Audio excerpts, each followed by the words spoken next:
Seattle Sports. Streaming through the Seattle Sports app and at seattlesports.com. Now, here are your hosts, Michael Bumpus and Stacy Ross. Here we go now. The NFC West race stays tight, and a former Seahawks tweet has the rumor mill swirling. That's where we're starting today's show. Bump, I need to know what you think about this. Quandre Diggs, who was released by the Tennessee Titans last week, tweeted, he tweeted a song. No sources needed, just me, a picture of his daughter with Blitz, and then the song is I'm Coming Home. So he didn't tweet I'm coming home. What do you think is happening? Is it what it looks like, which is Quandre Diggs is coming back to Seattle? What's your gut tell you? I mean, my gut is telling me maybe. You're looking at J. Love and the situation there. Ty Okada got banged up last game. I could see a scenario where he comes back, and it's not like he got released by the Titans, right? Is he with the Titans? With the Raiders? He was with the Titans. Titans, yeah. It's not like he got released by the Titans and then just went home and got fat. I said, I'm eating donuts. Yeah. I'm chilling. I'm not working out. Which is what I would do. Yeah, that's what the civilian would do, the normal civilian. But ball players stay in shape. I remember when I got cut and I was trying to figure out if I was going to play or not, I still worked out every day as if I was going to play for like a couple years. So it feels like it. It looks like it. We shall see. Well, why don't we, if it looks like a duck, sounds like a duck, quacks like a duck, etc., however that goes, why don't we do a hypothetical? Let's say Quandre Diggs it looks very much like that's what this is, but again, we can't report anything. I mean, we're not seeing like Schefter say it. We're not seeing it, but it sure looks like he might be. What does that tell you about the Seahawks defensive situation, maybe at safety? And two, what does it mean to get Quandre back? What's he bringing? It means that the Ty Okada injury might be a bit more serious than we think. Okay. It could mean J. Love obviously isn't back yet, so you need some depth there. It could also mean that they're not ready just to say, all right, DeAnthony Bell, you got this, go get it. We like you more as a 2 or 3 or role player, special teams type of guy. And you get a veteran who you can just insert who's going to pick up the defense fairly quickly. Granted, there are some nuances of the defense he's going to have to learn, but for the most part, he's played for several teams already. I mean, he knows defenses. So it means a lot. It's unfortunate. If this is because of Ty Okada, man, I feel bad for the dude because he was having a great season, worked his way up the depth chart, obviously got some opportunity because of Julian Love. But it feels like he might be back. Let me tell you what, Quandre Diggs, a fan favorite when he was here. For super funny, super relatable, hard-hitting, just a player who I could find no faults as a player, right? Did exactly not just what he came here to do, but then outperformed expectations. A midseason trade at one point with Seattle for a 5th-round pick from a Matt Patricia Lions team where Quandre at the time was dealing with either a quad or hamstring injury. I can't totally remember, so he didn't even suit up immediately when he came to Seattle. But that Matt Patricia team clearly at the time didn't recognize his value in the way that they should have. He was a defensive captain. He came here, and you automatically had a leader on defense ready to take over. Yeah. No, he's a leader, man. He is a serious guy, but funny at the same time. He plays with intensity. Someone says on the text line, who cares? He can't make the Titans. That's not how this works, buddy. Who cares? The Seahawks care because why? They have depth issues at the safety spot. Why would you bring in a guy like Quandre for all the reasons that we mentioned? We're not asking him to be a Pro Bowler. We wouldn't expect him to be a Pro Bowler. You go in, you fill in the spot, you lead, you be a for sure tackler back there and help a defense out. And he hasn't played with this front line either. It's going to feel different for Quandre in the back end playing with this defensive line. Yes. So who cares? Obviously, a lot of people care. So if he is back, welcome back. Not you speaking on Quandre Diggs. Also, I mean, if you want to say who cares about a player where we're like, oh, yeah, that guy. But Quandre Diggs, he was like a favorite for everyone here. And if he's coming back, I really like your point. The Seahawks aren't like when the Seahawks brought in, this is not the perfect comparison, but hear me out. Okay, walk with me. When the Seahawks brought in Jadeveon Clowney or Ziggy Ansah the same offseason, people were like, oh, we're expecting them to be game wreckers. How fun. And then they weren't that, so it was really disappointing. The Seahawks are not bringing in Quandre Diggs. If this is what's happening, the Seahawks wouldn't be bringing in Quandre Diggs as like a top offseason addition. They'd be bringing him in for depth and vibes alone. And you know what? He provides both in spades.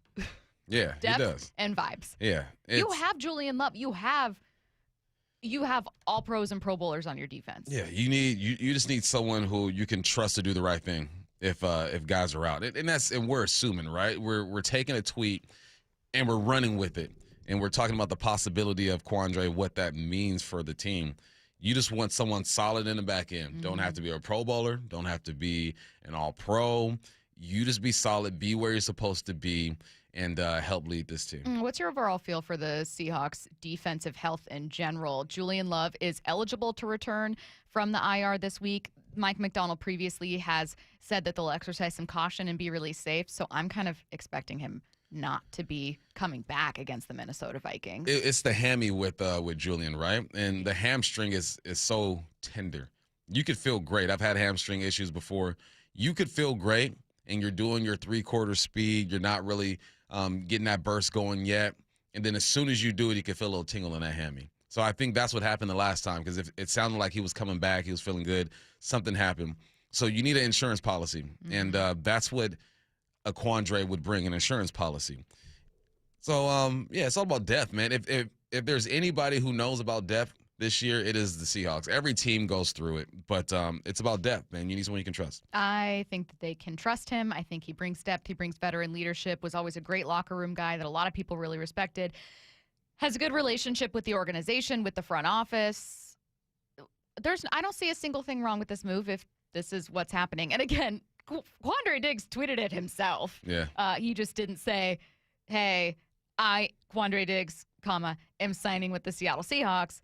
He posted, I'm coming home as a song, and then said, no sources needed, just my guy at Blitz the Seahawk. I guess. I mean, I'm going to text Blitz, see what he know. Ooh, yes. I'm going to tweet at Blitz, my friend Blitz, and I'm going to say, what's the tea? What's the situation? All right, fill us in. Before I start rolling with this being for sure something that's happening, which it sure looks like it is, I have to be a responsible journalist.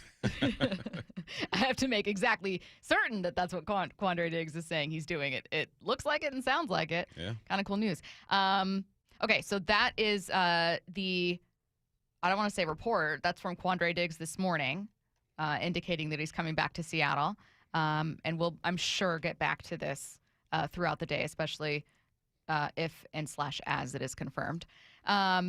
Let's talk quickly about Monday Night Football and about the NFC West race. The 49ers improved to 8-4 with a win over the Panthers last night. Bryce Young, we were rooting for you.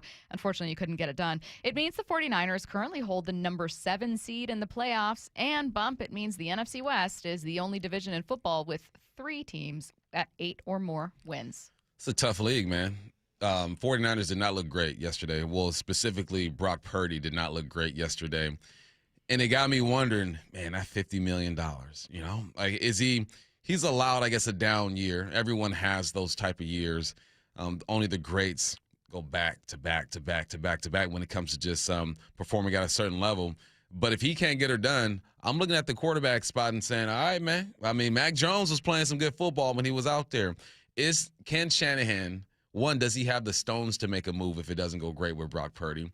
And if he does make that move and the 49ers elevate their play with Mac Jones, Shanahan is the quarterback whisperer.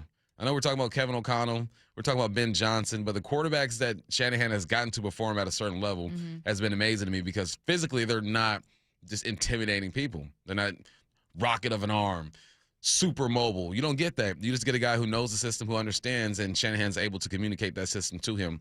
But no, last night was interesting, man. It was a horrible play by the quarterbacks, man. Brock Purdy threw 3 interceptions. I think Bryce threw 2 as well. It was sloppy, but a win's a win. I'm sure the 49er fans ain't complaining over a win over the Carolina Panthers. By the way, quick update on the Quandre situation. We're bouncing back and forth between these two stories. Brady Henderson of ESPN, who you guys were just listening to this morning, says nothing is finalized, but I am told the Seahawks are working to sign Quandre Diggs to the practice squad. You go. Let's just move forward as if it's happening here. Again, nothing confirmed by the team, but Quandre tweeted it. Brady Henderson has tweeted it. Quandre Diggs back to the Seattle Seahawks, reportedly signing to the practice squad. That from ESPN's Brady Henderson. Again, Bump, not to have you on repeat here, but I'm getting some more people texting in going like, well, why? And I think Quandre, a huge fan favorite. The vast majority of people are very excited to have a fan favorite back no matter what. But there are some people who I think never quite understand why sign someone who's not going to be more immediately impactful. So what does the signing of Quandre Diggs do? Let me give you an example. Okay. So when I was with the Seahawks, we had lots of injuries at the receiver spot. Nate Burleson tore his ACL. Deion Branch had hamstring issues. McMillan had like some type of hand issues. So they bring back Corn Robinson. Corn Robinson at one point was a great receiver in the league. Wasn't a great receiver at that time, but they brought him back because they trusted him. They're like, all right, look, he's not the guy that he used to be, but with all these injuries, we just need someone who can get to the right spot and catch the dang ball. We're looking at this undrafted rookie and Michael Bumpus and all these, and Logan Payne, and Jordan Kent. And, yeah, there's potential there, but we're going to go with a guy who has been in this league, who understands how to be a pro in this league, and can make plays. We were better than Corn Robinson. And no disrespect to Corn at the time, he was just older at the time. We were better than him, but we didn't put money in the bank. We didn't have that sweat equity yet, so they brought him in, and I understood it. He's a veteran. This is what's happening here. You can go with a younger guy who is faster, who doesn't have the miles on his body, but is he a professional yet? He might have the jersey on, but is he a professional? Does he know what it means to be a professional, how to train to be a professional? No, you're still learning. So what this does, it buys them some time to let a guy like D'Anthony Bell maybe develop, to let Julian Love heal up, and let Ty Okada heal up. So you might not like it because, oh, he's old and all this stuff. Yeah, I get that, but it's deeper than just his age and his physical capabilities. He's going to be in the right spots, and he knows how to be a pro in this league. Again, from ESPN's Brady Henderson, nothing finalized yet, but I'm told the Seahawks are working to sign Quandre Diggs to their practice squad. So that's the report right now. Quandre Diggs reuniting with the Seattle Seahawks. The former safety was once a midseason trade acquisition, became a leader with this team, set some really cool records with, 5 consecutive seasons of 3 or more interceptions? Something like that. Something crazy. And also just has a lot of love for this city, love for this team. Can be really interesting to see a former player who was on a Pete Carroll defense for so long be with Mike Macdonald here in Seattle, at least in this version of Mike Macdonald's defense, right? We know that there was some carryover there, but, like, this version's rolling. They're banged up, but they're rolling. Yeah. And they're in line to get healthier. They're liable to get healthier because Julian Love is technically eligible to return. Ernest Jones, knock on wood, can make it back for a game against the Vikings. Maybe you hold him out another week to be safe. Just be careful with that knee. You already know you're going to be a playoff team. Again, knock on wood, but you're certainly looking like it. So you want to stay healthy for as long as you can. But, like, as electric as this defense has been and as dominant as they've been, they can be even better. They're banged up right now. Yeah, we still haven't seen the whole band play yet, you know? And with that being said, they're still one of the best defenses in the game. And this is without their main personnel out there. But they're not the only ones going through this, right? Let's look at the Niners. They're all banged up, yet they're still, 8-4? What are they? 8-4. 8-4 right now. And you go across the league, there are going to be guys who are out. Obviously, it hits a bit more home here because we cover the team. But, yeah, it's they still have potential. And we're in week 12, and we're talking about the potential of this defense. By this point of the year, most of the time, offensively, defensively, you have an idea who this team is. Now, schematically, we know who they are, offensively the same, but personnel-wise, we still haven't seen them all play together, so there's still some potential here. Now, coming up at 10:30, am I to understand some Rams fans were saying some stuff to you? Oh, Rams fans are going crazy. The fact that they are on Seattle Sports Instagram and X commenting says that we're in their dome right now. Let me tell you what, it's like when Yankees fans were like, let me tell you why Cal Raleigh's the worst, and you're like, what are you doing over here? You're on the other side of the country. Go watch your team. What are you talking about? Why are you in my mentions? And yet that's what Rams fans are doing to you. So Bump's going to tell us what they were saying, and he's got something to say about the Seahawks schedule. Right now, let's get to headline rewrites. Extra, read all about it. Headline rewrites. We must make headlines. The real story behind the headlines in today's news with Bump and Stacy. 49ers dominated the Panthers 20-9 on Monday night to improve to 8-4. What's the real headline? They're simultaneously the most injured team in football and also the only one that won't die. They won't go away. They keep losing players and then popping up in the standings. You know that trend that's going around where someone lays on the ground and pretend like they're dying and their finger twitches in that song, Embrace Myself, that Linkin Park song? Anyway, this is the trend that's happening. They're on the ground and the movie's about to end and you think they're about to die and then you see their finger twitch. Like, oh, he's alive. And then it goes to blank, it goes to credits. It's like, okay, the sequel's coming up. That is what's happening with the Niners. They're on the ground, they're fighting for their lives, and somehow they're going to make another sequel out this thing. They won't go away. Even with Brock Purdy going 23 of 32, 1 touchdown, 3 interceptions, they won't go away. And the big reason why is because They still got 23 over there. Christian McCaffrey, I don't think he gets enough credit for what he does for his football team. 89 yards rushing and 53 yards receiving. Over 100 yards of total offense. He has about 800 yards rushing, about 800 yards receiving on the year. As long as you got him, you have a chance. But what are they going to do at the quarterback spot if Brock Purdy cannot turn this thing around? Someone else said the reason they won't go away is because their schedule is such a joke. Now listen to me. Okay, you're not going to find me just, from wire to wire today defending the 49ers. That's simply not my brand. But what I can tell you is that what they've done is still very impressive. You can at least give them credit. I hope they get knocked out and aren't a playoff team. That's what I hope. But you can at least give them credit for losing top players, losing top defensive players, losing multiple offensive players, losing their starting quarterback, and they're currently the same number of wins that you are. Yeah. That's crazy. Now, again, I think the Seahawks and Rams are much better teams than the 49ers are right now, but I can at least recognize game. I can recognize that the 49ers have been able to overcome a lot of injuries to kind of hang in there. It was an ugly win against the Panthers. The offense did not look great, but shoot, you mentioned Christian McCaffrey. That guy's leading his team in receiving and rushing yards. Yeah. He's special. Headline rewrites. Good news for the Buccaneers. Testing on Baker Mayfield's shoulder shows only a low-grade sprain. What's the real headline? Bad news for the Buccaneers. They're suddenly 6-5. Yeah, that happened quick. That happened quickly. A fall from grace. They were 5-1 at one point. You lose a game, win a game, and then you drop 3 in a row to some quality opponents, though, right? You lose to the Patriots 28-23. The Bills are kind of weird. They're solid, but they're not at times, 44-32. And then you lose to the Rams recently, 34-7. They better keep fighting, but I think they're still leading their division, though. So as long as they stay in the lead in their division, they should be okay, but it's not a good feel. Yeah, they're 6-5, but the Panthers are on their rear ends at 6-6. Atlanta's 4-7, 2-9. The NFC South, man, it's an interesting division. When 6-5 is leading that thing, it's cold over there, but they still got a chance, and Baker's healthy. Yeah, exactly. That good news on his shoulder. I like Baker Mayfield. I find him pretty easy to root for so long as they don't run into Seattle at any point, which unfortunately they did earlier this year. It's kind of a bummer because for a while I was hanging my hat on that back and forth shootout that they had against the Buccaneers, going, look, Baker Mayfield's an MVP candidate. The Buccaneers are one of the better teams in football right now. I think you're seeing some regression that maybe should have been expected for a team that won so many close games and come from behind victories in the final minutes, right? Yeah. They probably should have lost to the Texans earlier this year. Oh, speaking of the Texans, I was watching some NFL power rankings this morning across various networks, and a few of them were like, you can't leave the Texans out. Yesterday, both you and I did, and I thought, well, the Texans are there. They're fighting for a spot, but I'm not including them right now. They close. They're close. You think they're making a top 5 case? No, not top 5. Okay. No. But they're hanging out at 7.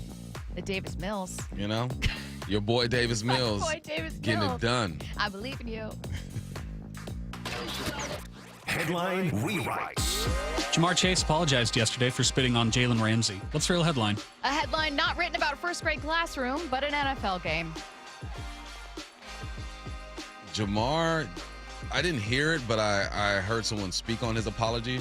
It sounded like it was an apology, but not really, to Jalen Ramsey. It was like, I apologize for my role in this thing. When someone goes that route, it wasn't, hey, Jalen, my bad. I shouldn't have done that. I gotta look it up.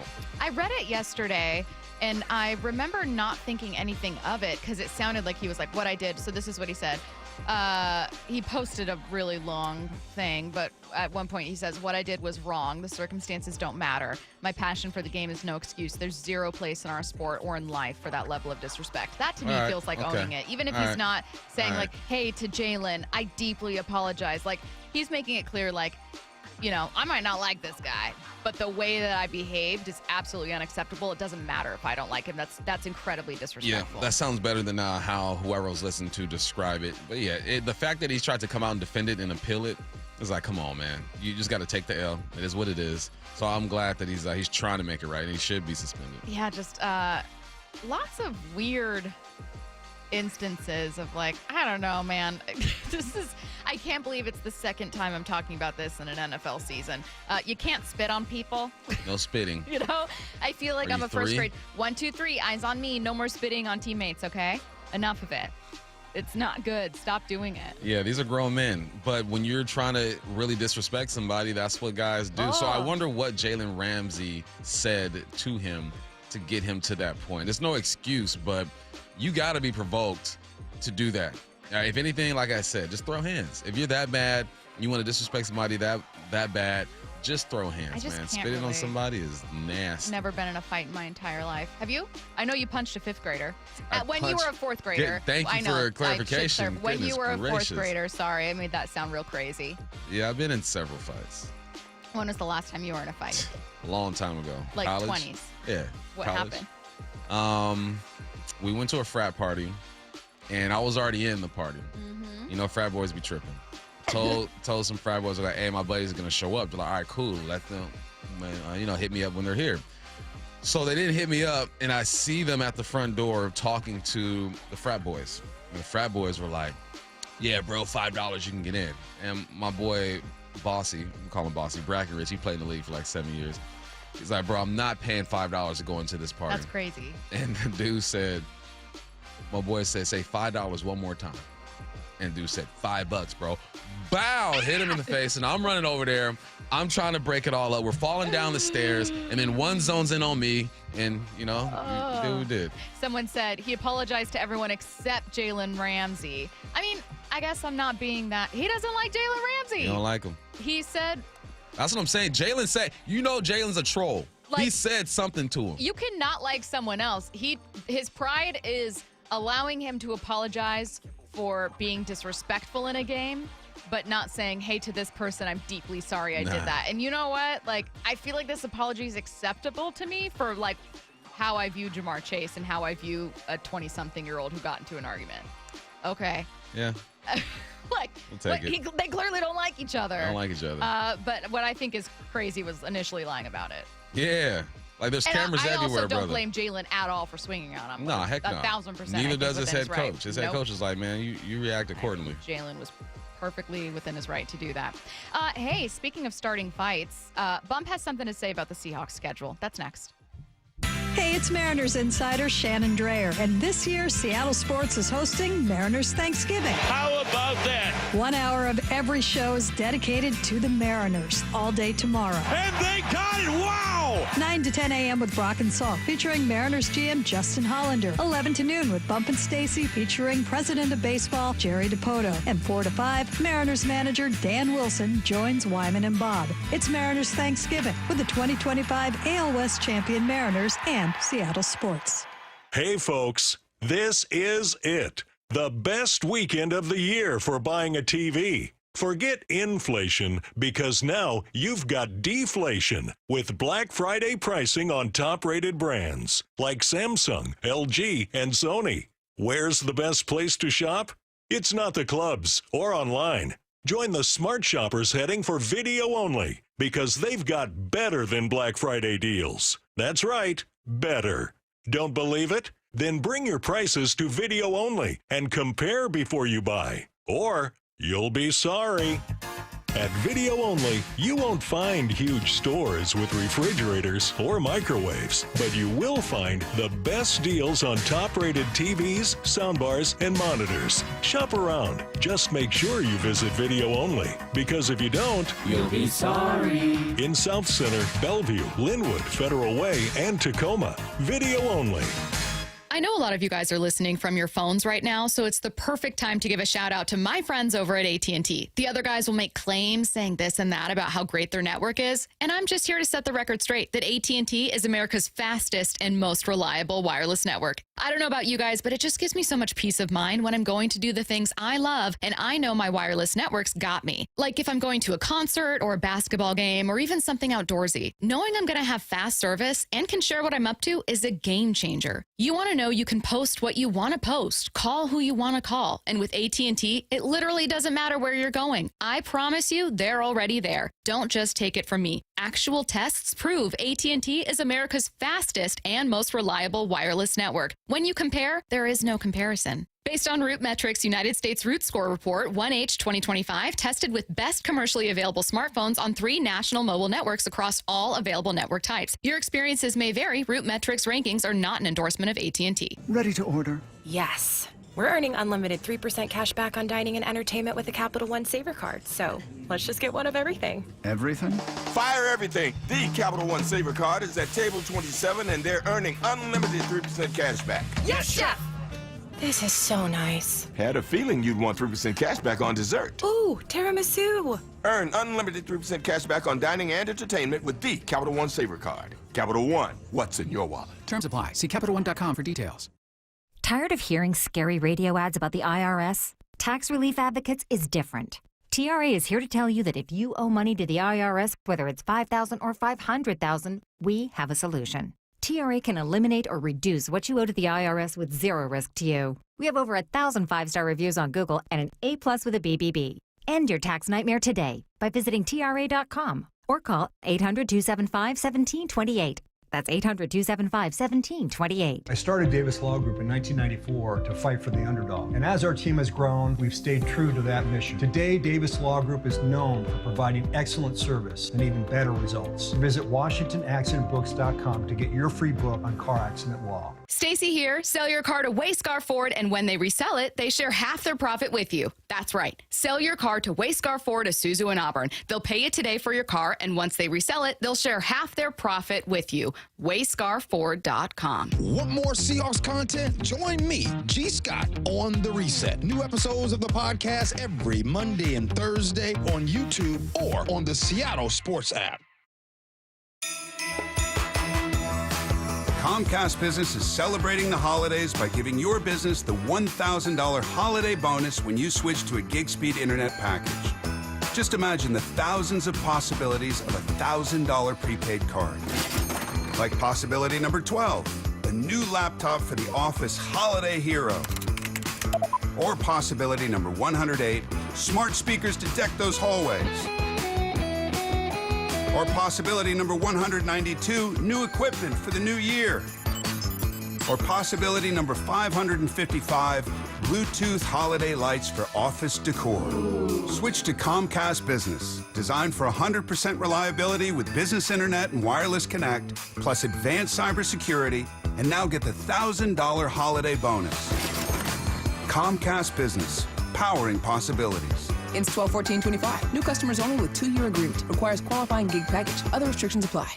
The best time of the year is here, Toyota-thon. Toyota of Kirkland and Toyota of Renton are providing you with the largest savings and the widest selection of inventory on Toyota favorites like Tacomas and Tundras, the Gas RAV4, the Hybrid RAV4, and the Hybrid Camry. It's Toyota-thon at TOK and TOR. That's ToyotaofKirkland.com and ToyotaofRenton.com. Whether you're in the north or the south, they got you covered. Get a test drive, meet the wonderful staff, get a new car. It's Toyota-thon, people. Come on.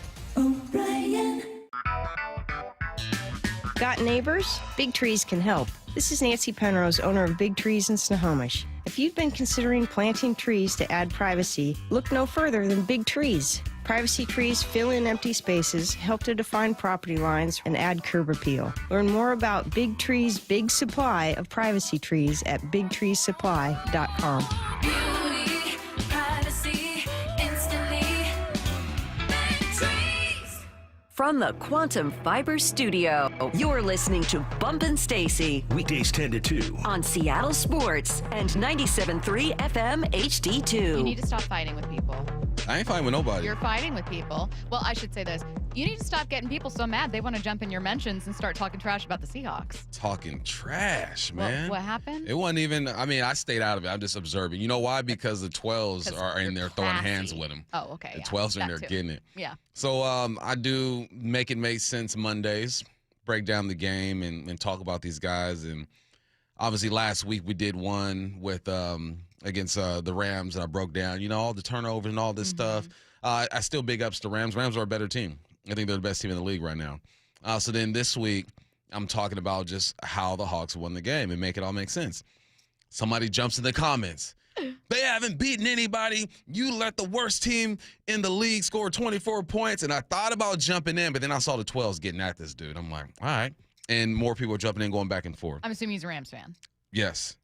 First off, we didn't even play y'all. So why are you watching Make It Make Sense Mondays against Tennessee? Clearly, we're living rent-free in your head. That guy subscribed to the Seattle Sports YouTube page is what he did. Right? He said, why the hype on this team? They haven't played anyone yet other than the Rams, Tampa, and the Niners, and they lost all 3 of those. Jason is good, but the Hawks are not winning a Super Bowl. No one's claiming they're winning a Super Bowl. Jason is fine. All right, so then they're going back and forth or whatever, and then the final one was he's talking to somebody else. He says, okay, bud. That game would have been much different. He's talking about the Rams game. If Puka doesn't fumble in the red zone, if Matt doesn't miss a wide open tight end for easy touchdown, if Adams doesn't drop a very makeable catch, and I'm thinking, that is football. What if Sam Darnold doesn't throw 4 interceptions? Like, let's pump the brakes. Listen, I understand the Rams. I will say it again. I think they're the best team in football right now. But the argument that I always hear, too, is that the Hawks haven't beaten anybody. So I went to the Rams schedule. I go, wow, the Rams must just be smacking good teams. My friend, you lost to the Eagles, 33-26, who are a good team, but not explosive like they used to be. All right, you lost to the Niners as well, 26-23. All right, you did get them this time, so you split. Good for you. Who have you beaten? All right, you beat the Texans. We did that. You beat the Titans. We did that. You beat the Ravens. Not the same team. Lamar wasn't playing that game. You beat the Jaguars. We did that. Whoop-de-doo. You beat the Saints. We did that. Whoop-de-doo. And you beat the Buccaneers, who are not the same Buccaneers. Rams fan, y'all got to chill a little bit. Chill. All right, I'm already giving you your flowers, your glory. I like what you're doing over there. That defensive line is great. Matthew Stafford is playing good. Devontae Adams got like 12 touchdowns, the best red zone target in the game. But stop with this, y'all ain't beating nobody. Y'all ain't really beating nobody. If we want to look at it, the Bucs, you're going to hang your hat on the Bucs? The Bucs are not the same team. They're 6-5 right now. They are not the same team. So don't walk around. I got buddies FaceTiming me from the game on Sunday night. Oh, yeah, we're doing this Rams. And I'm like, y'all are good. I'm not going to be a hater like that. But stop throwing the schedule thing out there because y'all ain't really beat nobody either. You know what's a really, just a losing battle? And this is why I was cautioning people. The 49ers schedule by strength of schedule is technically easier than Seattle's, but outside of variations in a few extra games based on first, second, third, fourth place finishes, you guys have the same schedule. They schedule this by division. Your division faces the same 2 divisions. You'll play the Lions. That's one that we don't play the Lions, do we? We don't play the Lions. No. All right, you'll play the Lions. Okay, I'll give you that. Yeah, because you've got slight variations based on where you finished in your own division, but otherwise, you guys are all playing the AFC South. And you play the Ravens, not the same Ravens. It's just the audacity. We lost by 2 points to you. Turned the ball over 4 times. And then you get into the comments and you name all the things that went wrong for the Rams. I can name all the things that went wrong for the Seahawks. You know what? That is football, my friend. Things are going to happen. Turnovers will happen. But don't sit there and walk around like y'all just smacked us. That ain't true. And don't stop throwing the schedule out there because the schedules are very similar. They're very similar. So I thought it was funny. I almost jumped in the comments and went back and forth. And I've done it before on Seattle Sports. And then Justin had to kill the comments because it was getting too crazy. Ooh. And I'm like, you know what? I'm just going to I didn't have to do anything because the 12s were riding for the Seahawks. The Seahawks got some things to do. They're a flawed team right now. You got to make sure Sam doesn't turn the football over. You want to see K9 take off. You got injuries on defense. Your safety spot. It looks like they're signing Quandre Diggs. Your linebackers are banged up. There are some flaws over here. There are some blemishes, okay?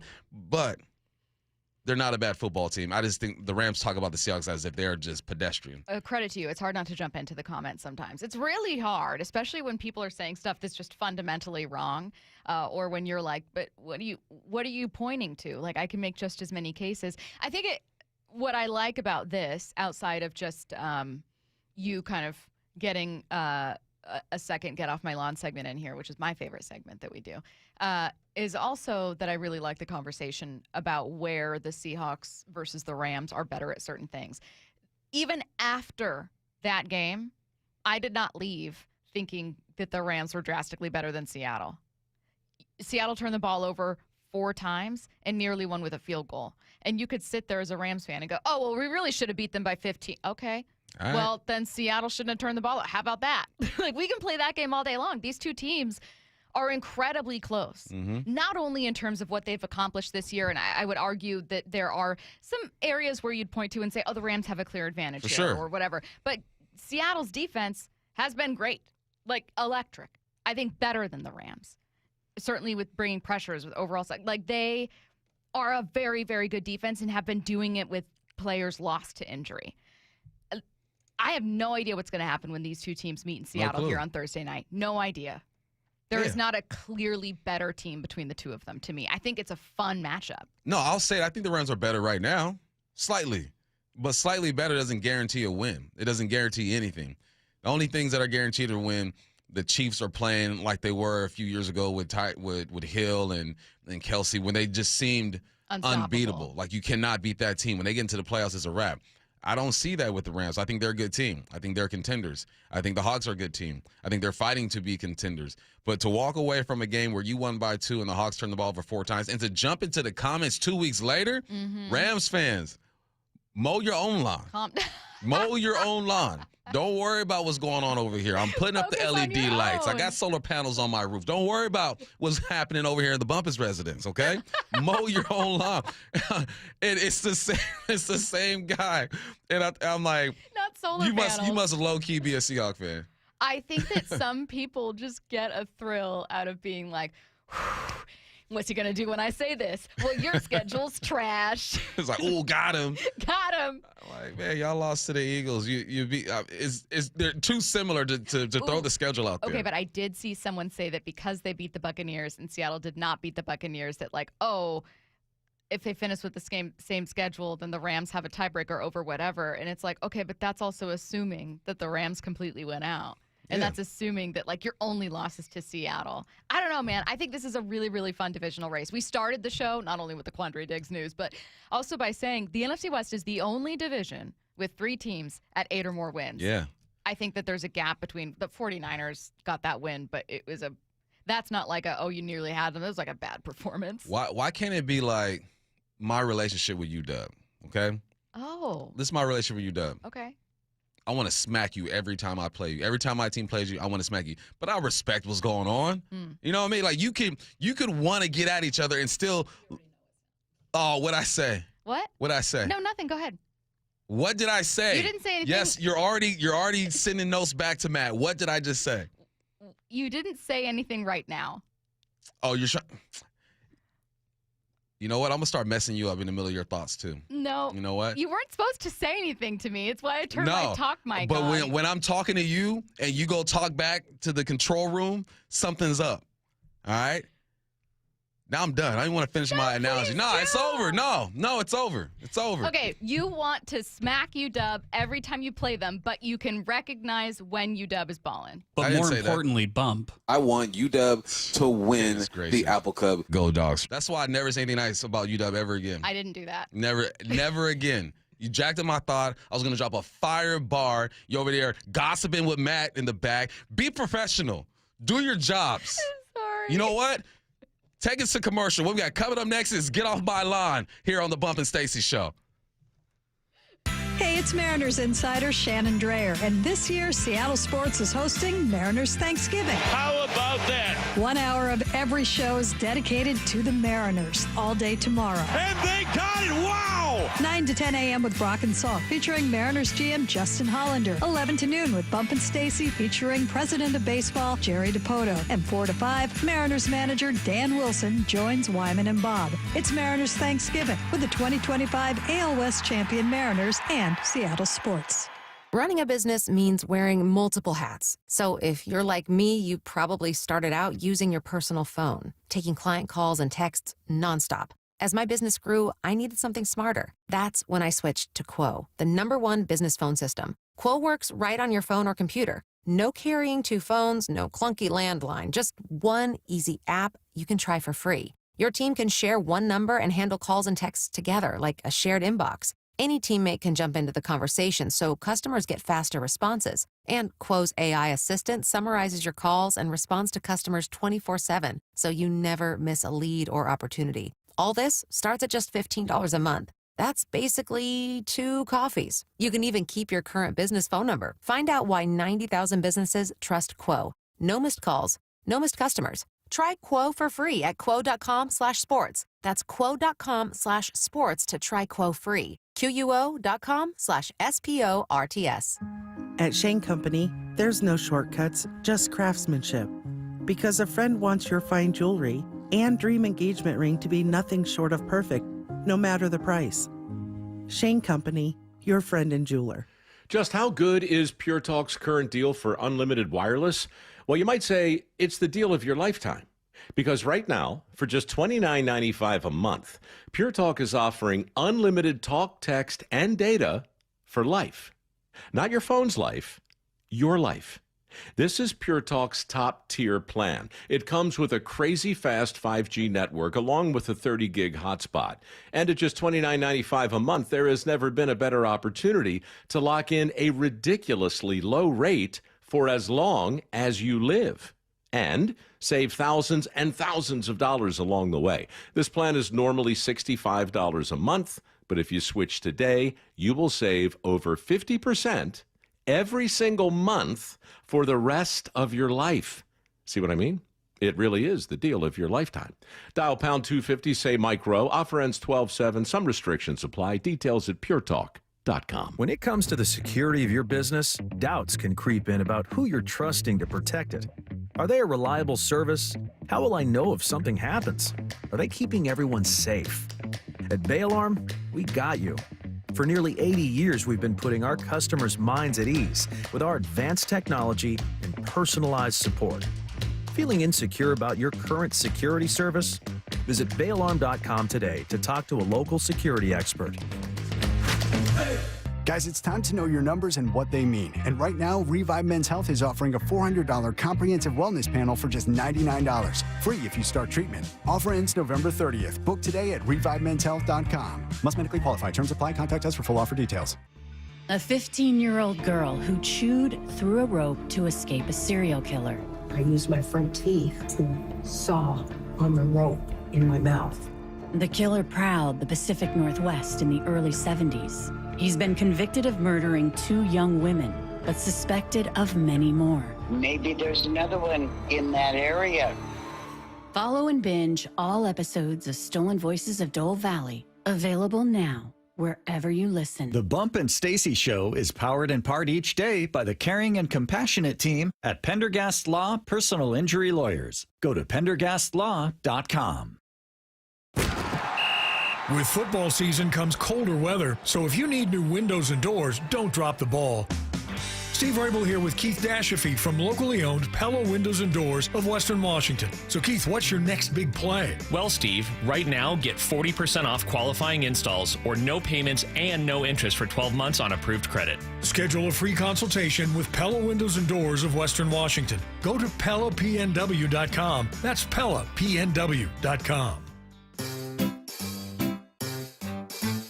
1-877 Cars for Kids. KARS Cars for Kids. 1-877 Cars for Kids.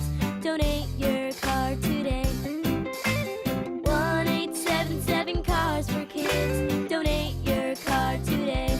Ready to get rid of that old car? Donate it to Cars for Kids. Call 1-877-CARS-FOR-KIDS to reach a friendly live agent.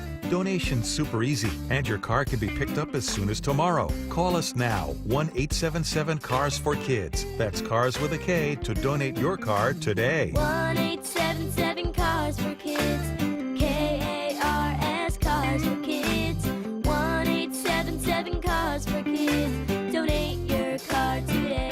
Hurry! It's your last chance to donate for 2025. Last chance! Donate now for a 2025 tax deduction. Northeast Landscaping Services reminds listeners the holidays are meant to be a time of good cheer and warm gatherings with family and friends. Don't spoil the spirit of the season by getting behind the wheel after drinking. Always designate a sober driver or take a ride share for a safe ride home.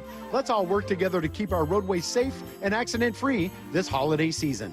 Happy holidays to you and yours from the entire team at Northeast Landscaping Services, the family-owned landscaping experts for 30 years, online at northeastls.com. From the Quantum Fiber Studio, you're listening to Bumpin' Stacy. Weekdays 10 to 2. On Seattle Sports and 97.3 FM HD2. We got a lot of quarterback questions for the ringer Stephen Ruiz coming up in 15 minutes. Right now, Bump's got 3 things to say with Get Off My Lawn. You're finding that in your older age, things are making you a little ornery.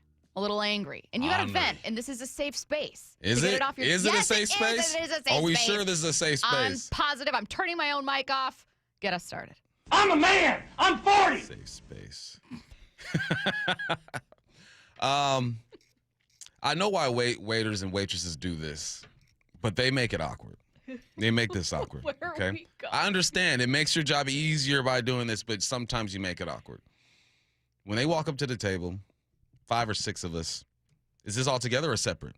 So now someone feels obligated like, hey, you know what? I got it, guys. Venmo me later. Just let the people tell you if it's going to be together or separate. I understand why they do it because it's much easier for them if it is together and you don't have to ring up all these bills or whatnot. But they make it awkward, man. I went to dinner in the Bay Area with 5 or 6 of my colleagues, and they walk up and they ask a question, and we're all looking at each other like, no, it's separate, right? You got you. And then we feel bad because we know why that person is doing it. So I just, I would say the table will tell you if it's together or separate. You know, if I'm out with my boys and say my boy had a good quarter, he's in sales, he'd be like, hey, I got it, boys. I got it. You know, maybe we get our bonus check. And I'll be, hey, fellas, I got it. Don't worry about it. Let's go.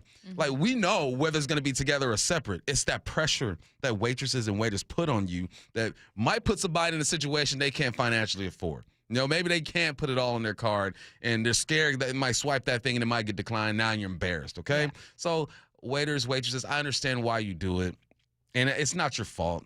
It's the system. It's the way that this thing goes. Sure. But I promise you, the table will tell you whether it's together or separate. I wonder if one too many waiters and waitresses have given a tab to a table full of 25-year-olds that then go, we need this split up. And they're like, I hate you. See, but if and they you learn one time.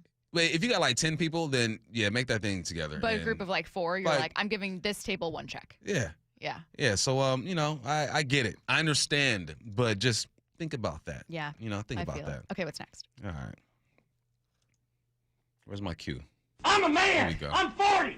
You're next. Get off my lawn. Hey, my cues need to be on time. When I'm done, push the button.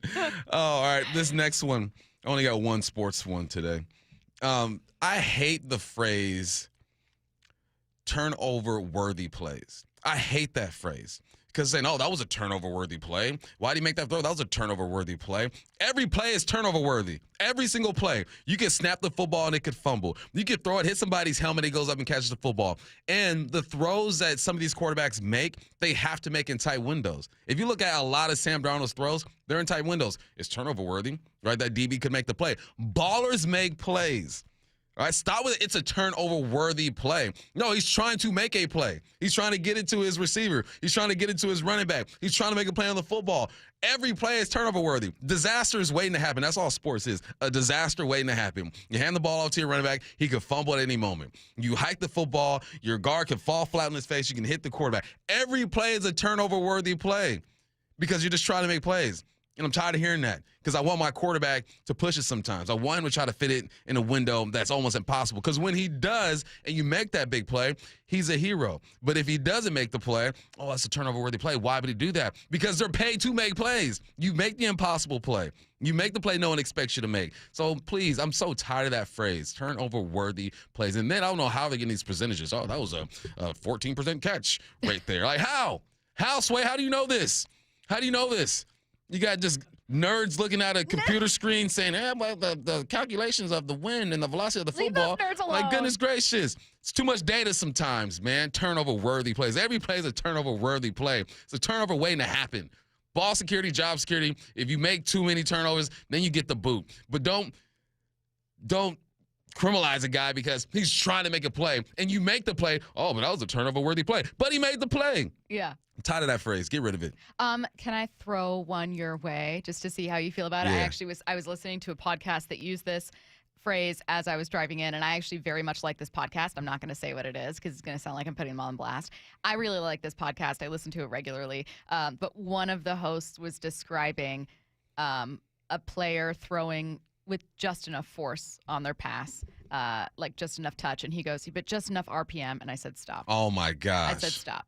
Just say, my gosh. Just keep it. Just say he put just enough zip on the ball, but also like with enough touch. Everyone knows what you're talking about. You don't need to add RPM when you're talking rotations per minute. Because I guarantee you the quarterback is not thinking, okay, if I go like RPM, if I keep it 300 RPM right here versus 500 RPM versus 50. Like, it's just. Guarantee he's not thinking about that. It felt like making something pointlessly complicated. Just say he had enough zip on the ball, but then it was just enough touch there to like. Just enough touch. That. Just say that. Really fired it in there. And again, I think it's really smart, but it was one of those moments where I was like, these are the things that I remember hearing when I was younger, where I'd think, oh, I'm dumb. I don't know. And it's like, no, these are just people that want to sound like they're much smarter. No, I guarantee you, no coach says, hey, I need you to put some more RPMs on that. There are times when I appreciate knowing if a quarterback's getting a little lucky with some of these plays.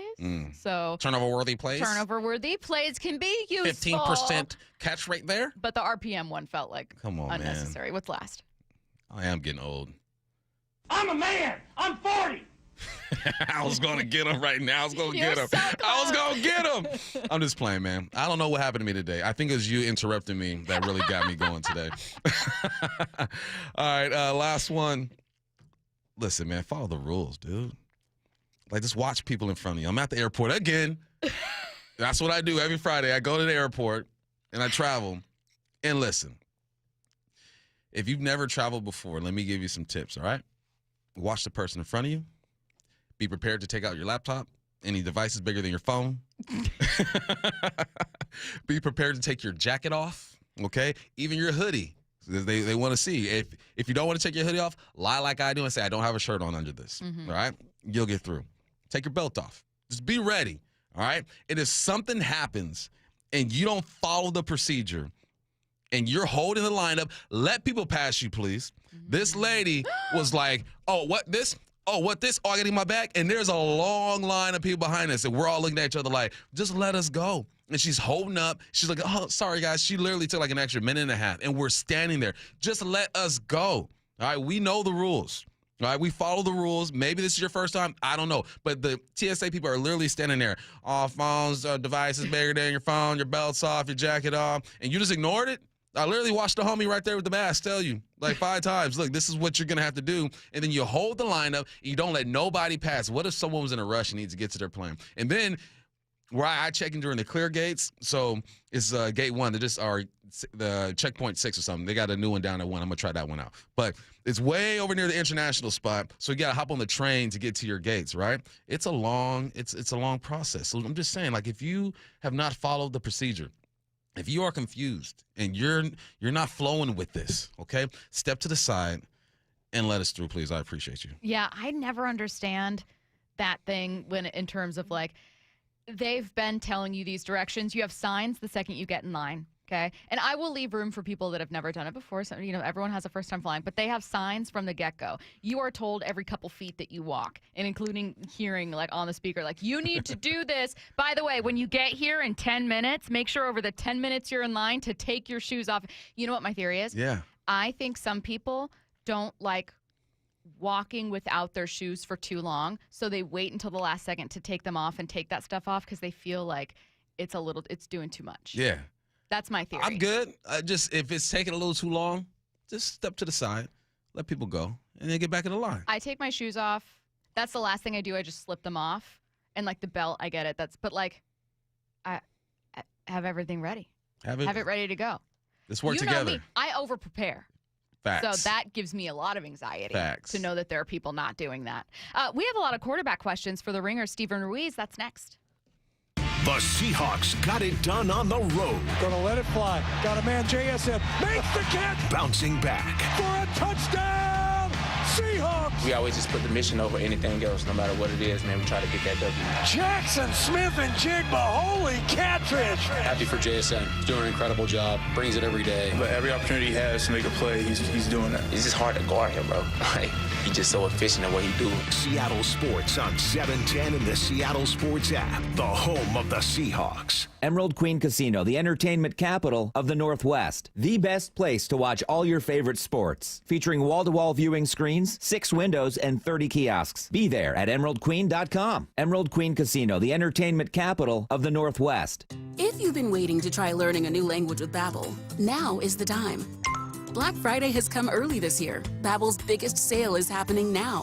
Unlock all of the languages on Babbel with a lifetime subscription at our best price of the year, which means a small investment for all your big adventures. Babbel's bite-sized lessons fit easily into your daily routine and are easy to remember. Plus, Babbel teaches you relevant words and phrases so you can start speaking with confidence in as little as 3 weeks. And with a lifetime access to all of Babbel's languages, lessons, podcasts, and cultural insights, just imagine what you can do, or rather, where you could go. So if you've been putting off booking that pastry pilgrimage to France for fear of mispronouncing croissant, take advantage of Babbel's biggest sale of the season.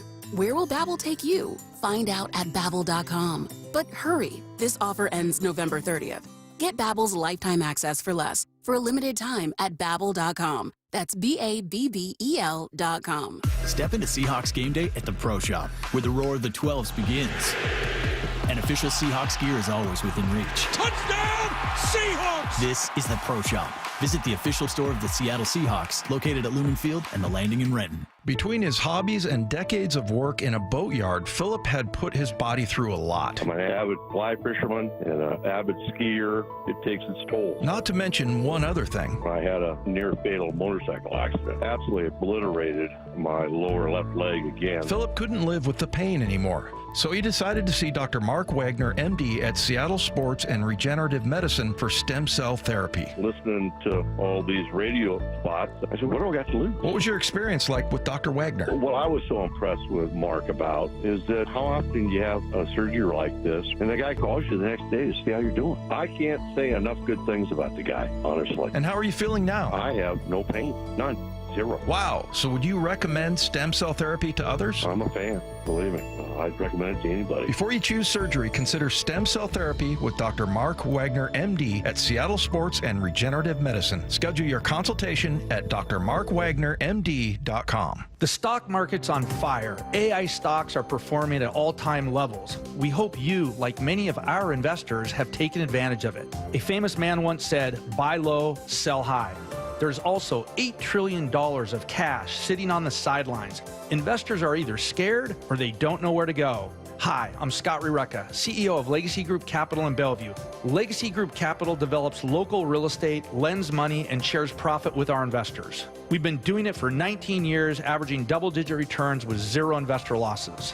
Diversify with Legacy Group Capital and invest in our family of funds. From a 3-year investment with double-digit returns to only a 90-day commitment returning 7%. We also accept IRAs. Find out why 1,300 local investors have invested over $350 million. Legacy Group Capital at LegacyG.com. This is not investment advice. Investments available to accredited investors only. Details at LegacyG.com. It's hard to believe the holidays are almost here. And do you or someone on your wish list want the gift of fitness? Well, Brock Heward here, and the Top Fitness Black Friday sales event is on right now. I've told you all for years, there is nothing better than a home gym, and to give it as a gift and to friends, even better. And right now, you could save up to $1,000 on Inspire gyms, Inspire treadmills, and True treadmills, plus get free delivery and assembly on Precor treadmills, ellipticals, and exercise bikes. You can also save, how about this, up to 50% on last year's display models. With Olympic weight bars starting at $50 and home gym attachments and accessories, well, they're up to 50% off starting at just $10. So it's no secret why everyone from personal trainers to pro athletes love Top Fitness. You can visit them in Tukwila, Linwood, or Bellevue, or simply go to topfitness.com. Take care of your family, take care of your friends, take care of yourself with the Top Fitness Black Friday sales event on right now. Top Fitness, your best place for home fitness equipment. Black Friday weekend is here. Once a year, you get the lowest prices on the top-rated brands of TV, Samsung, LG, and Sony TVs at stupid prices. You don't have to buy a no-name doorbuster TV with poor picture when you can get a good one for a few dollars more. Where's the best place to shop for these top brands? At Video Only, the only place where you can get better than Black Friday deals on Samsung, LG, and Sony. Better than clubs, better than online. Before you buy, check out the deals at Video Only, because if you don't, you'll be sorry. Let's go! This is Seattle Sports. Streaming through the Seattle Sports app. KIRO AM Seattle. KIRO FM HD2 Tacoma. Home of the Seahawks, Mariners, and everything Seattle sports.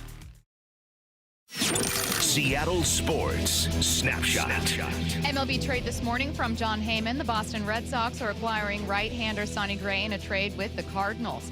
26 candidates have reached the semifinalist stage for election to the Pro Football Hall of Fame class of 2026, including Drew Brees, Phillip Rivers, Frank Gore, Larry Fitzgerald, Jason Witten, and former Seahawks safety Earl Thomas. Snapshot, brought to you by Miller Lite. When it's game time, it's Miller time. From the Quantum Fiber Studio, This is Bump and Stacy on Seattle Sports. Streaming through the Seattle Sports app and at seattlesports.com. Now, here are your hosts, Michael Bumpus and Stacy Ross. Here we go now. The Ringer's Stephen Ruiz joining us now on the Emerald Queen Casino Sportsbook Hotline. Stephen, we appreciate you joining us. We have so many quarterback questions, and I feel that we've brought the perfect person for it. So I'm going to start by first asking about the Seahawks' last opponent. Shockingly, not about Sam Darnold or any Seahawk, but Cam Ward played much better than I expected Cam Ward to play. Like, when you look at his stats for this season, you'd think it was god-awful, but then the eye test, I'm sorry to admit I haven't watched a lot of Titans games. With the eye test, I was like, oh, you can kind of see it. What have you made of his season and specifically of his game against Seattle? I just want to say congrats on the healthy brain for not watching the Titans game. That's just, you don't want to do that. I dabbled. Yeah. But yeah, he's one of those players, and I wrote about it today actually on the Ringer. Like, he's one of those players that's the good kind of bad when you watch a rookie. Like, you can see the numbers, and like, you compare him to past bust number one overall picks like Jamarcus Russell, and his numbers are like, they're not that bad, but they're kind of close to that range. But then you watch him play, and you don't see bad quarterbacks make plays like he makes. Mm-hmm. Like, that would be my argument for Cam Ward right now to the people that just see the box score and kind of assume that he's playing horribly. And it's not just like the big time throws out of structure; it's the little stuff too. Like, he has full control of that Titans offense, and you saw him against Seattle make a couple changes before the snap. There was a pass in the red zone where he did it. There was a couple of other instances. And then also, like, after the snap, you see subtle things with him, like moving defenders with his eyes, shoulder feints, pump fakes, like Matthew Stafford stuff with him.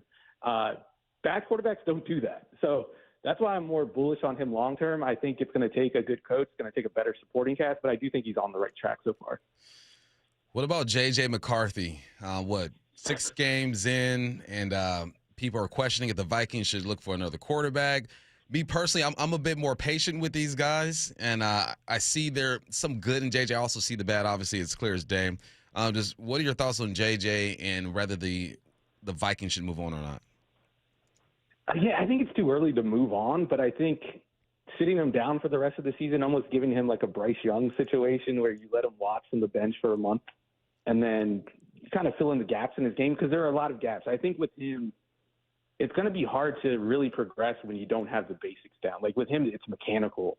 That's the start of his issues. He can't really complete passes right now. Even if he sees it and he's not seeing the field well, getting the ball to his intended target has been an issue right now. And it's the footwork. Some of it is the pocket presence. Some of it is how he's reading the field. There are a lot of issues contributing to his problems, and I don't think you're going to solve it with live reps. I know we like to say, like, get those young quarterbacks out there, give them the reps. That's the way to improve. But with him, I don't know if that's the case. We're seeing him get worse over time. So I know he landed in concussion protocol, and that's something you never want to do. But I do think this break is coming at the right time if he does end up not playing this week against Seattle. Talking with the Ringer's Stephen Ruiz. Stephen, now we're going to head to Seattle for a little bit of a look at Sam Darnold here. I think Sam falls into that category of, like, quarterbacks where your brain doesn't quite know what to do with it, right? It's like you look at him and you go, well, he's not top 5. He's not this elite quarterback. And his bad plays can be kind of ugly, but he's not he's not a bad quarterback. So what do I do? So I guess my main question is how your evaluation of him has changed over time, probably starting obviously prior to Minnesota and then kind of how it's changed through his time last year with the Vikings and this year with Seattle. And then I'm really curious what you make of his turnovers, if that's just something that's just part of his game, or if you see something fixable. Yeah, I think with him, you see him improving on the margins, and like that's always like the hardest thing to track with quarterbacks. It's very hard to watch a quarterback and go, oh, he's getting rid of the ball in 2.8 seconds instead of 2.9 and a half seconds. Like it's hard to see that with your naked eye, but with him, you do see that confidence growing and his timing getting better.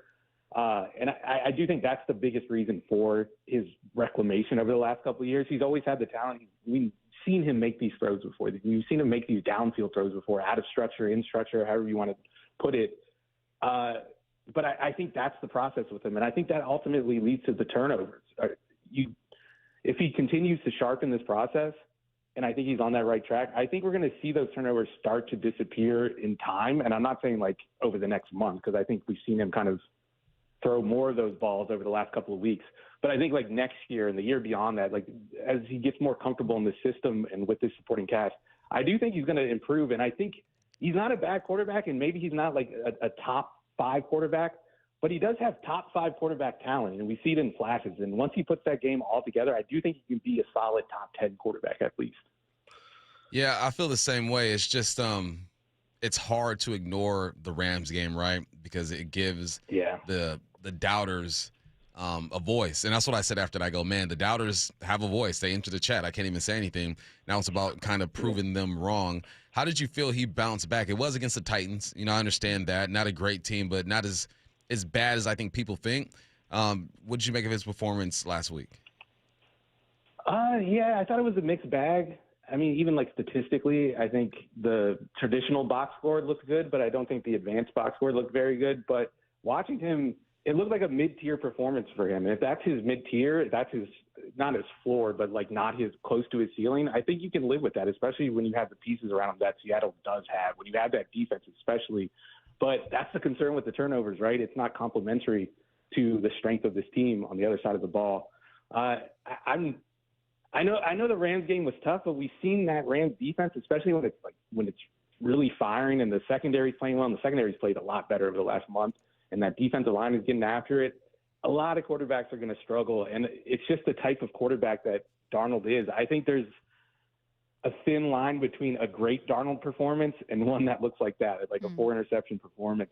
And you kind of just got to roll with it when you have a quarterback like this. And he is still relatively young in his development. He hasn't played a ton of football. So I think he has plenty of time to fix that and kind of sharpen those edges in his game. What do you think happened with Geno in Vegas? I tend to have, maybe out of a little bit of pride, which I'll fully admit, I thought that Geno was underrated here in Seattle. I thought he got a lot of blame for mistakes. He made mistakes. He was a flawed quarterback, but I thought he got blame for playing behind a bad offensive line, and we had just gotten bad OL fatigue here that all of a sudden we were like, okay, let's find other things to blame. But that was still very much a problem. And then in Vegas, he's looked horrible. Do you see a regression? Is this other parts getting exposed? What do you think is happening? I do think we have seen regression. I'm not going to, put on the cape for Geno right now. We've seen him play and how horrible the results are. But yeah, if you thought the offensive line was bad in Seattle, it's much, much worse in Las Vegas right now. It's one of the most untenable situations maybe in the league. But I do think we've seen slight regression, especially in his accuracy, which I always thought was his superpower, so to speak.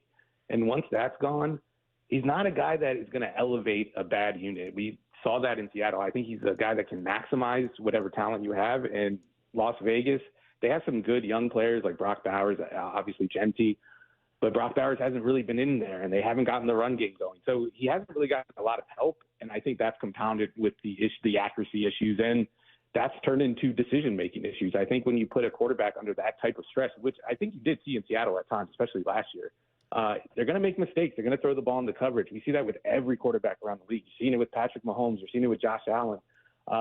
It's just the nature of the game. And I just don't think he's a quarterback that's able to overcome those things, which we probably knew. I just don't think we knew the extent of it, and we're seeing it in Las Vegas right now. Who's playing the best at the QB position right now? I got to say Matthew Stafford, man. And just watching him every week, I'm in awe of him, like, especially with how we were talking about him in the offseason. There was the trade stuff at the beginning of the offseason. There was the back concerns going into the regular season, coming out of training camp. And this is the best I've ever seen him play, which is crazy to say about a guy that's always been physically gifted. Like, nobody's ever questioned his ability to throw a football. and he's throwing the football better than he ever has. And I'm kind of in awe in watching him play. Like the fact that this 37-year-old stands out in this era of dynamic quarterbacks is kind of amazing to me. I've got a couple quarterbacks in the league that are none of my business quarterbacks, where either the Seahawks have already played them, so it doesn't matter, completely unaffecting your own playoff race. But Trevor Lawrence is one of those quarterbacks. They did face the Jags earlier this year, but otherwise it's none of my business. In the AFC, not really going to affect your playoffs. I find him very interesting, not because I think he's great, but because we thought that he would be great when he was a freshman at Clemson. We knew he'd be a number 1 overall pick. And I'm still waiting to see the realization of that. What do you make of him as a quarterback and of his career with Jacksonville? Yeah, I was right there with you, especially when he came out of Clemson. I thought he was the next great quarterback, and I probably held on to that belief a little bit too long. And I think we've gone the other way with it just because the expectations were so high and was deemed this generational prospect. I think he's still a good quarterback, but relative to expectation, that's very disappointing. I think it's easier when you're rooting for a mediocre quarterback and he plays mediocre rather than a quarterback who shows you those flashes and gives you those glimpses of top 10 quarterback play, and then the next week he looks like a bottom 10 quarterback play. So I understand the frustration with him. I just think it's tough with these quarterbacks because we can never say a quarterback is okay. We can't allow a quarterback to be average or above average in today's media discourse, I guess you'll call it. They're either great or they're terrible. And I think those still arguing that he's great are off base, and those saying that he's a bad quarterback are off base. It's somewhere in the middle, and I think that's the disappointing thing to Jags fans who probably thought they were getting the top 10 quarterback for the next decade plus. The Ravens are an interesting team. I heard someone say the other day that Lamar hasn't had one run over 10 yards this year, which is crazy to hear. Clearly that says that he's injured, right? He's not completely healthy. What do you make of his play to start the season? I believe you had him as your number 1 quarterback. Get that right? Yeah. What do you think of his season? Yeah, I do think it's been marred by injuries, but I also think it's been the worst possible situation in Baltimore for a quarterback who's nursing injuries and he's lost his mobility clearly. The Ravens are not really running him on design runs anymore, which had always been the thing that powered that offense and powered that run game. I think he had going into last week, he had 10 design carries, and the year before he had 40 by this time, by the same point. So there's obviously something wrong with the way he's playing because it's a different play style. And it's starting to affect the other aspects of his game. I think he's leaving the pocket way too early. I think he's missing downfield opportunities or even easy underneath opportunities that could go for 5 or 10 yards to try to make a play. The problem is he's not escaping those sacks at the same rate that he used to. He's getting caught way more often. His pressure to sack rate is way up. His sack rate is way up. And last year, that was kind of his superpower. He had one of the lowest sack rates in the league. Even under pressure, he was fine. But this year, that's not the case. And I think what we're seeing this year in Baltimore is how dependent they were on Lamar Jackson just being this unique talent who can solve any problem you have. He fixes the offensive line. He fixes your run game. If your receivers can't get open, he can buy time for them to get open.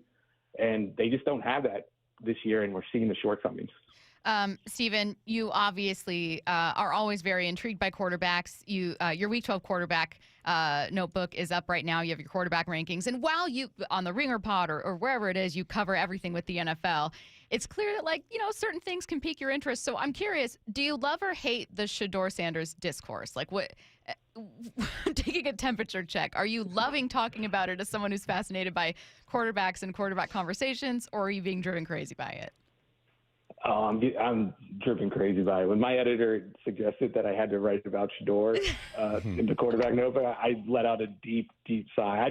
I wanted to avoid the discourse at all costs, but with actually focusing on the football, I think it's a fun story. I don't think it's very tough to figure out what he is as a quarterback right now.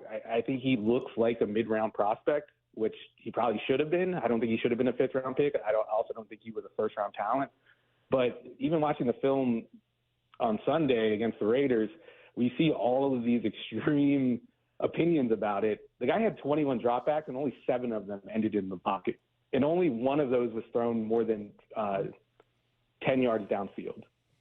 So, we didn't really learn much about him in that game, but that hasn't stopped people from just spouting off these extreme opinions. I think that's the most frustrating thing about it so far. But I thought he looked fine against the Raiders. I thought he looked what you would expect. And I know the circumstances. I know they were playing the Raiders, but he plays on the Browns, and the Browns aren't much better than the Raiders. So considering all that, I think it was I would say 6.5 out of 10 performance for him. My favorite quarterback to watch right now is a backup, and his name is Jameis Winston. Tell me about his game. It's been a while since anyone did a Jameis Winston breakdown, right? Tell me about Jameis, what he brings to a team, and how long will he flow around this league as a backup? Man, I'm right there with you. Every time I watch him, I'm like, you can't convince me that this guy isn't a top 20 quarterback in the NFL. Like, even against the Lions, who have had a very stingy defense this year, he was throwing the ball downfield. He was making plays. He was catching balls downfield himself and making defenders miss. He's just a guy that's going to go for it. I think if you're a fan, it's easy to root for that type of quarterback play because you know he's not going to be like that check down Charlie guy, that guy that's worried about his stats, the guy that wants to avoid interceptions at all costs. My favorite part of that game was after the Lions tied it late, there was like about 20 seconds on the clock, I think. And the Giants got the ball back. And what does Jameis do on the first play? He launches it downfield into a tight window, trying to get them into field goal range. The play after that, he does it again. He throws it even further downfield. And then Mike Kafka is like, all right, that's enough. We're going to kneel the ball out and go to overtime. But, like, that's what I want in the quarterback. I want an honorable quarterback who's going to go out there and try his best to create plays. So I'm a Jameis guy through and through. I love the idea. I love that, like an honorable quarterback. Just live by the law of being a quarterback, man. Love Jameis. All right. Here's Stephen Ruiz. Check out his work at theringer.com, including his latest Week 12 quarterback notebook. Thanks, Stephen. Thanks, Stephen. Thanks for having me. Let's get to 4 down territory. This is 4 down territory, going inside the game with former Seahawks and Coug wide receiver Michael Bumpus. First down. What have you enjoyed recently about watching the Hawks' defensive film? Number 3, Nick Morwari, he changes what they can do. And he allows defenses or offenses to come out there in 12 personnel, 1 running back, 2 tight ends, stay in nickel. 13 personnel, stay in nickel. 10 personnel, stay in nickel. And it's because of the versatility of Nick Morwari. I tweeted yesterday, I go, he's allowing them to be so versatile on defense. Everyone should go out there and look for a 6'3", 220-pound receiver and convert him to a safety. Everyone should nickel. do it. Everyone should do it. It's that easy. It's just crazy, man, because it allows them to match up with anything without having to change personnel drastically.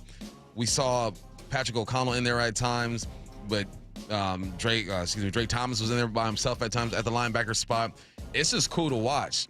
And then I started watching because yesterday we talked about simulated pressures, so I wanted to go back and keep watching and see if McDonald really doesn't bring that many simulated pressure. And it checks out. He doesn't bring that many simulated pressure. And a lot of it is because of what you can do with Nick and Mariah. You can blitz him from depth. You can blitz Kobe from depth. You can blitz Drake Thomas from depth. It's just it's interesting to see all the different personnels running out for the offense and how the Seahawks kind of stay in their whole deal. Usually your base defense, if you're a 3-4 defense, your base defense, 3 down linemen, 4 linebackers, if you call them the edge linebackers, their base defense is nickel. And it's all because of Nick and Morwari. And I think that a lot of teams are going to start looking for that type of player. That position, the things that Nick and Morwari does is going to change football. The Ravens have been doing it for a few years already with Kyle Hamilton. It's just so hard to find that type of body type. Someone who's big enough to get in there in the run game and really hit, and you can blitz them. Someone who's agile enough to play against these tight ends or even slot backs and stuff. That's going to be the next position. You know, we talked about smaller linebackers back in the day and safeties being able to do some things. The Nick Morwari type of player is the next one to change the game. I'm so glad you mentioned the linebackers. That was literally my follow-up for you. Is like, hey, what are some of the ways that other positions have maybe morphed or changed? It's just, it's fascinating. And it's not that, like, Brian Urlacher couldn't clearly ball in, like, today's NFL, but it's just interesting how body types and skill, like the things we value at certain positions, have changed based purely on responding to what offenses can do against them. It's fascinating. Drake Thomas would have to be a safety in my day. You know, now he's in the box mixing it up. Second down. Let's talk quarterbacks. What's an interesting quarterback situation we need to watch? I've already touched on it a little bit. I'm telling you, San Francisco. I'm telling you. Now stop right now. If Brock Purdy goes out there a couple more times and does not have an efficient ball game, they have no choice but to look at Mac Jones and what he's been able to do and say, is this going to be the right guy? If they were to do that, It'd be fascinating and sad at the same time. It'd be fascinating because once again, Shanahan has found a way to get good quarterback play out of a lesser athlete. It'd be sad at the same time because they're wasting money once again. Like, you moved up to get Trey Lance and that didn't work out. And now you just paid Brock Purdy. I don't think it's over for Brock Purdy. I think that he can bounce back and have himself a good game. But it's not like he's not looking over his shoulder a little bit because Mac Jones playing some decent ball. They won that game, thankfully. They're 8-4 now, but 3 turnovers to that team. It can be concerning. It's just something to watch. It could be nothing in 2 weeks. You got the Browns and the Titans, right? Brock Purdy puts together 2 games. We ain't even talking about this anymore. But he's not just walking around that thing and not worried about Mac Jones at all. 3rd down. What does Quandre being in Seattle mean to you? It means that they are hurting at the safety position. It means that Ty Okada's injury might be a bit more serious than we thought. It means that Julian Love probably isn't where they'd like him to be at this point. Or even if he is, they still need to have an insurance policy in case something happens because the hammy is crazy. And it means that they gain a leader. I think this is a good move. Even if, say, Ty Okada was healthy and good to go, I wouldn't be mad at them bringing over a Quandre. Yeah. Ty Okada has earned his spot on this team. He's made some plays. But veteran leadership is important. And I know people are going to knock his play. I'm going to go back and actually look at some of his reps with the Titans just to see where he is. But he's not a guy who's going to play every single snap. He's not a guy that you expect to have 4 or 5 turnovers or interceptions. But he brings something to a team that's invaluable. And for this team, you get 20 reps out of him. You get leadership in the locker room. You get that attitude back there, too. He fits the identity of this defense perfectly. I think it's a good move, but it does make me concerned for Ty Okada. 4th down. We spoke earlier with the Ringer, Stephen Ruiz. Anything stand out from that conversation? He said he's not ready to give up on JJ, which I'm happy. I'm happy to hear. Don't you give up? No. But because I'm not either. But I know you're not. He has to improve, though. Like, it's all right now. He's got to go back to being 9. Hey, yeah. He's got to go to Gruden's camp this offseason. Minimum. Manning's camp this offseason. All of them. All the camps. Waskowitz. Do they still have that for 6th graders? You go to Stacy's and Curtis's We Make Quarterbacks Better camp. We're taking applications. All the camps he needs to go to. But I don't think it's fair to look 6 games in and say, all right. So Ruiz, a guy who breaks down quarterbacks. Okay, I was happy to hear that. Also, he said the Hawks can accept a mid-tier performance by Sam Darnold. So that tells me he thinks this team is that good, that he can have a 237-yard, 2-touchdown game, and this team will be fine, which is encouraging to hear. I'd prefer a top-tier game from Sam, but mid-tier is good enough to win because of this defense. It's a really good point. Speaking of mid-tier, I really liked his answer about Trevor Lawrence. What did you think about saying, like, I feel like we always want to pick quarterbacks in this box of, like, I've decided he's elite or I've decided he's bad. And some quarterbacks are good. Yeah. They're just good. I'm glad he said it. Yeah. Somebody said it finally. Like, let quarterbacks be there. You can't have 5 great quarterbacks and then a league full of trash. That's not how this works. That's not how it works. There is some trash out there. Trash according to the NFL. Sure. You know, but there's still some good guys. quarterbacks out there. Timeline coming your way next. The one and only Mark Schlereth with Wyman and Bob. A lot of us expected them to win by multiple touchdowns. It turned out to be a bit closer than I think anybody was comfortable with. I thought the Seahawks dominated for the majority of 3 quarters, and I thought for the most part, Seahawks handled them. You know, he gave them like I said, a cheap touchdown drive late in the game and all that stuff. I thought the Seahawks dominated from start to finish to continue to put the foot on the pedal, so to speak. On Seattle Sports, on YouTube and the Seattle Sports app. Guys, tired all the time, gaining weight, low drive? These aren't just signs of aging. They could be low testosterone or other underlying issues. Right now, Revive Men's Health Washington is making it easier to get answers with a comprehensive wellness panel. It's not just a lab test, it's where better performance begins. Our providers will check your testosterone, blood sugar, cholesterol, kidney, liver, thyroid, and heart health. A $400 value for just $99, or free if you start treatment. Over 120,000 men have trusted Revive to restore their energy, mood, and confidence. So if you're ready to feel better and live stronger, call 206-529-1111. That's 206-529-1111. Or visit ReviveMen'sHealth.com. Offer ends November 30th. Must medically qualify. Terms apply. Contact us for full offer details. At Bible Law Group, our team reflects the same lessons learned by our founder, James Bible, while playing for legendary Husky coach Don James. Coach James always said it's amazing what gets done when nobody claims credit. That's the philosophy we carry into every case, because your victory is what matters at Bible Law Group. When your legal problems hit biblical levels and you feel like you're stuck in a lion's den of litigation, you need a legal team that won't back down. At Bible Law, we've secured over $40 million in settlements for our clients, and we're ready to fight for you. Find us online at BibleLawGroup.com. This is the story of the one. As a custodial supervisor at a high school, he knows that during cold and flu season, germs spread fast. It's why he partners with Grainger to stay fully stocked on the products and supplies he needs, from tissues to disinfectants to floor scrubbers. All so that he can help students, staff, and teachers stay healthy and focused. Call 1-800-GRAINGER, click Grainger.com, or just stop by. Grainger, for the ones who get it done. Protect your home and auto by bundling them with Progressive, and you'll have a little less to worry about. But we know you'll find other things to worry about. Like that text you just got from your boss. Hey, call me when you get a sec. Hey, call me when you get a sec. Hey, call me when you get a sec. Oh, hey, call me when you get a sec. Yeah, this is bad. Oh, well, at least you protected your home and auto with Progressive, so you don't have to worry about that. Progressive Casualty Insurance Company affiliates and other insurers not available in all states.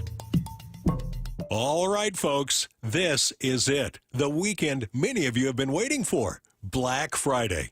The lowest prices of the year on the top-rated brands of TV. Samsung, LG, and Sony, with deals up to $1,000 off. No need to buy a poorly rated unknown brand with prices like this. So what could be even better? How about video-only's better than Black Friday deals? That's right, better than Black Friday. Before you buy, check out video-only, or you'll be sorry. Join the stations of Bonneville, Seattle, and Treehouse for the 37th year of Holiday Magic, helping provide holiday gifts and year-long support for the more than 6,000 youth and young adults in foster care statewide. Over the 37 years of Holiday Magic, we've delivered 182,000 gifts across our state. Text MAGIC to 888-973-5476 to learn more. Text MAGIC to 888-973-5476. This is the home of the Seahawks. Going to let one fly deep. Got a man out there. Ball is caught down at the 10-yard line, and it's JSN Seattle Sports. Hey, it's Dr. Coogan with Eastside Weight Loss Clinic, and I have great news. We're having our biggest sale of the year, over $300 off our normal pricing through December 19th. We know it's hard to stay on track during the holidays, and we want to help. This could be the year you actually lose weight over the holidays and set yourself up for success in January. The best part, you can lose weight and still enjoy those special holiday dinners. No shots, no exercise, no fake food, just a plan that teaches you how to reset your metabolism and keep the weight off for good. Free consultation at eastsideweightlossclinic.com. Yeah, Mike Salk here, and I've worked with Eastside Weight Loss Clinic for years, and this is the biggest sale I've ever seen from them. $300 off? I did the program myself, losing 35 pounds in just 8 weeks. Take advantage of this awesome sale before the holidays. Join the 4,000 clients who we've helped lose 20 to 30 pounds in 60 days and take advantage of our lowest pricing of the year. Even if you want to start in January, lock in these prices now. Our remote programs allow you to lose weight from anywhere. Schedule your free consultation at eastsideweightlossclinic.com. Dr. Ryan Coogan, D.C. Results may vary. Running a business means wearing multiple hats. So if you're like me, you probably started out using your personal phone, taking client calls and texts nonstop. As my business grew, I needed something smarter. That's when I switched to Quo, the #1 business phone system. Quo works right on your phone or computer. No carrying 2 phones, no clunky landline, just one easy app you can try for free. Your team can share one number and handle calls and texts together like a shared inbox. Any teammate can jump into the conversation, so customers get faster responses. And Quo's AI assistant summarizes your calls and responds to customers 24/7, so you never miss a lead or opportunity. All this starts at just $15 a month. That's basically 2 coffees. You can even keep your current business phone number. Find out why 90,000 businesses trust Quo. No missed calls, no missed customers. Try Quo for free at quo.com/sports. That's quo.com/sports to try Quo free. QUO.com/SPORTS. This is The Timeline with Bump and Stacy. Brought to you by 1-800-DUI-AWAY. Now, Matthew, what is this? What do we got going on here? What's a Rashomon? Rashomon. Just not even close. Okay. It is truly one of the best films ever made. Okay. Well, why don't you tell us about it? We'll tag team this timeline topic here because this was something you were very excited about. 1950. Okay. Akira Kurosawa, one of the best actors or Obviously. best directors. Clearly. Yeah. Obviously, we I all could've know told that. you that. It's a story about a murder, but it's told from 4 different perspectives. Love that, Like actually. it's 4 different people's thoughts about it, and like they contradict, and you have to like figure out like just because this is this person's perspective, is it the truth? It's like Love Actually. Nope. It's like Rashomon. Okay, but I'm just saying the different perspectives, the different stories you see. But it's like Rashomon. Okay, so Rashomon, 1950, tells the story of a murdered samurai. Okay. And it's told from 4 different perspectives. Okay. Like now the sports thing. Now the sports thing. Okay, You go now with it's my that. turn. Now it's my turn. Okay. So again, like Matt said, a plot device that involves various characters providing subjective, alternative, and contradictory versions of the same incident. So we're gonna take that same approach, inspired by Rashomon. Right? Rashomon. That's what I said. It's not funny. It's During Rashomon. last night's Monday night football game. Here we go. Television cameras showed Panther safety Trevon Moehrig delivering a punch to 49ers wide receiver Juwan Jennings' groin area. Jennings did not immediately retaliate and then was seen pleading with officials to throw a flag. Am I saying Moehrig right? I've seen it a million times. I've never actually said it. I'll go with it. Okay. I'm realizing I've never said his name out loud.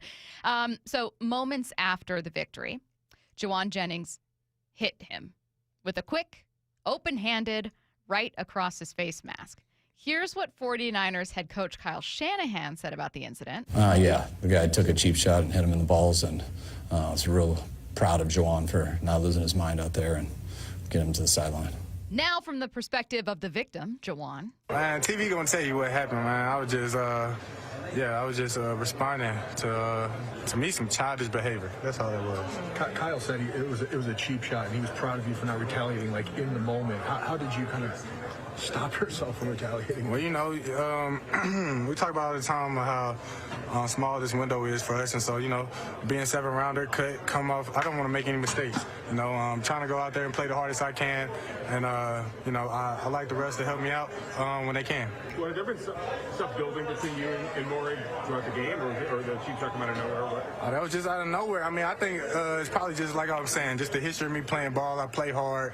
You know, I'm physically stronger than a lot of DBs out there. So, you know, yeah, a lot of things happen in between the whistle, you know, with me at least.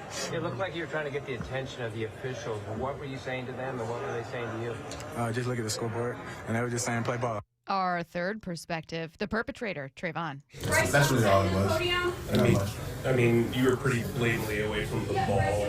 Like, there really ain't nothing much to it, but it was just that. You know what I'm saying? So, like I said, I'll take that one. He wanted to do a little dirty stuff, so it is what it is, man. was it just isolated or just frustration over the entire day? Nah, it wasn't even frustration. It was isolated, I'd say. You know what I'm saying? And finally, some very bland coach speak from our fourth perspective, Panthers head coach Dave Canales. There's a video that's clear as day of Trevon Moehrig hitting Juwan Jennings low, not near the ball at all. What happened there? Did you get any? I'll get to the bottom of that. I want to see what exactly happened, and I haven't had a chance to talk to Trey about that yet. As you know, we've just been kind of talking to the team and wrapping up the day. But you know, that'll be a conversation that I'll dig into. Will you try to talk to him tonight? Yeah, I'll talk to him tonight, and I want to make sure, you know, I'll have a chance right now to look at the film and to see what happened. Wow, I've learned both about the correct pronunciation of Trayvon's name and also from Matt, a plot device used to tell a story. Rashomon. Look, I thought it was a fun way to frame the segment. I'm just making sure I said it right the second it's time. good. I saw an opportunity really to fit an old cinema reference into the show, and I took it. All of us, We even if appreciate some of the listeners might have done so reluctantly, but all of us learned something about a very cool plot device from 1950 cinema where you have 4 contradictory, sometimes, perspectives about the same incident. I dug it. I think it was fun. And let me tell you what, Juwan was right to swing on him. Rashomon, correct? Correct. Okay, Rashomon. Yeah, man, he uppercut his private area. It was blatant. Like, come on now. Juwan, you're better than me. In that moment, I don't know what I would have done. Obviously, you're in pain. It's not if someone spits on you, you're not in pain, so you can react a bit quicker. But getting uppercut in that area, yeah, you have to go say something to that dude after the game. What's worse between the two? Spitting. Like more disrespectful? Yeah. Now, uppercut between getting hurts. punched in the groin? That hurts more, but the disrespect. Dang. Our next one, let's jump to college football, and then I want to get back to the NFL for what I think is some fun sound ahead of this Vikings game. On the Matt Berry show, Berry asked Paul Feinbaum if he thinks USC regrets breaking up the Pac-12 to go to the Big Ten. Do you think USC as a whole, the administration as a whole, do you think they regret breaking up the Pac-12 to go to the Big Ten? I do. And because it just, what are they? I mean, who are they anymore? I mean, I watched that game yesterday, but because I do respect their tradition, and it was by the way, it was the only really compelling matchup in that window. But around the country, I mean, you walk into a bar in Pittsburgh and Chicago, they're Southern Cal. You go back 10 years, 20 years, 30 years, 40 years.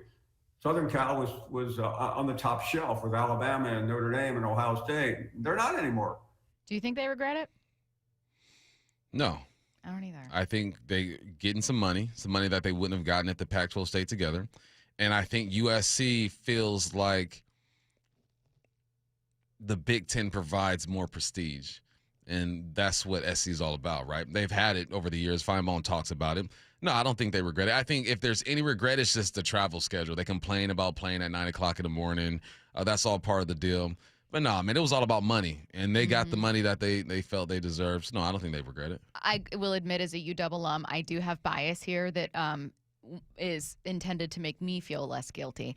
But I think that not only was USC and Cal leaving kind of the Kickstarter as opposed to Washington and Oregon, which felt more inevitable after that, but I also feel like even prior to USC and Cal leaving, the Pac-12 was killed by its own undoing. Mm-hmm. You know what I mean? It was not that completely undid it. It was just the nail in the coffin. The nail in the coffin might have been Washington and Oregon, but like the first several nails in the coffin before the last nail in the coffin were the California schools leaving, and also importantly, everything that Larry Scott did to it. Larry Scott. That was it. Larry Scott built the coffin. Failure. He built the coffin and dug the grave. Don't forget about George, man. George ain't innocent in this either. I don't know how he was going to fix that though. Yeah, but he was brought in to fix it. It was supposed to be his whole deal. Yeah, Kliavkov just didn't end up getting it done. I wanted to get back to the NFL for this one. Just a really quick one that I saw on my own timeline that I thought was funny. Brian Flores talking about his relationship with Sam Darnold in their upcoming game against each other on November 30th. Yeah, we had a great rapport, friendship, so I'm happy for him. But we will blitz him this week, that's for sure. We will, yeah. I thought that was funny. He's saying like it's a secret. They blitz the most out of any team in the NFL. We know you blitz them. I love to blitz. I know what we're going to do. It reminded me a little bit also why I liked it about you talking about the assumption that the Seahawks use more simulated pressures than they do, and then that people tend to use a lot of simulated pressure or actual blitzing, like bring actual pressure to Sam Darnold. Yeah, he's going to do it all. Simulate, real. Brian Flores is an aggressive play caller on defense, so y'all be ready. All right, last one here. Creighton Blue Jays announcer John Bishop was not a fan of a call made at the end of their game against Baylor. Carr into the paint, missed the dunk, and a fucking foul. What are you talking about? That was 2 seconds after the play ended. Carr driving. He's outside the circle. He's outside the circle and he's set. He was outside the circle and he was set. Brett Smith blew it. He was outside the restricted area. He was straight up and down. He was set like the statue sitting out in front of New York, and they called that. That's an absolutely horse crap call. In a game that's been played out like this. Unbelievable bailout call by an incompetent referee. And ball don't I? He says breaking at the start of this cut, not the word that some of you might think he said, which we're not allowed to air, so we would definitely crop it out. He says breaking. He's livid. He called out the ref by his name. He sure did. Brad Smith, 105 Jolly Drive in New Hampshire. His address and everything. Oh, God. Join us throughout the day on Wednesday for our Mariners Thanksgiving special. We're dedicating 1 hour of each show to celebrating the 2025 AL West champions and previewing the 2026 campaign. Interviews with Jerry DiPoto, Justin Hollander, Dan Wilson, as well as broadcasters and executives. If you miss anything, find the interviews on our YouTube page or via the Seattle Sports app. Speaking of the Vikings and Brian Flores, in this case, and Coach Kevin O'Connell, why did the Vikings move on from Sam Darnold? That's next. Hey, it's Mariners insider Shannon Drayer, and this year Seattle Sports is hosting Mariners Thanksgiving. How about that? 1 hour of every show is dedicated to the Mariners all day tomorrow. And they got it! Wow! 9 to 10 a.m. with Brock and Salk, featuring Mariners GM Justin Hollander. 11 to noon with Bump and Stacy, featuring President of Baseball Jerry DiPoto. And 4 to 5, Mariners manager Dan Wilson joins Wyman and Bob. It's Mariners Thanksgiving with the 2025 AL West champion Mariners and Seattle Sports. When I was playing ball, November was always such a pivotal time because that's when you truly see whether your team is a contender or a pretender. Many teams enter this month with a chance to win a championship, and what they do these next 4 weeks can make all the difference. Michael Bumpus here, and even though my playing days are over, November can still mean big wins at Silver Reef Casino Hotel. All you have to do is claim your free entry at any promo kiosk. Every Saturday in November at Silver Reef, 2 winners are drawn every hour starting at 6 p.m. to score huge prizes. Someone's going to win a Hawaiian vacation, an awesome outdoor grill, or $10,000 cash. So here's what you have to do this weekend. Book a stay at Silver Reef Casino Hotel, watch the college football games on Saturday, and stick around to see if you walk away with a big-time prize or cash money. Entry is free. More information at silverreefcasino.com/promotions. Book your stay at Silver Reef Casino Hotel, drive up I-5, exit 260. Our friends at Mazda of Everett always offer you their best deals. Mazda of Everett is the West Coast's largest Mazda dealer for a reason. They sell more new Mazdas than any other dealer on the West Coast. So come check out the Mazda More to Move You sales event now. Shop over 300 new Mazda CX-5s with 0.9 financing for 60 months, available on approved credit. Located on Highway 99 in Everett, or shop MazdaofEverett.com. Based on Mazda USA's retail sales reports 2025. If you've been waiting to try learning a new language with Babbel, now is the time. Black Friday has come early this year. Babbel's biggest sale is happening now. Unlock all of the languages on Babbel with a lifetime subscription at our best price of the year, which means a small investment for all your big adventures. Babbel's bite-sized lessons fit easily into your daily routine and are easy to remember. Plus, Babbel teaches you relevant words and phrases so you can start speaking with confidence in as little as 3 weeks. And with a lifetime access to all of Babbel's languages, lessons, podcasts, and cultural insights, just imagine what you can do, or rather, where you could go. So if you've been putting off booking that pastry pilgrimage to France for fear of mispronouncing poisson, take advantage of Babbel's biggest sale of the season. Where will Babbel take you? Find out at Babbel.com. But hurry, this offer ends November 30th. Get Babbel's lifetime access for less for a limited time at Babbel.com. That's Babbel.com. 1-877 Cars for Kids. KARS Cars for Kids. 1-877 Cars for Kids. Donate your car today. Call 1-877-CARS for Kids to reach a friendly live agent. Donation's super easy, and your car can be picked up as soon as tomorrow. Call us now. 1-877 Cars for Kids. Donate your car today. Hurry! It's our last chance to donate for 2025. A 15-year-old girl who chewed through a rope to escape a serial killer. I used my front teeth to saw on the rope in my mouth.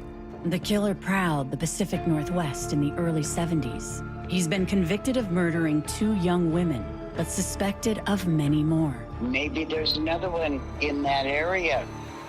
Follow and binge all episodes of Stolen Voices of Dole Valley, available now wherever you listen. The Bump and Stacy Show is powered in part each day by the caring and compassionate team at Pendergast Law Personal Injury Lawyers. Go to pendergastlaw.com. Calling all Seahawks fans, this is Cliff Averill. I'm here to announce Away Game Rumble at Muckleshoot Casino Resort, sponsored by Corona and Modelo. Take football Sundays to the next level with a free viewing party at Galaxy for every away game. Count on giveaways, specials, big screens, big action, and so much more. Full details at muckleshootcasino.com/rumble. Don't miss Away Game Rumble only at Muckleshoot Casino Resort. Have you tried the dining district at the Bellevue Collection? Grab lunch with friends, meet up for happy hour, and stay for dinner and beyond. You can sample international flavors and local favorites from talented chefs. Try a new cocktail on a rooftop bar or watch the game with friends. And explore the lively nightlife scene. The dining district at the Bellevue Collection, where your taste adventure begins. Learn more at BellevueCollection.com/dining district. Ryan Roland Smith here. For more than 35 years, the NBA Health Insurance Trust has been helping local builders, contractors, and their employees save money and gain peace of mind. They offer customized group health plans from the state's leading insurance providers. Small and mid-sized businesses deserve big healthcare access. The NBA Health Trust brings you the coverage you want at a price you can trust. Find out more at MBAHealthTrust.com. That's MBAHealthTrust.com. The Puyallup Tribe of Indians and Salish Cancer Center are excited to announce the 3rd annual Giving Hope Gala. You can help support the Giving Hope Gala December 13th at the Emerald Queen Casino Event Center and raise money for the Patient Financial Assistance Fund. The Salish Cancer Center helps anyone battling cancer, and attending this incredible event supports that cause. For tickets, sponsorship, and additional information on the Giving Hope Gala, visit puyalluptribe-nsn.gov. That's puyalluptribe-nsn.gov. From the Quantum Fiber Studio, this is Bumpin' Stacy. Weekdays 10 to 2 on Seattle Sports and 97.3 FM HD2. A fitting theme this week is going to be the Seahawks, well, I should say Sam Darnold's history with the Minnesota Vikings. The Seahawks' upcoming opponent on November 30th here at Lumen Field is a reunion of sorts for Sam Darnold.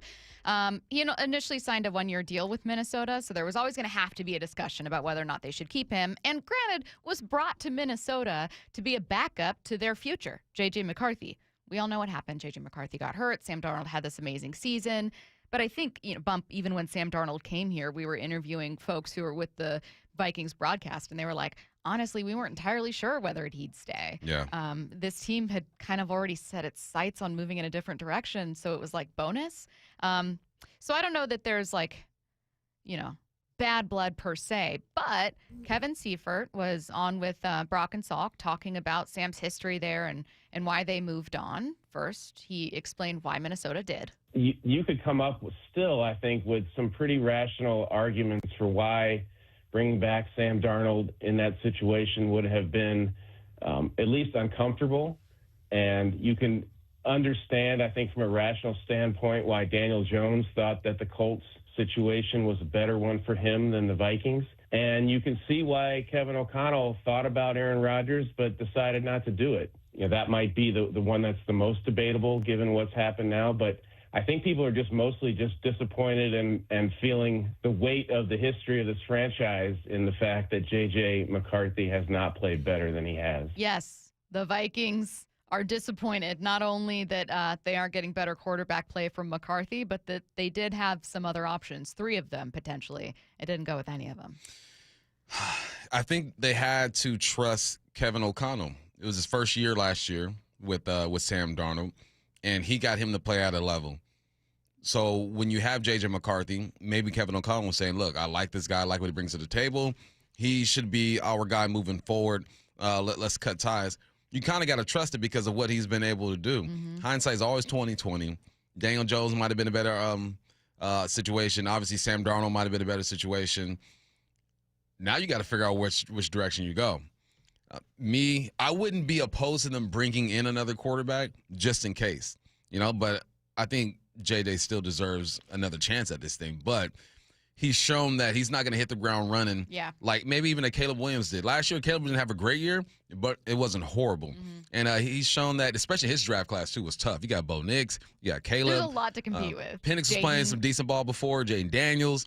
So now they're looking at JJ like, man, Drake May is about to be MVP, Drake May, right? maybe, fighting with Matthew Like, Stafford. you can't even keep up with the homies, you know? Like, we might have to do something here. So, yeah, it's a weird situation. Okay, so because J.J. McCarthy is in concussion protocol and may not play Sunday against the Seattle Seahawks, we're going to have a JJ/Max Brosmer conversation. One more bit on Sam Darnold, though. It's Kevin Seifert's thoughts on Darnold when he was in Minnesota. The receivers here love them. I'm not surprised. I guess it's not surprising that a Justin Jefferson or a Jordan Addison would love to have a quarterback with that kind of arm, just an accuracy, just delivering strikes 25 yards down the field. So they loved it. But when it came to the regular season, I was like, there must be some catch here. There must be some reason why he had not been successful anywhere else, and that just never really clicked in. He just continued to do what we saw in camp, and you just got the impression that it just sometimes, and maybe oftentimes, it just takes a lot of time. He was still only 27 at that point, and it can take a while before all the different things that a NFL quarterback has to deal with click. I thought it was cool to hear that perspective of saying, like, hey, even throughout the season, we were thinking, like, eventually the other shoe's going to drop and we're going to see what's wrong with him. But it was just, no, he's a good quarterback. Yeah. He's not perfect, but he's a good quarterback. So we're putting him in the good category. I'm putting him in the good. Absolutely. Yeah, put him in the good category. I'm with you 100%. Guys like Sam Darnold, it's week by week. You got to prove it. The guys like Pat Mahomes get benefit of the doubt. Josh Allen, even Lamar at this point. I think maybe Brock Purdy still has to prove it, but he gets benefit of the doubt too. He's played in the big game, right? So you got to give it to him. But everyone else is like week by week. They're always looking to improve. They're never, unless you have made playoff runs and have Super Bowl potential, they're always looking to improve. So Sam still has to prove it. Okay. J.J. McCarthy does too. Now we get to November 30th.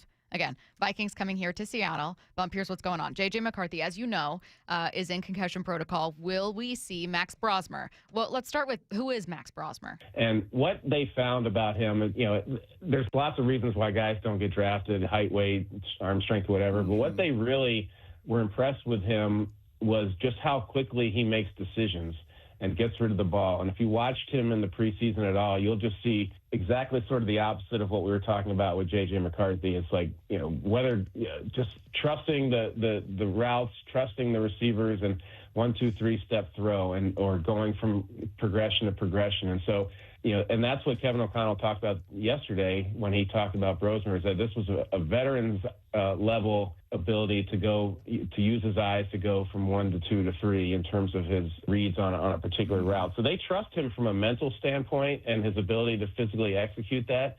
Brosmer was an undrafted rookie free agent this year coming out of Minnesota. J.J. McCarthy is a first-round pick. But as you heard from Kevin, J.J. McCarthy's been really struggling with decision-making, among some other things. And Max Brosmer is not. Could we have, Bump, a quarterback controversy if young Max here has a solid day against a very good Seahawks defense? It's about opportunity. Brock Purdy did it. It happens every year somewhere. Kirk Cousins is going to have an opportunity over there in Atlanta, maybe to be the guy once again. This is the NFL, man. Only about 6 jobs are safe every year. Other than that, guys are competing. And I think that's best case scenario for Minnesota. You want Brock to come in. It's Brock, right? Max, sorry. Brosmer. You want him to come in and look good. You want to win ball games. You want this organization to have to make a tough decision. I'm all for the drama if it doesn't involve the Seahawks. Same. Okay, so something to keep an eye on for Sunday, November 30th against the Seattle Seahawks is the quarterback situation for Minnesota, and then also a bit of a reunion for Sam Darnold against his former team. Again, that was the latest from Kevin Seifert. The full interview is on with Brock and Salt. Coming up next, Rob Staton of Seahawks Draft Blog. The Seahawks got it done on the road. Gonna let it fly. Got a man, JSN. Makes the catch. Bouncing back. For a touchdown. Seahawks. We always just put the mission over anything else, no matter what it is, man. We try to get that W. Jackson Smith and Jigba, holy catfish. Happy for JSN. He's doing an incredible job. Brings it every day. But every opportunity he has to make a play, he's doing that. It's just hard to guard him, bro. He's just so efficient at what he do. Seattle Sports on 710 and the Seattle Sports app, the home of the Seahawks. It's hard to believe the holidays are almost here. And do you or someone on your wish list want the gift of fitness?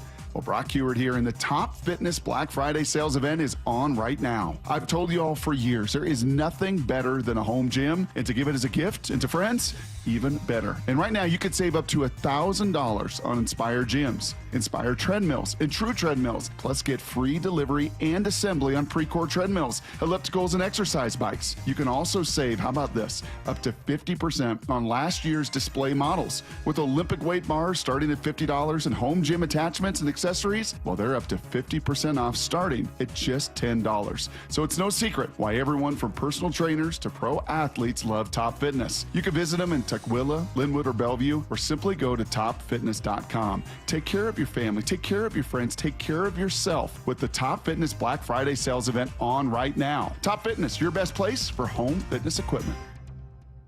Black Friday weekend is here. Once a year, you get the lowest prices on the top-rated brands of TV, Samsung, LG, and Sony TVs at stupid prices. You don't have to buy a no-name doorbuster TV with poor picture when you can get a good one for a few dollars more. Where's the best place to shop for these top brands? At Video Only, the only place where you can get better than Black Friday deals on Samsung, LG, and Sony. Better than clubs, better than online. Before you buy, check out the deals at Video Only, because if you don't, you'll be sorry. You're listening to Leaf Filter Radio, and the guru of gutter protection himself, Chris Cunahan, is here to take your most pressing leaf-related questions and bring you a special Black Friday offer. Hey, everybody, Chris here. I understand we have Ron on the line. Ron, where are you calling from?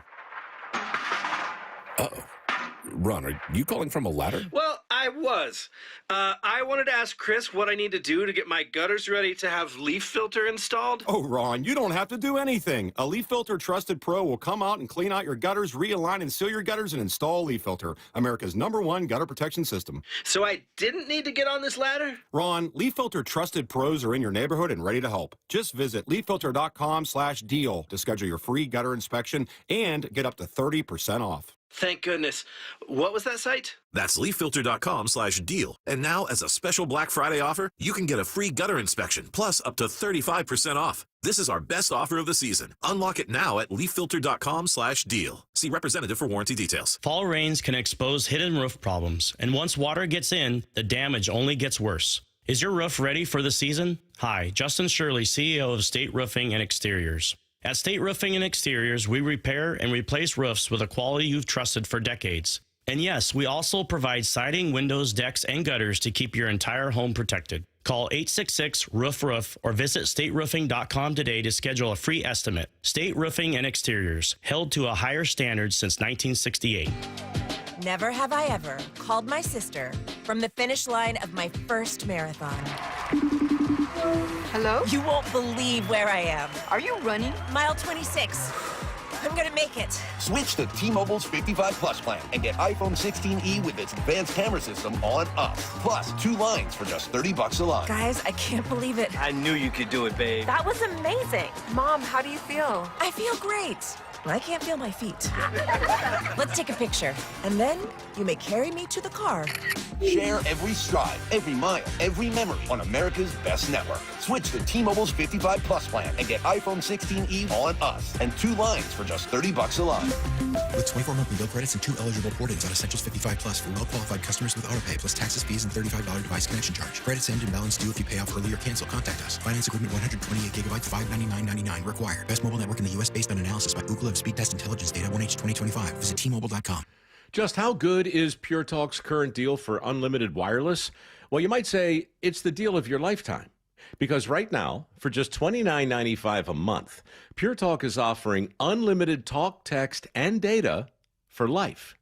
Not your phone's life, your life. This is Pure Talk's top-tier plan. It comes with a crazy fast 5G network along with a 30-gig hotspot. And at just $29.95 a month, there has never been a better opportunity to lock in a ridiculously low rate for as long as you live. And save thousands and thousands of dollars along the way. This plan is normally $65 a month, but if you switch today, you will save over 50% every single month for the rest of your life. See what I mean? It really is the deal of your lifetime. Dial pound 250, say Mike Rowe. Offer ends 12/7. Some restrictions apply. Details at puretalk.com. Let's go! This is Seattle Sports. Streaming through the Seattle Sports app. KIRO AM Seattle. KIRO FM HD2 Tacoma. Home of the Seahawks, Mariners, and everything Seattle sports. Seattle Sports Snapshot. A trade this morning in MLB from John Heyman. The Boston Red Sox are acquiring right-hander Sonny Gray in a trade with the Cardinals. 26 candidates have reached the semifinalist stage for election to the Pro Football Hall of Fame class of 2026, including Drew Brees, Phillip Rivers, Frank Gore, Larry Fitzgerald, Jason Witten, and former Seahawks safety Earl Thomas. Snapshot. Brought to you by Miller Lite. When it's game time, it's Miller time. From the Quantum Fiber Studio. This is Bump and Stacy on Seattle Sports. Streaming through the Seattle Sports app and at seattlesports.com. Now, here are your hosts, Michael Bumpus and Stacy Ross. Here we go now. Seahawks draft blogs, Rob Staton joining us now in the Emerald Queen Casino Sportsbook Hotline. Rob, a closer one than I expected against the Tennessee Titans. Still a win, which is the most important thing. What was your biggest takeaway in a win that was not dominant, no style points, and maybe not especially interesting to the rest of the NFL? But what was sticking with you after this one? I think really just that they got the job done. We've seen so many teams this year fall foul of the trap game thing, and they did not go down that road at all. That's sort of the positive outlook on it. I suppose the slightly negative outlook on it is that there's been a few games now. You think to the Arizona game on the road, you think to the Houston Texans game, this one as well, where they could have blown the opponent away and won by 15, 20 points. And in the end, they've needed an onside kick to secure the victory. And if they give up the onside kick, then we're all stressing that they can hold on and not actually lose that game to what was effectively the worst team in the NFL going into the weekend. So that's the one thing. I think perhaps they need to still find a way to just finish these things off and not let it get as close as it did. But we're at that stage in the year where they've just got to get the job done. The Niners won, the Rams won. You had to win. They did win, and we move on to next week. It's funny you mentioned that onside kick. I almost forgot about it because I was not stressed at all during this game. I'm like, yeah, they're not playing their best, but the Titans didn't really do anything to really scare me. But Cam Ward did have a good day. What'd you make of the linebacker play? You know, you're missing Tyrese Knight. You're missing Ernest Jones. Patty O'Connell was in there. Drake Thomas. Just speak on the LBs. Well, they were hitting. You know, that you could certainly hear some of those hits that they were delivering through the TV screen.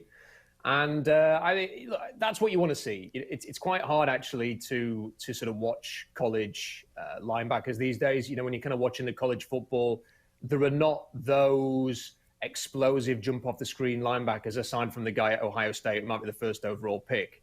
So it's difficult to identify. If you were sort of go through and say, who could the Seahawks draft this year to add a bit of depth at linebacker, it's one of the harder positions to analyze.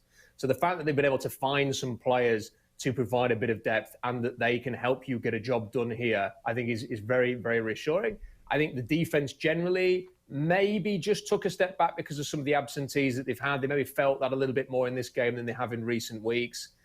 But Ernest Jones is hopefully going to come back and be fully healthy. Hopefully Tyrese Knight will. Hopefully Julian Love will. And I think for 1 week or maybe 2 weeks, if it has to be next week as well, they stepped up to the plate. They hit hard. They drove those Tennessee Titans players backwards, which is what you want to see from the position. And they helped get the job done on the day. Definitely getting the job done. In fact, 6 weeks ahead of schedule was Jackson Smith-Njigba, who set a new single-season receiving yards franchise record. DK Metcalf, the previous record holder in 2018, 1303. Jackson, with 6 games left to play, is now above that. You obviously study a lot of these guys as they're drafted. Jackson, a first-round pick out of Ohio State, basically like a wide receiver right now. So it's hard to say, oh, you couldn't expect a great, NFL career out of him. But how does what you're seeing right now compare to what your expectations were for his NFL career? Well, we should all be very grateful for what happened in his final year at Ohio State. If we cast our minds back, he barely played. Like, he did not play much at all in that final season. And if he had played a full season and put up huge numbers, then he wouldn't have lasted to the 20th pick. And that has just created this perfect storm where people were perhaps a little bit put off by the injury history on that final season. Testing wise, he was never going to come out and run a 4.35 or anything like that. And it's played into Seattle's advantage. And you've done what you always want to do with the first round. You want to draft a player who can go on to become one of the best players at his position in the league. Jackson Smith-Njigba, we've talked about it before. If you were to list like the 10 best performers in the NFL this year, without a shadow of a doubt, he has to be in that 10. In fact, I think I've been arguing a little bit this week. I think he's getting some attention, but maybe not enough compared to some other players. Like George Pickens has been, there was a debate yesterday about whether he's the best receiver in the league. George Pickens is having a great year. Jackson Smith-Njigba's having a record-breaking year. Like it is about time that he was acknowledged now as legitimately one of the best players in the NFL. And he's just such a natural talent. It's not a 6'4" receiver. He's not a 4.35 runner. He's just naturally talented, very gifted, tracks the ball in the air, amazingly gets open. He can do everything. He can beat you short. He can get downfield. It's great that the Seahawks have him. He's a legit blue chip player. You need 4 or 5 of those to win a Super Bowl. I suppose the question is whether the Seahawks have 4 or 5 or whether they just have 2 or 3 at this time to take them all away. But Jackson Smith-Njigba is a building block, and he's going to be paid, I imagine, in the offseason, an enormous contract to make sure that he stays in Seattle. I'm sorry, my phone is going nuts right now. That's what I get for not being professional, Rob. Hey, K9, I was talking to Stacy yesterday. K9 had 71 yards, right? He's had games where he had 100 yards against Pitt, I believe like 86 against Arizona. But this felt like his best game to me just because of the way he was running, his style, getting downhill. I feel like they're close to unlocking K9. What say you? I think they're getting closer. It's interesting that a lot of his explosive runs, I think all of his explosive runs were through the middle. So he wasn't bouncing anything outside. It wasn't outside zone that he was getting those explosive runs. It was through the middle. It still feels to me like something's not quite there. Like Ken Walker we're talking about blue chip players. Ken Walker has got the talent to be a blue chip player. He can be to the running game what Jackson Smith-Njigba is to the passing game. So I'm just wondering why it hasn't happened. You know, in 4 years, why has he not been able to elevate himself to become that dominant running back? Because he's got everything. He's got the size, explosive, he's fast. There's everything there. And yes, he is. It shouldn't really be baby steps progress with him at this point. They still seem a little bit unsure as to, we're just going to give him all of the workload compared to sort of bringing Zach Charbonnet and previously George Alani into it. I don't know if that's just deliberate, that they're going to have a rotation throughout and it's going to be part of their mindset, whoever's on the roster. But I'd quite like to, if they're going to go with him and they want him to be the best, and if they see him as part of the long-term plan in Seattle, I'd like to see him get 20 carries in a game and just sort of say, we're going to go with him and we're going to see what he can do. And there are still some times where he just feels a little bit hesitant. Like there were a couple of runs where defenders got into the backfield really quickly and he senses that. And I think in his head, he's thinking, do I bounce? Do I stick with this? What do I do? Just get your head down, man. You know, just try and get a yard or 2 on this. He's getting hit in the backfield. I'd still like to see that aspect of his play. But he is such a tremendous talent. And those explosive runs did come on the inside, not bouncing outside. So hopefully that is a sign of things to come. Because if they're going to get far in the playoffs, they've got a very good defense. They're going to need a really good running game as well. So I was going to ask you maybe what you just answered, but let's expound on it a little bit, because I was thinking, Rob, given Mike McDonald and Kubiak's commitment to the run and given Ken Walker's talent, I want to leave room for it to improve. But sometimes when it's like you're through 12 weeks in a season, your team kind of is what they are, barring this team getting healthier. Julian Love coming back would add a boost that your defense could always use, right? It's already elite, but there are ways that you can take a step forward, but we kind of know who the Seahawks are for 2025 right now. Is that good enough to win a Super Bowl? I think there are other teams that I would rank ahead of Seattle in the race to win a Super Bowl. And it's a weird NFL season. Like the Chiefs were nearly 5-6, probably should be 5-6. The Bills lost again. The Buccaneers have completely fallen away. There are lots of other things that you could talk about there. And the Seahawks are definitely, without a shadow of a doubt, one of the best teams in the NFL, and they have a chance. But when you get to the playoffs, you are going to have to, if you're a wild card team, you're going to have to win 3 games to get to the Super Bowl. And this team so far they've not won any of the 3 big games against the Niners, the Bucs, and the Rams. So I think we need to see them win one of those. The Rams game coming up, obviously, is a good example of that, before we can say, I genuinely want to rank this team ahead of, let's say, the Rams, who have a Super Bowl winning head coach and quarterback, who have beaten the Niners this season, who have trounced the Bucs, have beaten you, yes, not at their absolute sparkling best, but they did still win that game against the Seahawks last week. So I still think there is a little bit of a point to prove. And then the other thing I would say is there are so many ingredients there for the Seahawks to go on a Super Bowl run. But the way that those they get ahead in games and they allow opponents back into it, are they short of a finisher? Is that something that maybe they go and acquire in the offseason? In 2012, they kind of needed that. They go and get Bennett and Averill. Do they need to go and do something like that this offseason to really feel like they're a Super Bowl favorite in the NFC? And the other thing is still the giveaways. You are going to have to improve that. I know that it was a little bit better at the weekend.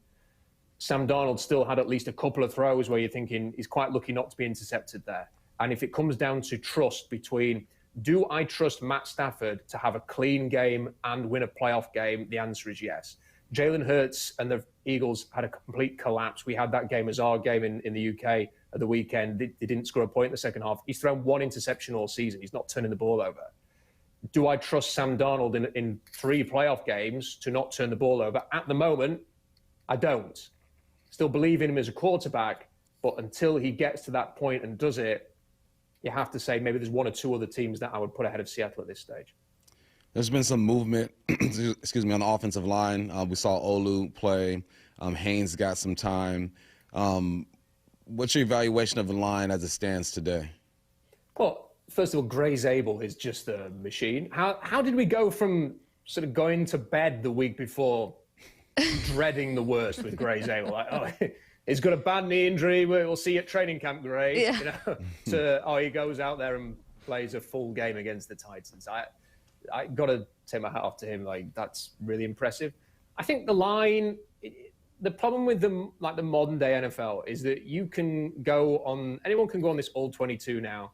Anyone can find the snap where the player makes a mistake. Or the 2 or 3 snaps where a player makes a mistake, and then they can put it online and say, this guy stinks. And it's very rare that you get a sort of balanced outlook of watching the whole game and seeing how a player has performed. And Anthony Bradford gets a finger pointed at him. There are definitely some mistakes on tape, but there is also some good moments, and there were some good moments of the weekend. Oluwatimi, I don't think anyone's going to mistake him for Creed Humphrey anytime soon, but by and large, you didn't notice the center at the weekend. That's a good thing. That's kind of what you want from your center. I think the overall play of the offensive line is so far ahead of where it was 12 months ago that it's still the story of the season for me. Like, people, we talk about Darnold, we talk about the defense, we talk about Jackson Smith and Jigba. The line was a shambles last year, and it's way ahead of where it was. And I'm looking forward so much to another year with this coaching staff, working with this group, potentially another draft where there are some interesting players that they could add competition in there. There's 1 or 2 interesting possible free agents that are going to hit the market that you could add to the mix as well. I just keep thinking, how good's this line going to look in 12 months when it's had another year of seasoning? It could be a related question, but when you look kind of big picture at the team as a whole, what's impressed you most about what the Mike Macdonald regime has been able to do in 2 seasons? It's just totally, for me, it's night and day to where it was when you look back at that 2023 season. Like, there's no team like the Steelers with Mason Rudolph at quarterback coming into Seattle and just running down your throat for 200 yards and you can do nothing about it and you can't tackle. The Seahawks had become, in their structure, had become quite finesse and frustrating to watch, and the complete contradiction of everything they said they wanted to be. And now when you watch this team, that's totally different. You know, they are far more physical in the trenches. The defensive line, we've talked about the defensive line, it's probably the most physical defensive line in the NFL. You know, you can hang your hat on that defensive line to potentially win you a big game. The culture of everything seems to be connected. You know, the players, seeing Ernest Jones come out and defend the quarterback, seeing the way that the players are with each other on that side, it just feels like he's brought everybody together, and the mindset shift. And Pete Carroll did such a good job for a long time. It's quite hard to follow that. Like, there are so many legendary coaches who depart. Look at what happened when Bill Belichick left. The replacement lasted a year. Like, it's quite hard to be the guy who follows the legend. And to have turned it around and created this team in his identity and his vision within a season and a half is mightily impressive. And I think to go from feeling at the end of 2023, this team is not close. They're kind of stuck in the middle ground. They're stuck in that place you never really want to be, to now feeling like they could have an interesting playoff run. And if it's not this year, next year, they could be one of the favorites to win the Super Bowl.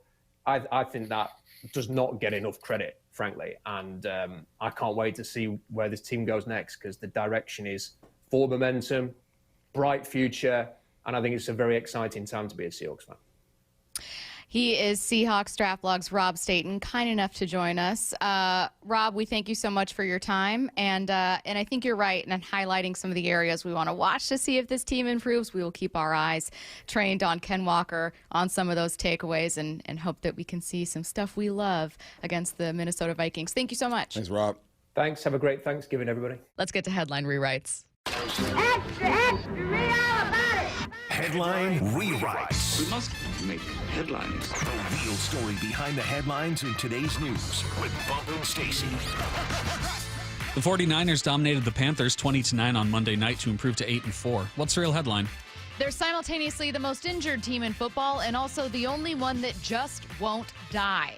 They're like cockroaches. They won't die. And I won't repeat my analogy because you didn't get it.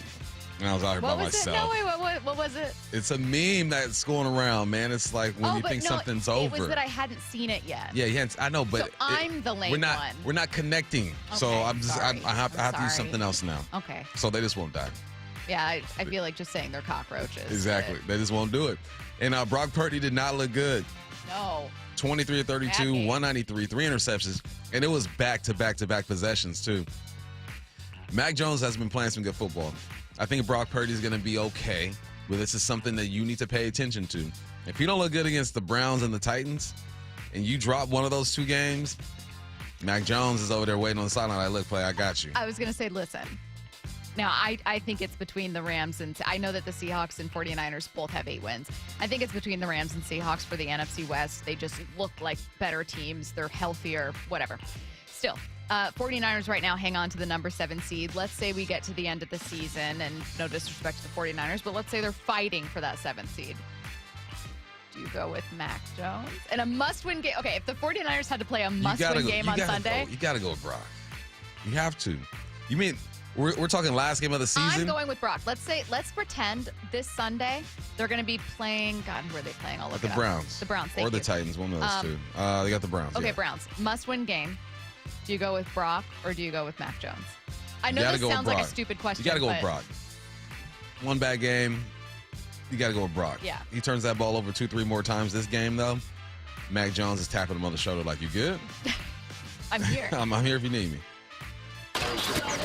Headline rewrites. Good news for the Buccaneers. Testing on Baker Mayfield's shoulder shows only a low-grade sprain. What's the real headline? Bad news for the Buccaneers. They're suddenly 6-5. That escalated quickly. Yeah, it did. They were hot. Remember when Baker was MVP? MVP. He had like 10 touchdowns, no interceptions, and then you dropped 3 in a row to 3 good teams, though. I mean, you lost to the Patriots, the Bills, the Rams. Before that, you lost to the Lions and the Eagles. Talk about not beating anybody. This is the team, and they've had a tough schedule, man. But good news for them. They're still in the mix. They're still the leader in their division, though.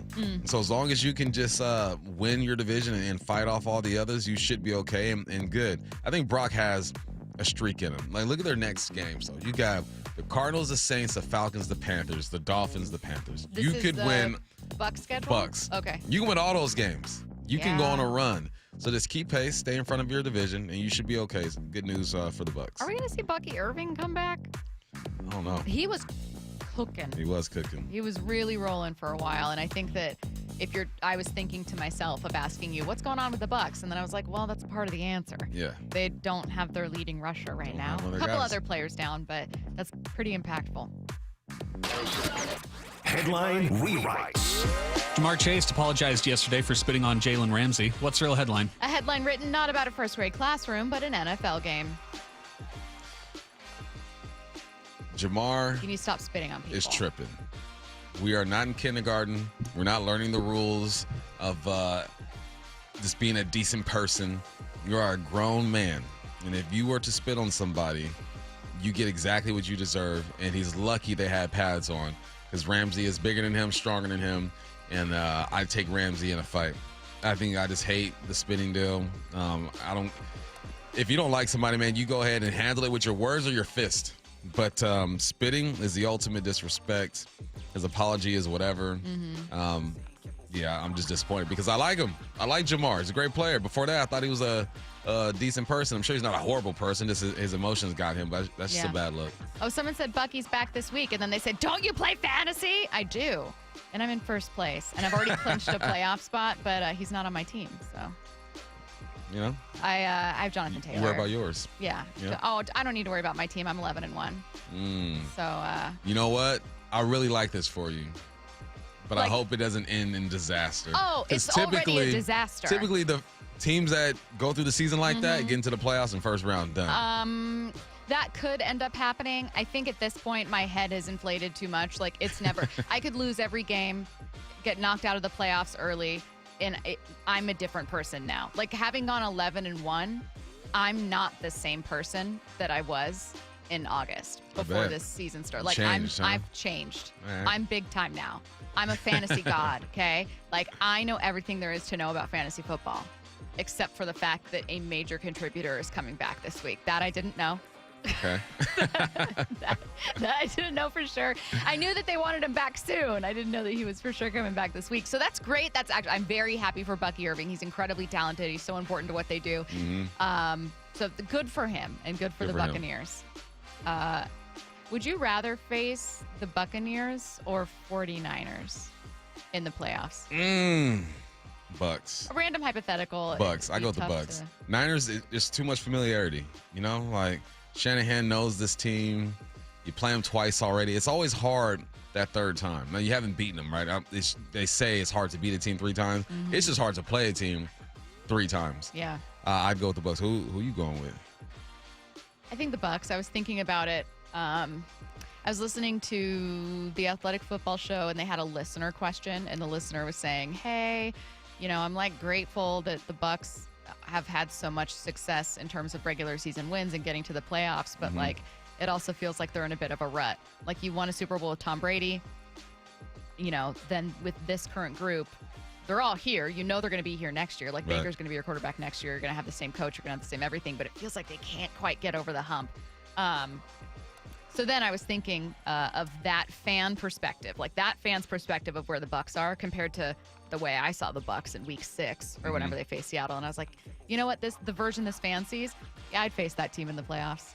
Like that's a team that's kind of like lost its, what made it kind of tough when they faced the Seahawks was they're not out of any game, and all of their wins have been like, they land the last punch in the final second, and you're like, God, they won't go away. They do just enough, just enough to get by. This version of the Bucks is very much not doing nearly enough. They're swinging without landing any punches right now. It's a good week 13 though. I mean, week 12 was the best. You know, the Rams are gonna have the Panthers. Good for them. But you've got some otherwise like Packers Lions. It's really intriguing, and that's Thursday night. Obviously, Thanksgiving games, Chiefs Cowboys. Suddenly, it matters for both teams. Crazy. Listen. A Chiefs-Cowboys matchup at the beginning of the season sounded like it would be a Chiefs team that had all but clinched a playoff spot playing a bad NFC team. And now you've got the Chiefs fighting for their lives out here against a Cowboys team that not suddenly, the offense has been good all year, but like... defensively got a little better. I saw a stat that said if they lose this game but then win the rest of their games, they have an 82% chance of making the playoffs, the Cowboys. Yeah, it's flipping.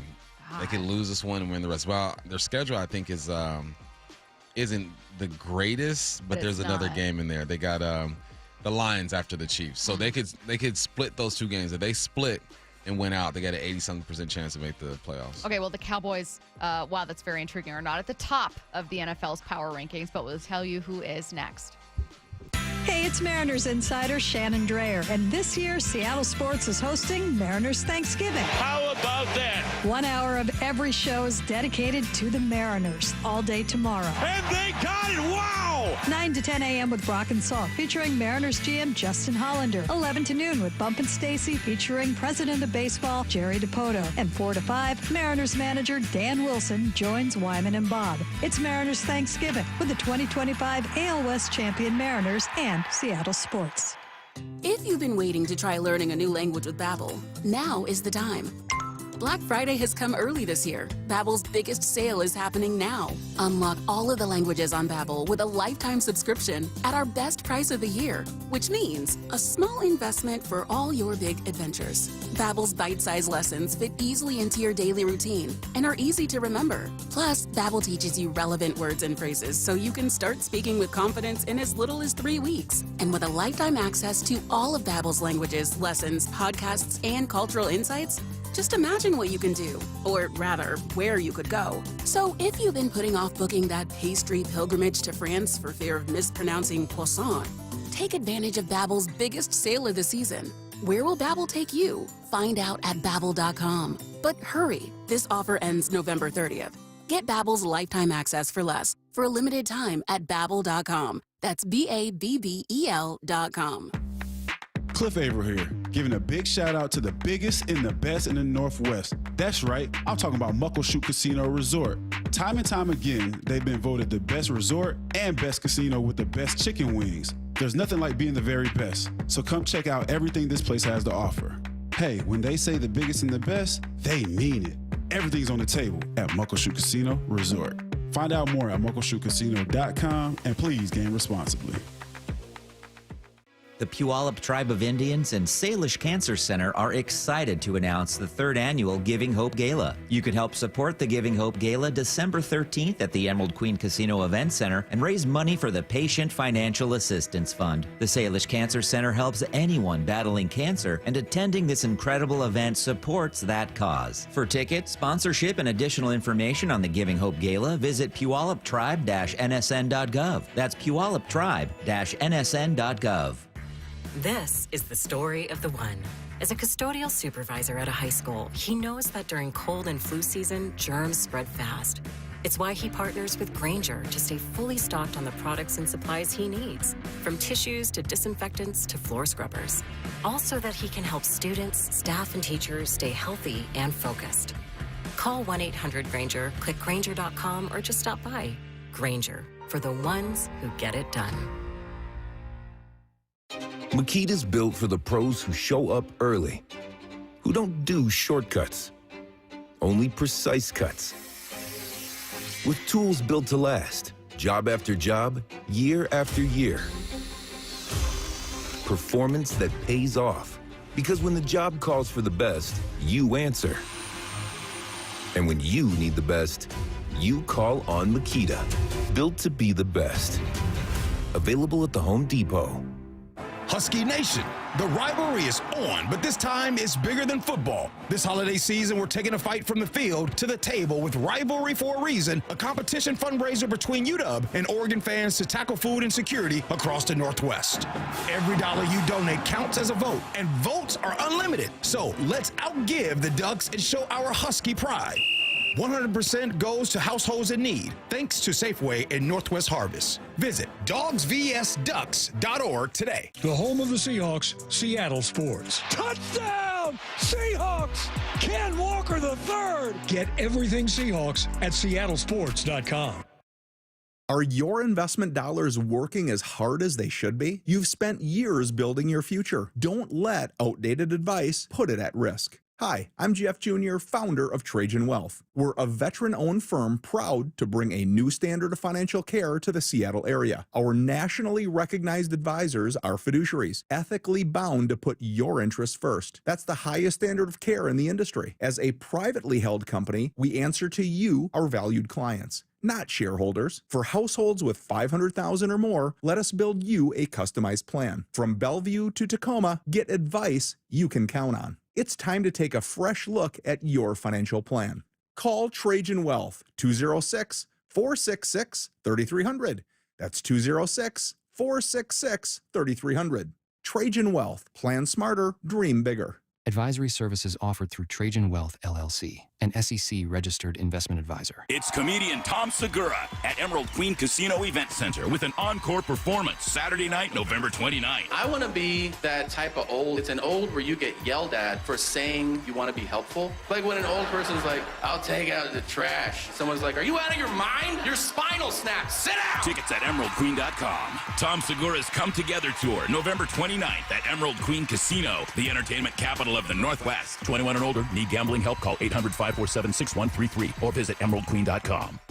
Sometimes we hang on to our old attorneys and coaches too long. They've been around, they've done good work. But when the legal game changes, you need a team that is hungry to win now. At Bible Law Group, we're that faster, hard-hitting legal team, ready to fight for every inch in the courtroom. With over 40 million closed for our clients, we know how to win, and we're ready to take on the biggest legal case of your career with you. Don't stick with a playbook that's gone stale. Switch to the legal team that's ready to win now. Let Bible Law Group be your linebacker in the courtroom. Find us online at BibleLawGroup.com. From the Quantum Fiber Studio, This is Bumpin' Stacy. weekdays 10 to 2. On Seattle Sports and 97.3 FM HD2. Taking a look around the NFL, and we are going to start with ESPN's latest power rankings. Coming in at number 5, the Seattle Seahawks. Before you feel disrespected, they're actually up from 7th place last week. The Eagles are 4, Denver Broncos 3. At 2, the Patriots. Best record in the NFL, number 1, the Rams. Feel right? It feels good. Feels good. Feels good. I'm fine. Yeah. I think who's that's ESPN? Yes. I think it's almost. I think it's a blessing the Seahawks are at 5 because you lose that game to the Rams, and then to some people you barely beat the Titans. Right? They get an onside kick that maybe you're stressed out a little bit. So I didn't expect them to be in the top 5. I think in reality they are, but sometimes, you look at the wins and losses and they influence you. The 8-4 49ers are at number 9. The Seahawks' next opponent, Vikings, 4-7 right now, are at 21. The 3-8 Cardinals have slid to 26. Then the 1-10 Tennessee Titans remain at 32. I still believe they could finish the year in 30th. You never know. Anything is possible. Anything is possible. They also updated their current playoff picture. The Seahawks have an 87% chance to make the playoffs and a 15% chance to win the division. You got to win your heads up. So you got to beat the Niners. Yes. You And you can't get into a Rams. tiebreaker with the Rams. Nah. Because I think they'll have the first tiebreaker over you common opponents, and that's a bummer. So you either need them to get a random loss in there, and they're playing the Panthers this weekend, so I don't know if that's going to happen. Suddenly we're all the biggest fans of Bryce Young. I think it's a bounce-back game for Bryce. Hey, got to be bounced back. I think it's going to go even odd. He's going to have a game he throws 480, bad game. Another game of 480. This one against the Rams, Okay. bad game. All right. Maybe kind of like follows a pattern. Like what you're doing. Yeah. I will tell you, of the top 5 teams, Rams I believe in. The Eagles, they're kind of a weird team, but God, they have so much talent. They were just there. Seahawks, I'm biased because I know the most about them, but I still think they deserve to be there. The Patriots and Broncos are the 2 most interesting teams where no part of me can take them out of the top 5, and yet I have so many questions about each of them. Yeah, you don't fully believe in them quite yet. I believe in the Patriots more than the Broncos because of the quarterback play. But then you look at the Patriots and their schedule, it's soft. You look at the Denver Broncos, a bit tougher schedule, but their quarterback play isn't the greatest, but their defense is on point. It's a weird place we're living in with the Patriots and the Broncos. Next up, quarterbacks Drew Brees and Phillip Rivers, along with wide receiver Larry Fitzgerald, tight end Jason Witten, and running back Frank Gore, made it to the semifinal stage in their first year of eligibility for the Pro Football Hall of Fame. The 5 newcomers are among the 26 modern-era candidates who advanced to this stage in voting. That includes Earl Thomas, by the way, by the full 50-member selection committee. They'll next reduce it to a list of 15 finalists who will then be voted on before the Super Bowl. All of them should make it first try. Every single one. Drew Brees, Phillip Rivers is going to be our generation's Dan Marino, a great one to never win a Super Bowl. Larry Fitz, top 3 receiver of all time. Jason Witten, the slowest tight end of all time, but could still get open. Frank Gore, who played for 1,000 years. These guys should all be in. It does make it tough for, I think Earl Thomas redefined a lot of what we know. He redefined safety play a bit. And I do wonder what his career would have been. But he's going up against some tough competition. He's so undeniably talented. But you're also in a class where they've made it tougher to get into the Hall of Fame on purpose, and now you've got Drew Brees and Larry Fitzgerald and Jason Witten going against you here. That's tough. Yeah, he's a guy that's going to have to wait a few rounds. Yeah. Yesterday on the Pat McAfee show, Adam Schefter made it clear that none of the Raiders coaches are safe. Look, well, Pete Carroll's never fired an assistant coach in season in his entire time in Seattle. And now they fired 2 different coordinators here in about 2+ weeks. They fired their special teams coach, and now they fired Chip Kelly last night. Look, I think it's clear, like, nobody seems to be safe right now out there on the coaching staff. I think everything's up in the air. I think the season has not gone the way that a lot of people would have hoped. It's been disappointing in a lot of different ways. You lose to the Browns at home like that, give up 10 sacks, everything's going to be called into question. The Raiders' next opponents beginning this Sunday, the Chargers, and then the Broncos, Eagles, Texans, Giants, Chiefs. It's hard out there for Pete Carroll. He's already doing things he's never done before. Like moving on. So that's good, right? He's saying, all right, I can't just keep doing the same things. Let me try to wash my hands of some of these guys and get some new voices in here. And hopefully him doing that lets the organization or gives him another year from the organization. Because I really want Pete to have success, man. I really want to have success. But there's so much that needs to be done over there. You start with the coaching staff. You get more personnel. It's going to take a couple seasons. You're not going to have one draft and this thing's going to be fixed. Yeah, it's hard over there in Vegas. Here's the thing that makes it weird about Vegas. If they had the number one overall pick, hadn't committed money to Geno, meaning like they can move on cleanly from Geno, then I could see them going, we want to get a head coach, an offensive mind to come in with this brand new quarterback. We're going to take it number 1 overall. But that's not what their situation looks like on paper. Like, it kind of looks like you could draft a quarterback. You're going to have a high pick, but like, you've got money committed to Geno in 2026. It's part of the reason the Seahawks did not want to do that, is they didn't want to commit money in 2026.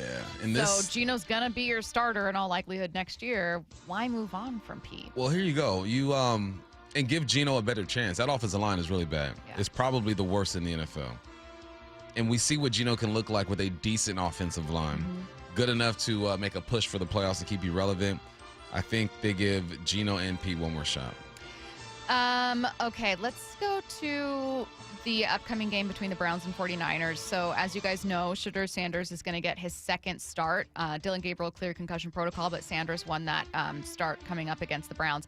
Stephen A. Smith laid out his expectations for Shedeur in next week's game against the 49ers. I think balling out is a bit too extreme. I don't think we saw enough from Shedeur Sanders to say that he's ready to do that against the 49ers team, which is obviously much, much better than the Las Vegas Raiders. But what if he's just better than what we saw last weekend? I think we'll be satisfied with that. I think that would be an upgrade. I think that'll be something that can build confidence in him. And he got the ball out of his hands quicker than usual. He wasn't holding on to the ball as long as he's customarily known to do. And obviously in Bond and others, he's shown that he's got some weapons, some speedsters out there that he can dip and dunk to, and they could potentially make some things happen. He missed Jerry Jeudy on a couple of occasions. I saw Jeudy open, didn't get him the ball. But outside of that, I'm looking at him and I'm saying, you know what, against this 49ers team, that's, again, is good, but in the same breath, don't have their 2 elite guys.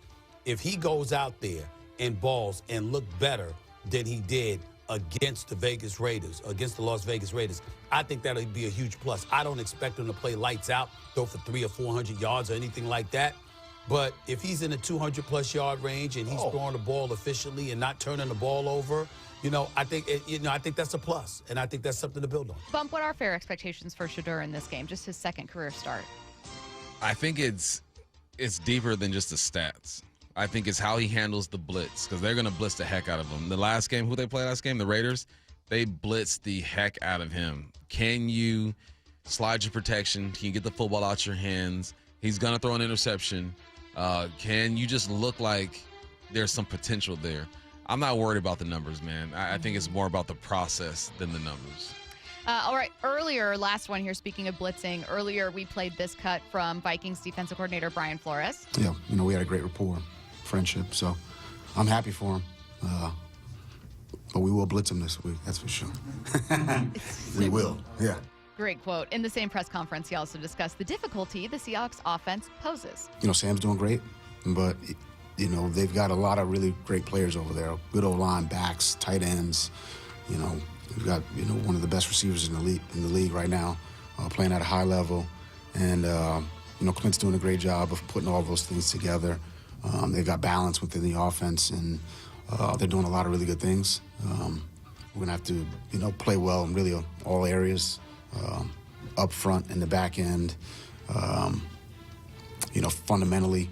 And it'll be a great challenge in a you know, one of the loudest, you know, most raucous stadiums, you know, in our league. So looking forward to it. I think it speaks to how far the Seahawks offense has come that you're hearing opposing defensive coordinators coaches are always going to heap praise, but say, no, it's hard to figure this out. Like, they're tough. They pose some unique challenges.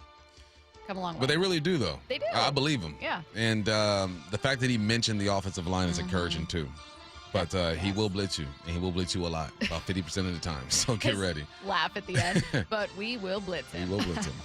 Who's the best receiver in football right now? Dan Orlovsky says someone not named JSN is making a case. That's next.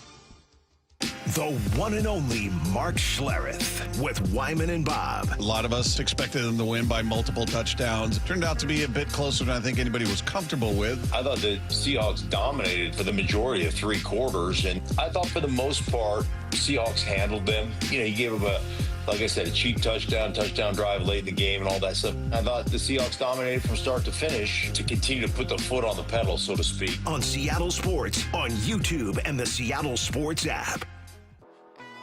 Guys, tired all the time, gaining weight, low drive? These aren't just signs of aging. They could be low testosterone or other underlying issues. Right now, Revive Men's Health Washington is making it easier to get answers with a comprehensive wellness panel. It's not just a lab test, it's where better performance begins. Our providers will check your testosterone, blood sugar, cholesterol, kidney, liver, thyroid, and heart health. A $400 value for just $99, or free if you start treatment. Over 120,000 men have trusted Revive to restore their energy, mood, and confidence. So if you're ready to feel better and live stronger, call 206-529-1111.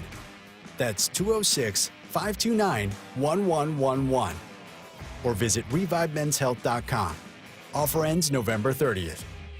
Must medically qualify. Terms apply. Contact us for full offer details. With Steel, batteries are included. This holiday season, give a gift that's ready to go right out of the box. For everything from cleaning up the yard to cutting up firewood, Steel tools check off the wish list and knock out the to-do list. And right now, buy select battery tool sets and get a free extra battery. Visit SteelUSA.com for holiday deals and gift ideas. Happy holidays from Steel. Offer valid for a limited time only at participating dealers while supplies last.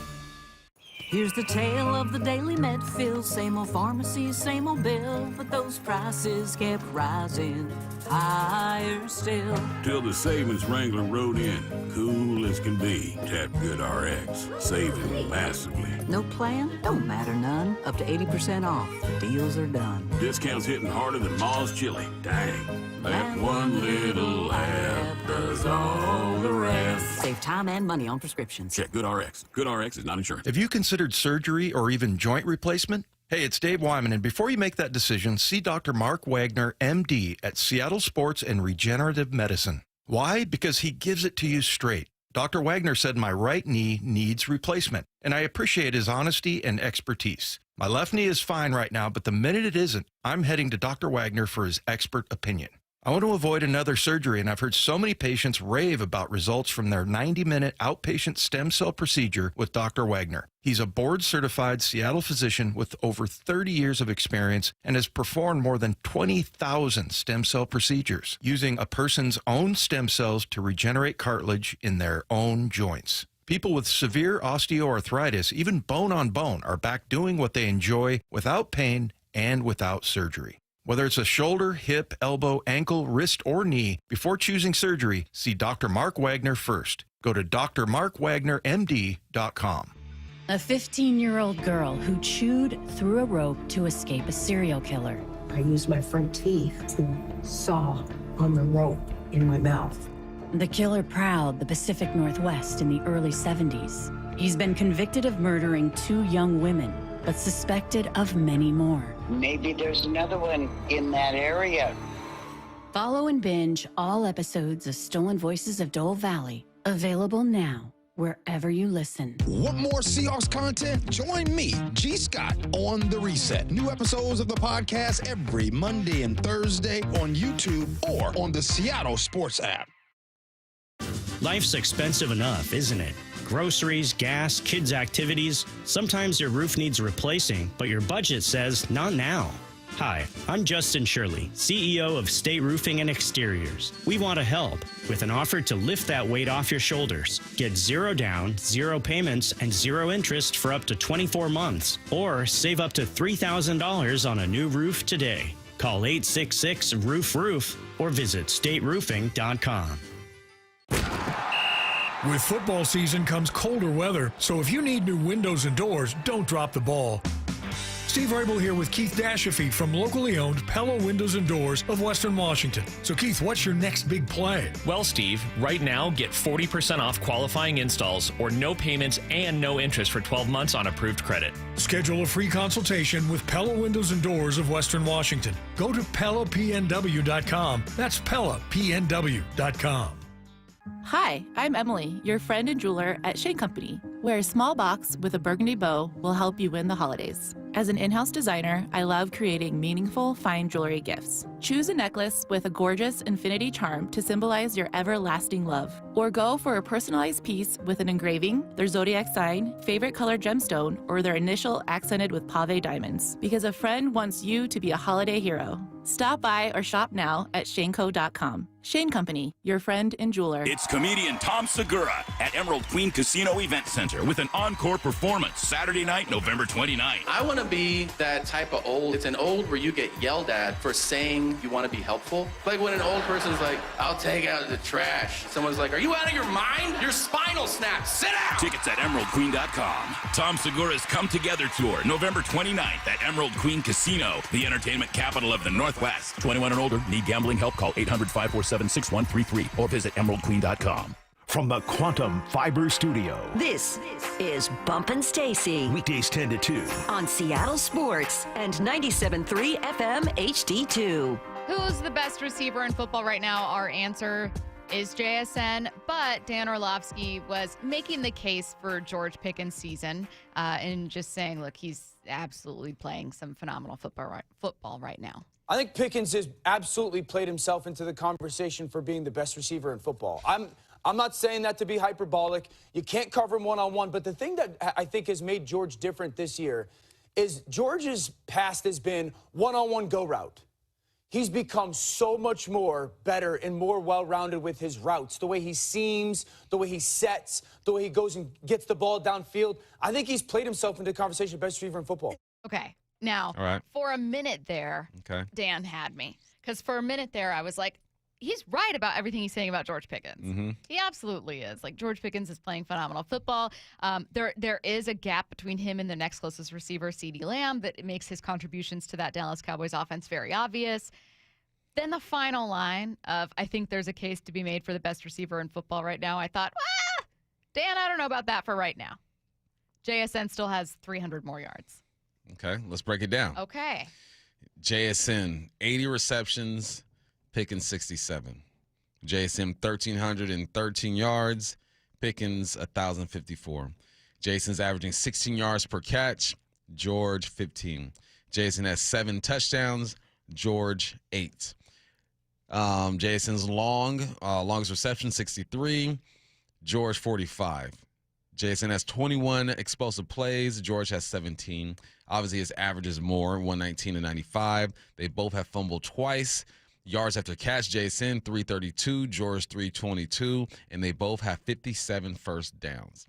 It's pretty dang close. Like, it's close. It's not like you're just laughing at Orlovsky and saying, "You silly. What are you talking about? George Pickens doesn't even belong in the same room as Jason." No, there's an argument for it. So then you got to go and you have to watch film. And what I saw, George has a bigger catch radius than JSN. Why? Because he's longer, right? And he's 6'3", and JSN, he's listed at 6 foot. He's probably like 5'11", right? George does have a bigger radius, and you're able just to toss the ball across the middle with him, and he can go up and grab it. He does have great hands. I think that he has a longer stride than JSN. He is a bit more linear in his route running than JSN. So those are things he does better. I think JSN has a better feel when it comes to positioning himself to shield the ball from defenders. I think that JSN tracks the ball better over the shoulder, and to me, that's the hardest catch in football, is catching the football over your shoulder because it disappears for like 0.3 seconds. I think that he looks faster than George Pickens on film. I don't know what George ran the 40, but on film, JSN just looks faster than him. I think JSN is the best receiver in the game right now. But I think that there is an argument for George. But I also think that Dan gets paid for this too. Like, you got to mix it up a little bit. There's an argument. I think Dallas Cowboys fans will tell you George is the best receiver in the league. And he's also doing it with a great number 2 over there. He's still getting his money. Granted, the Cowboys throw the football a lot.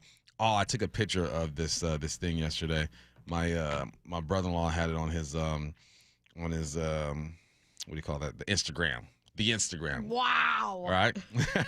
So he's on pace for this, Jason, on pace for 2,000 yards. He has yet to have a game with over 10 catches. All right. What? Yet to have a game over 10 catches. He has sat for 4 quarters due to blowouts. He has yet to have a game with over 15 targets. His offense has only 302 pass attempts, second fewest in the league. He's just more efficient. He's efficient as heck. He's sitting out.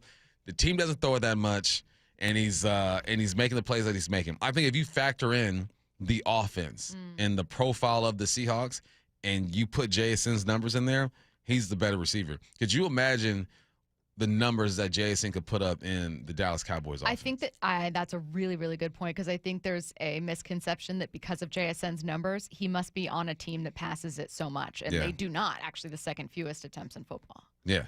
They don't throw it a lot. No. But when they do, it's to him, and then it's everyone efficient. else gets the other 40%. It's efficient. Well, let's look at the targets. When it comes to targets, how many targets these guys have? You have JSN with 107, Pickens with 92. So not too far off, but you do have them by 15 targets. Sure.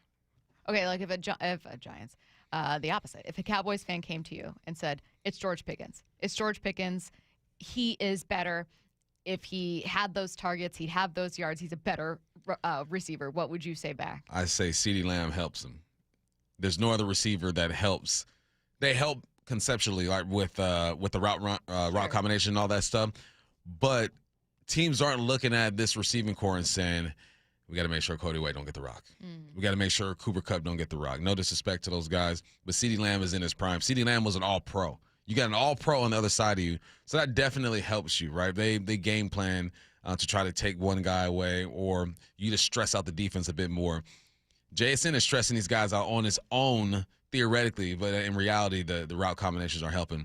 No, I would say, look, I'm not going to sit here and argue with you. You could say George Pickens is the best receiver. There are some things that he does that JSN doesn't do, and maybe that's your cup of tea. You prefer a 6'3" receiver that's a bit longer, more catch radius. I prefer JSN, why he's on my team, and his ball tracking skills are ridiculous.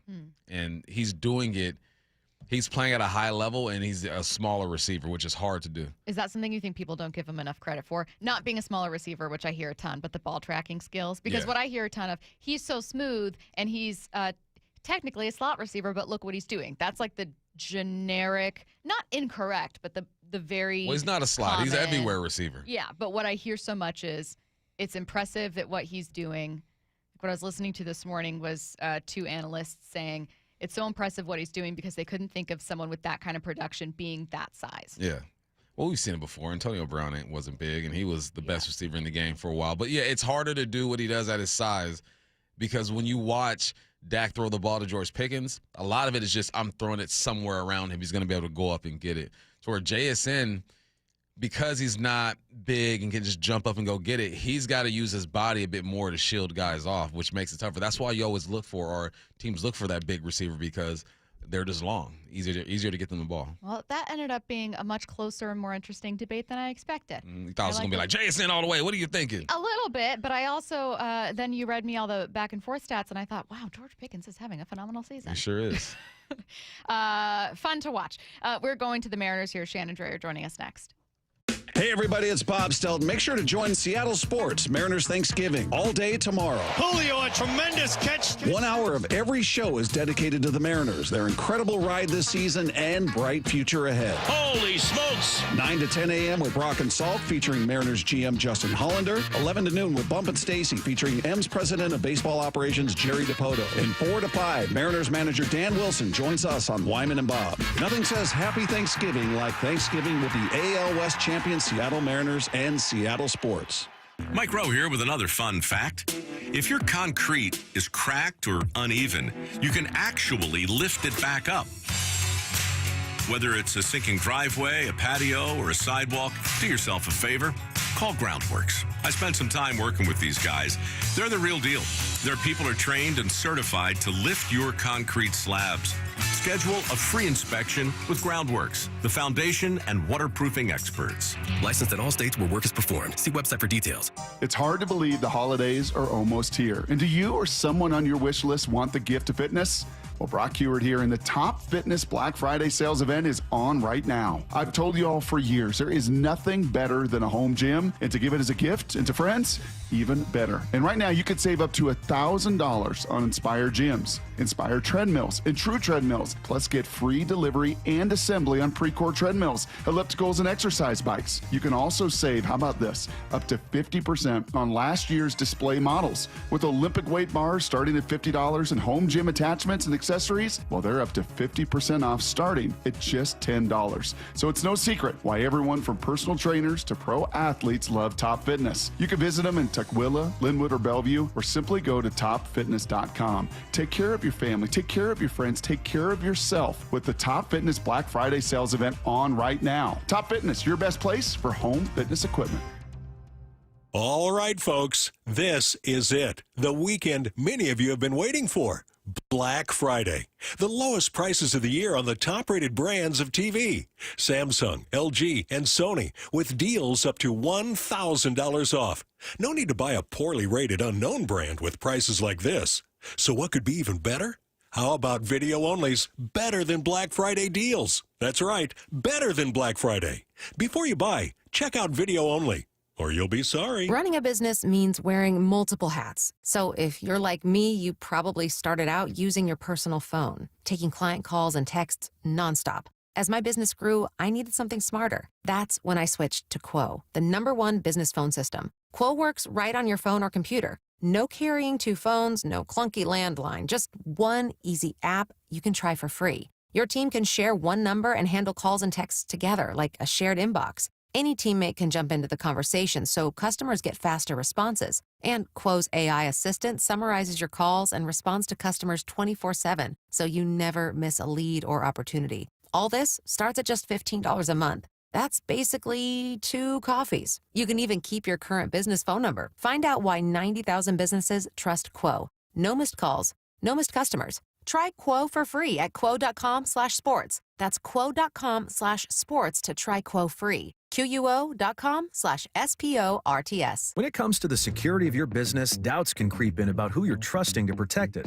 At Bail Arm, we got you. For nearly 80 years, we've been putting our customers' minds at ease with our advanced technology and personalized support. Feeling insecure about your current security service? Visit bailarm.com today. Thinking about new windows or doors, but unsure about writing a big check up front? For the first time ever, Lake Washington Windows is offering an incredible 5-year zero-interest financing, plus 15% off for a limited time. Visit lakewashingtonwindows.com today. Powerhouse basketball programs UCLA and Gonzaga will renew a burgeoning rivalry when they square off in the 2025 Seattle Hoops Showdown December 13th at Climate Pledge Arena. Seattle Sports has your chance to win 2 tickets. Head to seattlesports.com/win to enter and see contest rules. That's seattlesports.com/win for your chance to win 2 tickets to see UCLA and Gonzaga in the 2025 Seattle Hoops Showdown December 13th at Climate Pledge Arena. Enter today. Contest ends November 30th. Tired of hearing scary radio ads about the IRS? Tax Relief Advocates is different.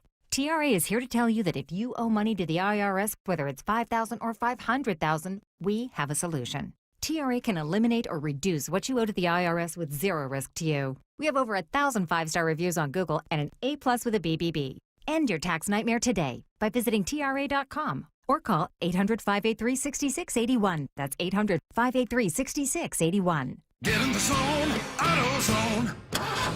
Charlie's battery is struggling to start. Not ideal before the tailgate, so he goes to AutoZone. Welcome to AutoZone, where a friendly AutoZoner tests his battery for free. Looks like he needs a new one, so he gets the Duralast battery. have fun, and stay warm. And he makes it to the tailgate early enough to get his favorite spot. Free battery testing and charging. No hassles, just help. Get in the zone, AutoZone. Restrictions apply. Let's go! This is Seattle Sports. Streaming through the Seattle Sports app. KIRO AM Seattle. KIRO FM HD2 Tacoma. Home of the Seahawks, Mariners, and everything Seattle sports. Seattle Sports Snapshot. Minnesota Vikings quarterback J.J. McCarthy's entered the concussion protocol after reporting symptoms on the flight home from Green Bay Sunday night, Coach Kevin O'Connell said yesterday. It's the third injury suffered by McCarthy in his first season as the Vikings starter, beginning with a high ankle sprain in Week 2 and bruised right hand in Week 10. Snapshot, brought to you by Miller Lite. When it's game time, it's Miller time. This hour is brought to you by Mazda of Everett. From the Quantum Fiber Studio. This is Bump and Stacy on Seattle Sports. Streaming through the Seattle Sports app and at seattlesports.com. Now, here are your hosts, Michael Bumpus and Stacy Ross. Here we go now. Joined now in studio by Mariners Insider Shannon Drayer. I think that there are a lot of people, based on the questions Bump and I get, that are emotionally recovering from Game 7 and now ready to look ahead to 2026. And what better place to start than the beginning of the hectic part of the offseason, the winter meetings coming up in early December. Obviously, it's when, like, the stove is hot and we love all the reports. Do we actually expect something to go down for the Mariners? Yeah, you know, I think we've talked about it before. The winter meetings, just an opportunity to get everybody in one place, which in this day and age isn't necessary anymore. It used to be, you know, before the Zoom and the FaceTime and everybody available 24/7. It was a much bigger deal, and it's not as much anymore. It's a good opportunity to run into people that you don't normally see, be it with officials from different teams or agents, sometimes players. But there really is, you know, there's no deadline. Nothing has to get done there. It's now just, I think, just kind of another couple of days on the calendar. And it can be much ado about nothing. And at other times, you do see things happen. But it's not as it was, say, 10, 15, 20 years ago when you would see many, many deals happen at those meetings. But it's possible that you could see something. I think you know by now that groundwork starts to get laid out at the GM meetings that are had a couple of weeks before, and those have come and gone, and things can happen. But it's not really so much of a market determiner as it used to be. So it's kind of a curious thing, actually, now. How long have you been covering the team?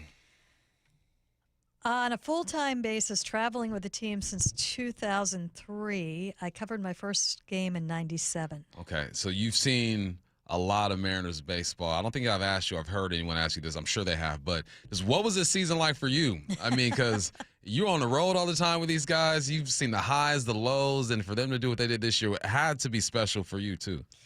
It really was, because I was watching this team kind of through different eyes, and that we've talked so much about waiting to see this team become the next big Mariners team. And there was, with the core players, I mean, that's what's been talked about for so long. They wanted to develop a core. And at the beginning of the last off season, it seemed like people were kind of closing the book on this group because they didn't get it done the previous year. And there was all the talk, oh, they're wasting all of this good pitching. And what you were hearing was that 25 was supposed to be a year where they would try and bridge things to the next core group. The young players, some of which we should see this year, will be coming up. And this group had other ideas. And with what Cal Raleigh did, obviously, you know, just so special in that we saw a shift in a team that had been so pitching and defense dependent. The pitching stumbled for the first time and had, just a ton of injuries for the first time, and the offense picked it up and ran with it. So it looked completely different. And all along the way, you started to get to know these players a lot more, and you started to see the personalities, and you started to see the big wins and the big stories around Cal in particular. And it hit me at some point in the year that this could be the group that you're talking about decades from now. Mm-hmm. This could be when, Aaron Goldsmith Jr., way down the line is talking about what happened long ago and telling stories of a Cal Raleigh, of a Logan Gilbert, of a Bryce Miller, of a Brian Wu, of a J.P. Crawford, and for me, and Julio Rodriguez, of course. For me, I think this is a group that deserves to have that in getting to know them and see them and see how they were brought up. It was exciting to see that, this might be where one of those lines is drawn, and this is the group that you look back to. And so along those lines, really wanted to see them make the postseason for so many reasons. So, first and foremost, for what it does for the community, but also what it does for them. And then in the terms of history of who these guys are, it became really exciting for me when I started to think of them in that context. And we really haven't had that since maybe 2001. You had a player in Felix Hernandez that you would talk about forever, but there really hasn't been a team in over 20 years that was a team that you would talk about.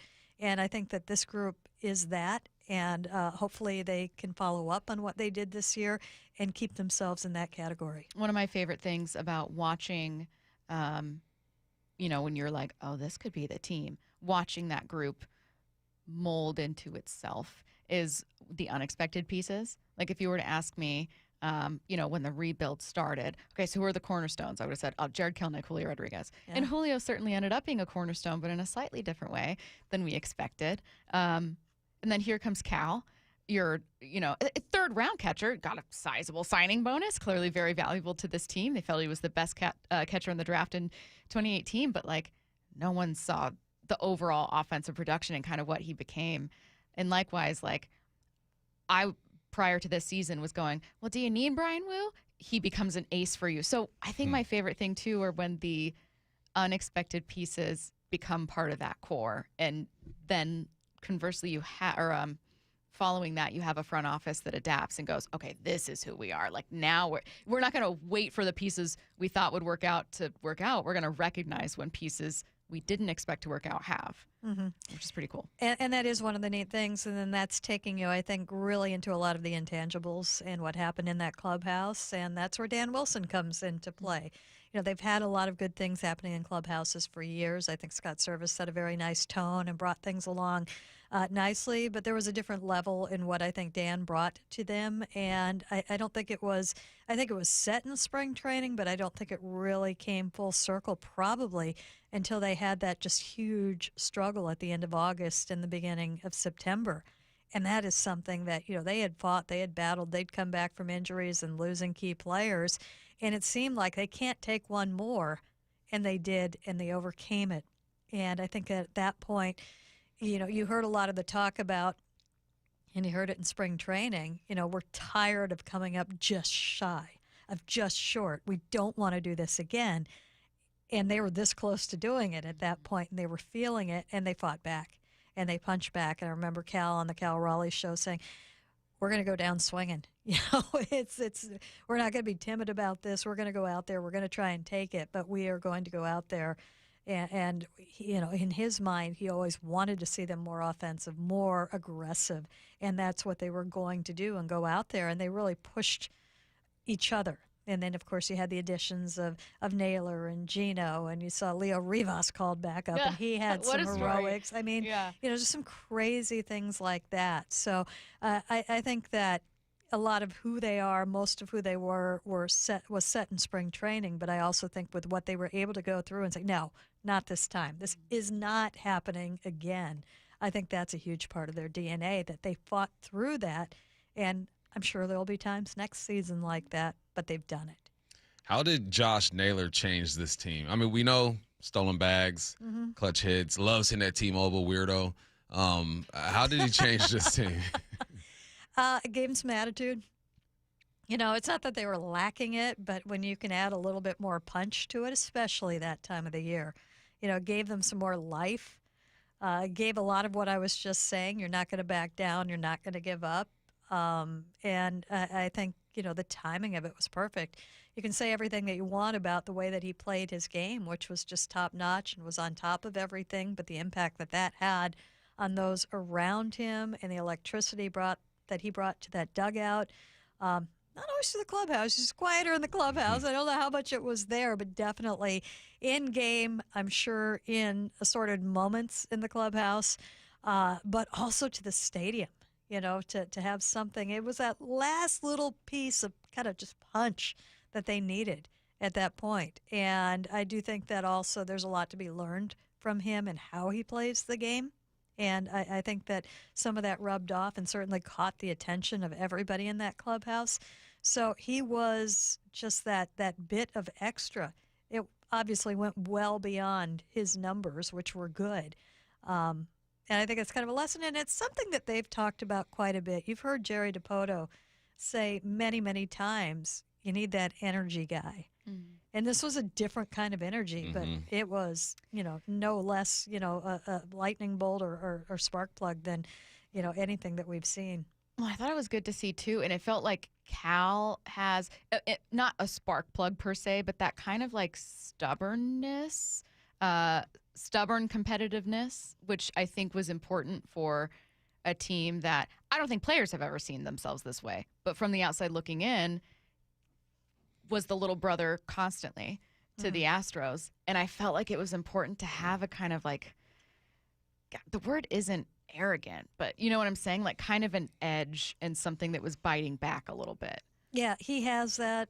I think he gives them a lot of confidence every time he goes out on the field with them. I think that he is, he's the one that all eyes are on when they're out in the field. He's the only one that is facing out, and everybody is looking at him. And I think that he gives them, a real just kind of base and confidence and steadiness and his steadiness, while all the while knowing that he could come up with the big heroics at any time.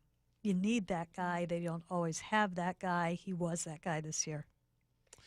Cal is I can't even really understand what Cal does, right? But I try to describe it to people, and my go-to is squat and stand up about 120 times, and you'll get an idea, just a little bit of what Cal brings to the table. Does Cal ever talk about? Did he ever talk about how his body feels and the things that he's going through? Really, he gets angry if you ask. You could hear him just kind of bristle a little bit. He doesn't want to hear it. He doesn't want to talk about it. Yeah, I'm sure he's in pain all the time. And yes, you could see bruises, and you did see tape, and you did see things throughout the year. It is the last thing he wants to talk about. It's just not a factor. How long do you think he could go at the pace he's going at, as far as playing every day or most days and being back there that much? Well, it doesn't just happen. He works hard at it, and working hard at it is not just taking a plan from the Mariners and following it. It's going out and talking to different people. I asked, because there was a lot made of him passing Salvador Perez as, the home run leader for the catching position. And Salvador Perez is another huge, he's bigger than Cal. Yeah. And he's in his late 30s right now, and he's still back there quite a bit. Not every day, but he's not too separated from being back there every day. And I asked Cal if he had ever talked to Salvi before. He said, yeah, a little bit here and there. And then I asked, well, what did you want to hear from him? And he said it was the physical part of the game, how he keeps himself ready and how he keeps himself in shape to do what he does. He, looked at him, another big guy, and this is a good person to talk to about this. He does that stuff all the time. You see him talking to players all the time, and I think probably 9 out of 10 times he's picking their brain, not just overall, but on something very specific. He goes to different guys for different things. He finds who does it best, and he goes and he talks to him about it. So I'll be interested to hear what he focused on this year. We heard just a tiny bit of it. I remember that when we were in Toronto and the Gold Gloves were given out, and I think it was in the later rounds of the of the ALCS, and Cal was the person who was assigned to go and talk at the podium, and he was asked about the Gold Gloves, and he was asked about his pitch framing, and his pitch framing numbers took a hit last year, and what he thought of that. And he said he wasn't getting into it too much in the moment, and he thought it might have something to do with early on in the season, they changed how they were evaluating the umpires.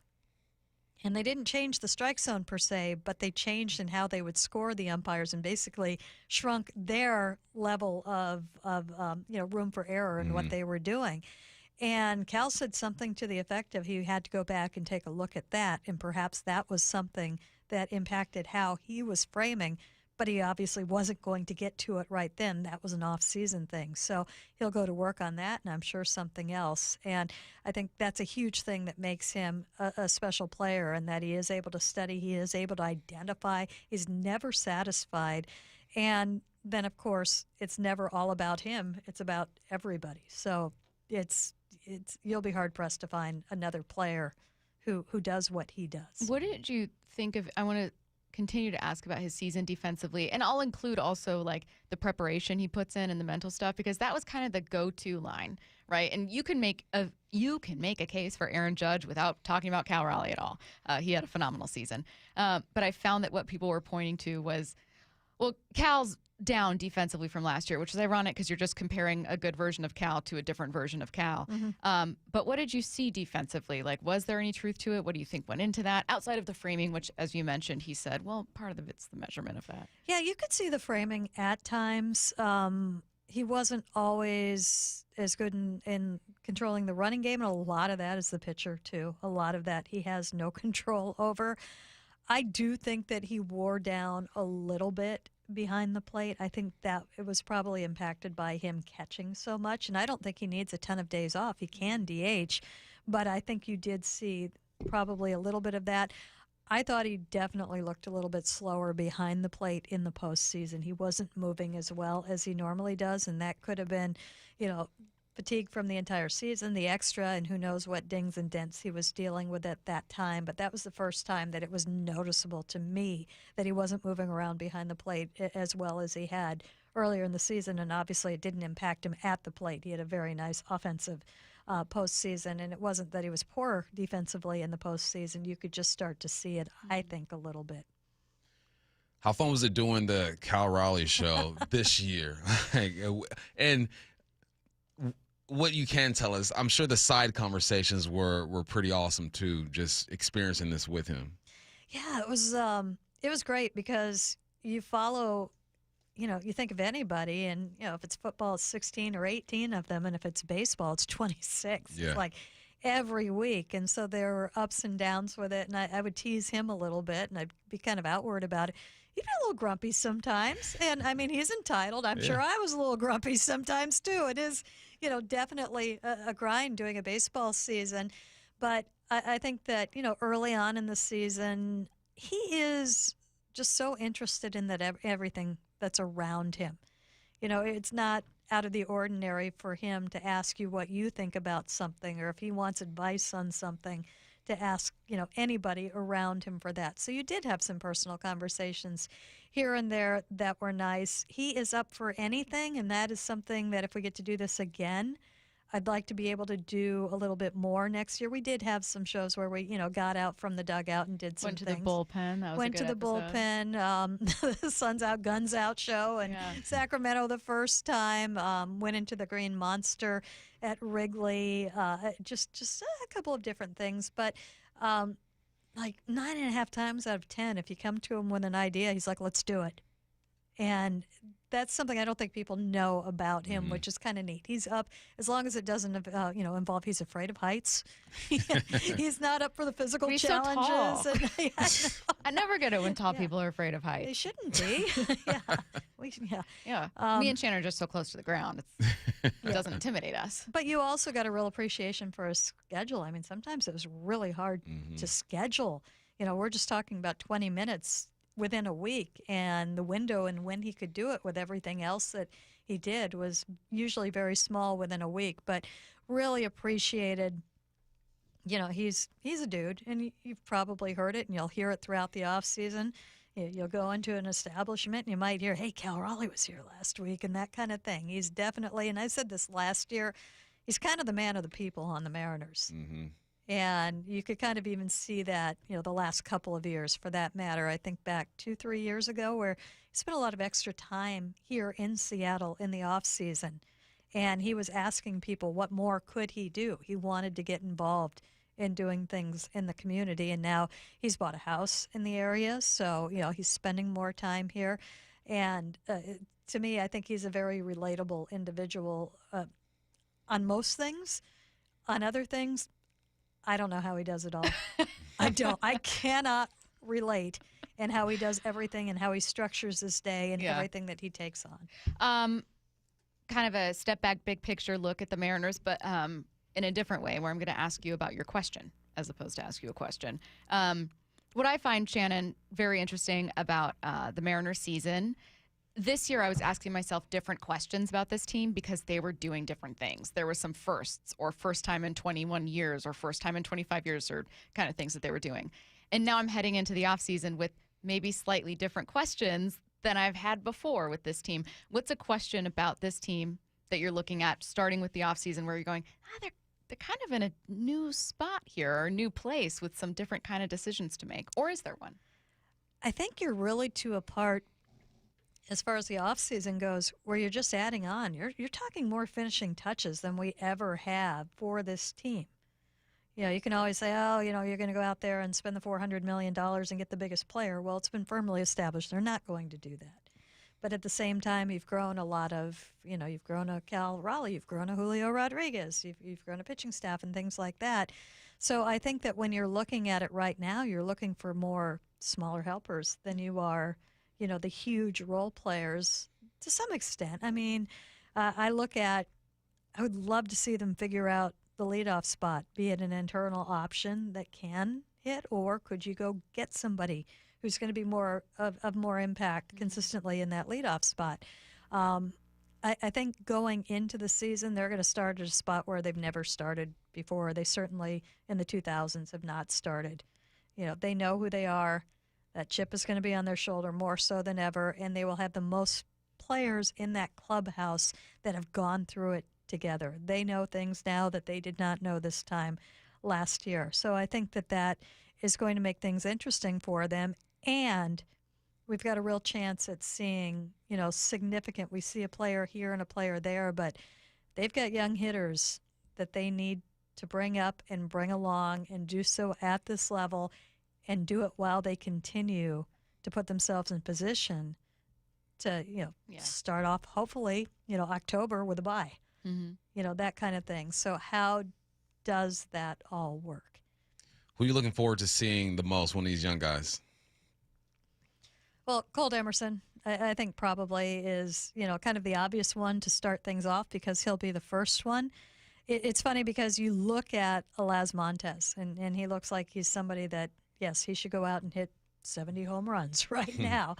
But you have a player like Emerson that does it all. And if you get him in front of you, he looks a little bit more relatable. And so I'm interested to see, what that looks like when he gets going. In the small amount of time, we got to spend a couple of weeks with him as he was brought up as part of the taxi squad once the minor league season had started. He didn't travel with the team during the postseason, but he was with them for the last couple of weeks of the regular season.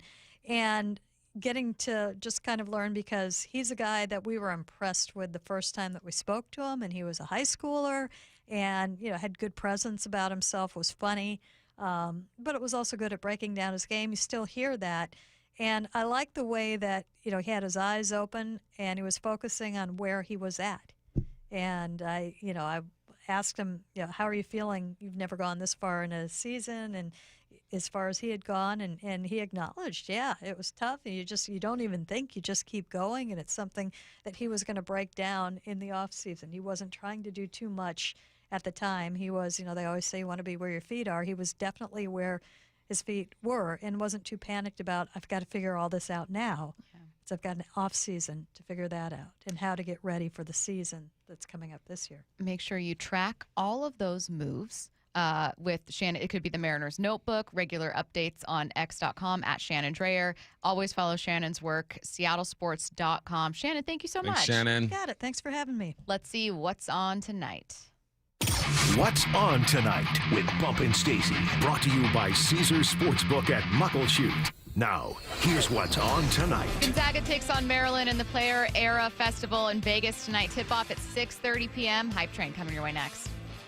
JSN's a superstar. Wyman and Bob. JSN is a star. 8 catches, 167 yards, 2 touchdowns. Every afternoon at 2. He plays a little game with the acceleration. He'll choke it down a little bit, and the DB can only react to him. Then, at some point, he accelerates. And so that's where he gets just that little, what he's doing, Bob, is he's chasing edges. That's what that means. That's exactly what that means. Only on Seattle Sports and Seattle Sports on YouTube. Calling all Seahawks fans, this is Cliff Averill. I'm here to announce Away Game Rumble at Muckleshoot Casino Resort, sponsored by Corona and Modelo. Take football Sundays to the next level with a free viewing party at Galaxy for every away game. Count on giveaways, specials, big screens, big action, and so much more. Full details at muckleshootcasino.com/rumble. Don't miss Away Game Rumble, only at Muckleshoot Casino Resort.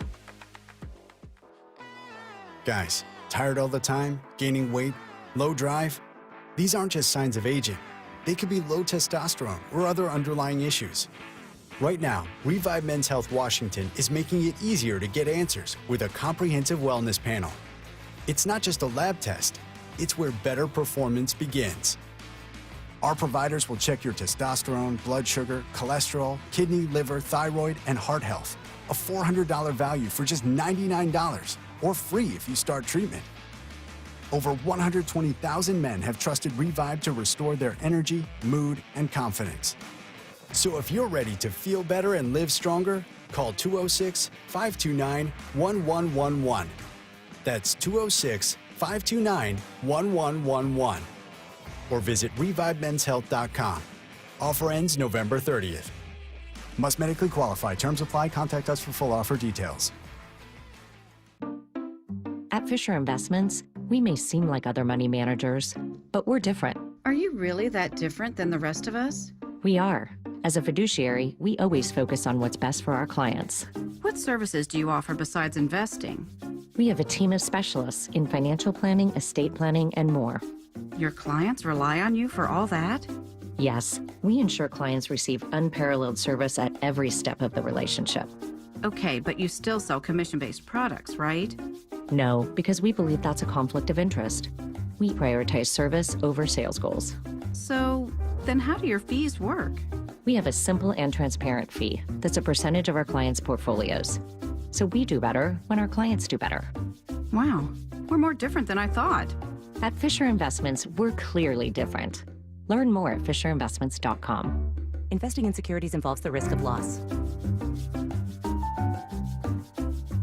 Black Friday weekend is here. Once a year, you get the lowest prices on the top-rated brands of TV, Samsung, LG, and Sony TVs at stupid prices. You don't have to buy a no-name doorbuster TV with poor picture when you can get a good one for a few dollars more. Where's the best place to shop for these top brands? At Video Only, the only place where you can get better than Black Friday deals on Samsung, LG, and Sony. Better than clubs, better than online. Before you buy, check out the deals at Video Only, because if you don't, you'll be sorry. This year, make comfort the first gift during the Black Friday sale at Home Comfort Alliance. Through December 1st, call to get savings up to 75% off furnaces, air conditioners, backup generators, EV chargers, water heaters, and more. If your system's over 12 years old, upgrade now before it breaks and save. And remember to schedule your consultation before December 1st and save up to 75% and take 18 months to pay off 0% financing OAC. Visit HomeComfortAlliance.com today.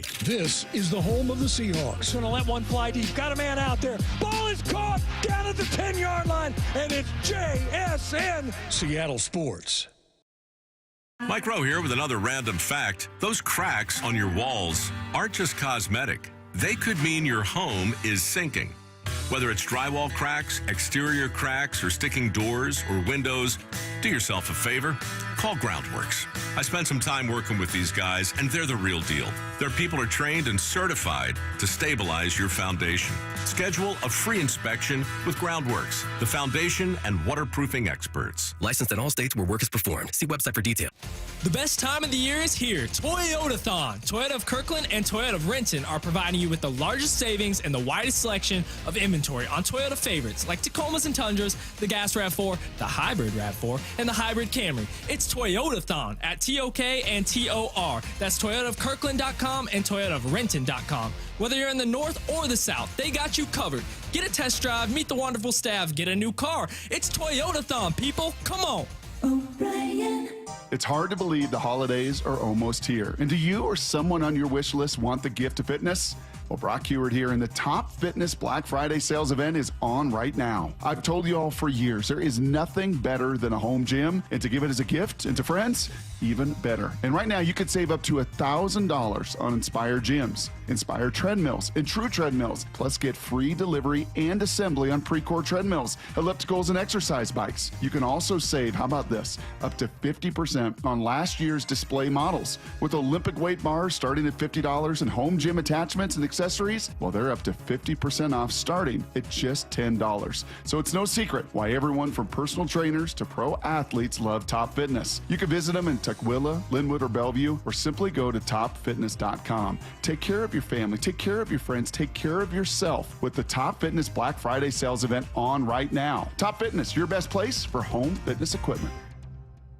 This hour is brought to you by Mazda of Everett. From the Quantum Fiber Studio, you're listening to Bumpin' Stacy. Weekdays 10 to 2. On Seattle Sports and 97.3 FM HD2. Coming up in 15 minutes, it's What I Need to Know, so get your questions in. 866-979-3776. Whatever's top of mind, go ahead and text it right now.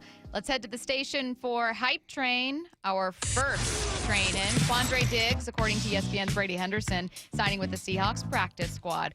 I am not calling a Quandre Diggs, move here in the next week. This is going to consider this, at some point this year, okay? Quandre Diggs will get a pick for the Seahawks. Of course he is.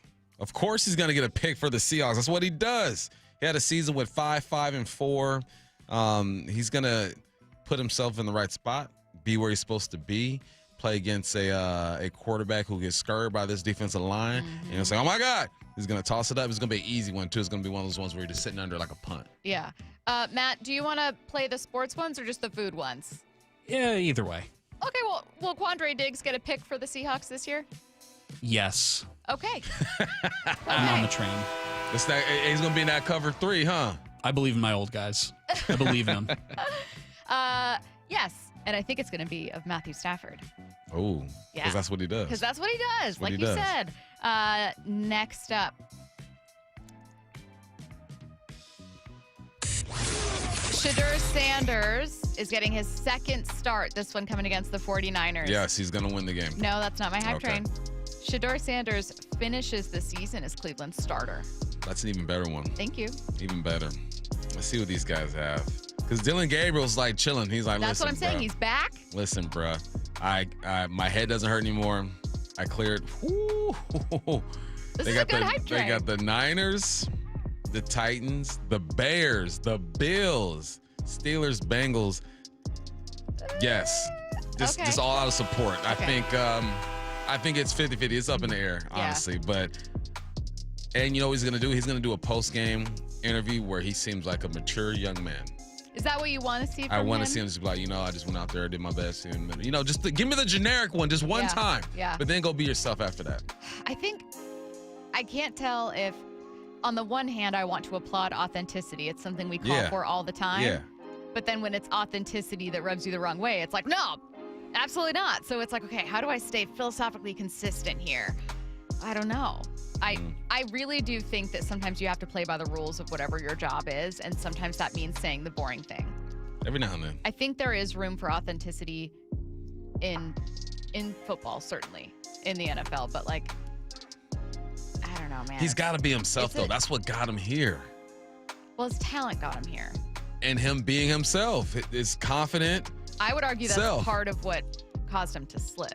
Stacy, that's what got him here. He's in the NFL. No, I know, and he should be proud of himself. He's been this way the whole time. I'm saying that, like, him being exactly himself, like, there are some people that interpret it the wrong way. Yeah, what else can you be but exactly yourself? I don't know.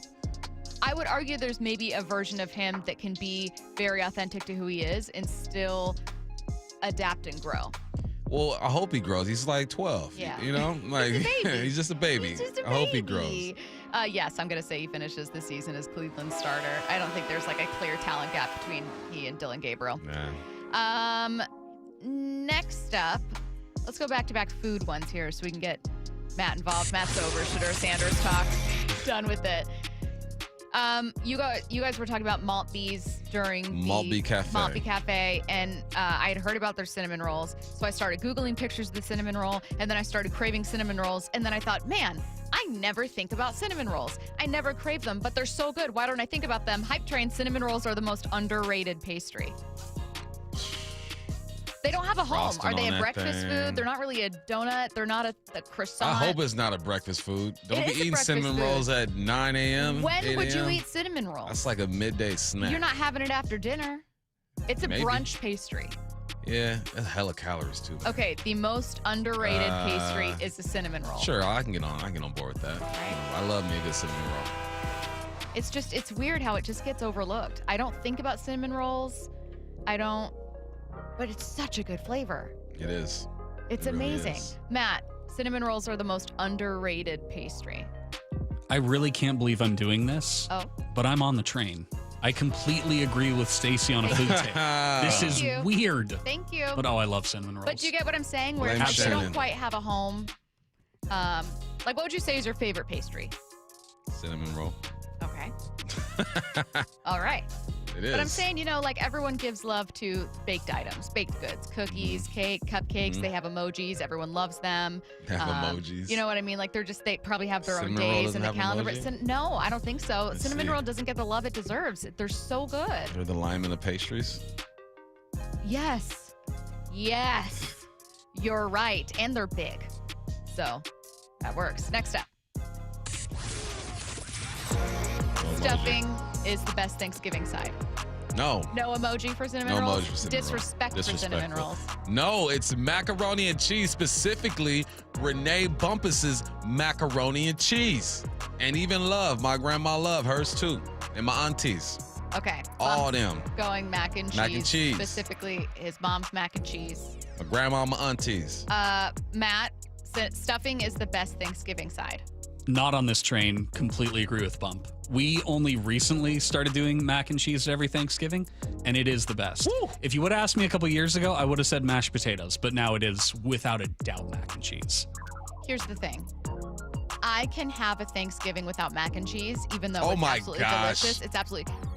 It doesn't feel like Thanksgiving This without stuffing. is how you step further and further away from the cookout. I keep telling you that I want to go to the Further cookout. You never and invite further me. away. And no, that's The not fact fair. that you said can't you can get have that. a Thanksgiving But I without never get mac and closer. cheese? I never get closer to the cookout. That's the problem. You're never allowing me to get closer to the cookout. I'm only getting further away. All I said was that if I didn't have Oh my stuffing on gosh. Thanksgiving, it wouldn't feel like Thanksgiving. If I didn't have mac and cheese, it could still feel like Thanksgiving. You just wouldn't have a delicious side. man. We have mac and cheese. I'm in charge of making it this year, and it's going to All be right, great. But you I'm better just do it saying, good. stuffing is so particular to Thanksgiving. You could have mac and cheese tomorrow. You could have mac and cheese tastes in different on December. Thanksgiving. You could have but you could have mac and cheese on June 10th, and no one would think anything of it because mac and cheese Hey, you know is what? just I thought she was gonna say Juneteenth. If you I said really Juneteenth, did too. if I you really said did too. Juneteenth, No. You ain't never coming to the But cookout. if I said Juneteenth, arguably, do I get closer to the cookout? No, What no, if I said? no. What if I said? And on Juneteenth, the best No, holiday. the best and if I leave the Caesar salad and don't bring Oh, it, but I have to no. be I have to be authentic to myself, and I love a Caesar salad. do. You have what if to I bring be. Caesar salads and Diet Cokes for everyone? Sure. You still just said no mac and Renee's cheese. gonna invite me. Renee is mad that you said Miss Renee. no is mac. Gonna, That means you don't care about her mac and cheese. Absolutely completely care about. I would never had her mac and cheese. I'm sure it's delicious, and it would be my answer, but I had to be a contrarian and say stuffing. I had to do it. But the fact that you just disinvited me when I didn't disinvite you. Yeah, I just said you took a step further away. You know, someone said, You'll get there. Pause, Stacy. I realized it when I said June 10th. And I was like, oh, she gonna say Juneteenth? You know they make us work on Juneteenth. We're gonna have the Bump I'm gonna take my day off next year. You should. I'm taking it off next the year. Bump and Stacy show, Juneteenth episode. Just me. Just me in here with my Caesar salads. I made some oatmeal raisin cookies. I put raisins in the Caesar salad, too. I put sliced apples in that thing, too. What I need to know coming your way next. Hey, everybody, it's Bob Stelton. Make sure to join Seattle Sports, Mariners Thanksgiving, all day tomorrow. Julio, a tremendous catch. 1 hour of every show is dedicated to the Mariners, their incredible ride this season, and bright future ahead. Holy smokes. 9 to 10 a.m. with Brock and Salt, featuring Mariners GM Justin Hollander. 11 to noon with Bump and Stacy, featuring M's President of Baseball Operations Jerry DePoto. And 4 to 5, Mariners manager Dan Wilson joins us on Wyman and Bob. Nothing says Happy Thanksgiving like Thanksgiving with the AL West champion Seattle Mariners and Seattle Sports. You're listening to Leaf Filter Radio, and the guru of gutter protection himself, Chris Cunahan, is here to take your most pressing leaf-related questions and bring you a special Black Friday offer. Hey, everybody, Chris here. I understand we have Ron on the line. Ron, where are you calling from? Uh-oh. Ron, are you calling from a ladder? Well, I was. I wanted to ask Chris what I need to do to get my gutters ready to have leaf filter installed. Oh, Ron, you don't have to do anything. A Leaf Filter Trusted Pro will come out and clean out your gutters, realign and seal your gutters, and install Leaf Filter, America's #1 gutter protection system. So I didn't need to get on this ladder? Ron, Leaf Filter Trusted Pros are in your neighborhood and ready to help. Just visit leaffilter.com/deal to schedule your free gutter inspection and get up to 30% off. Thank goodness.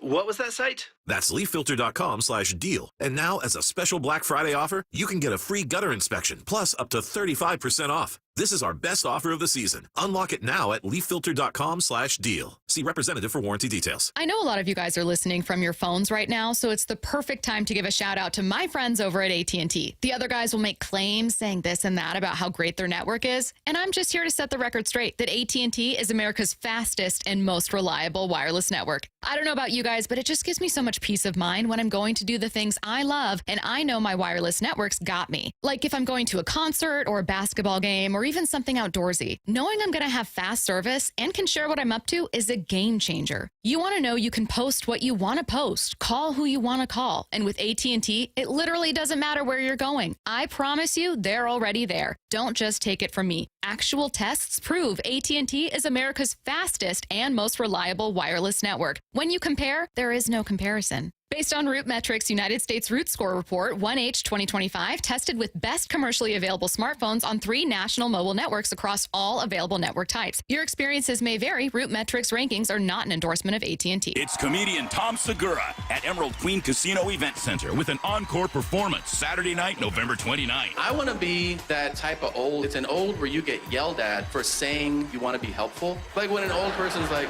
I'll take out the trash. Someone's like, are you out of your mind? Your spinal snap. Sit down. Tickets at emeraldqueen.com. Tom Segura's Come Together Tour, November 29th at Emerald Queen Casino, the entertainment capital of the Northwest. 21 and older. Need gambling help? Call 800-547-6133 or visit emeraldqueen.com. When it comes to the security of your business, doubts can creep in about who you're trusting to protect it.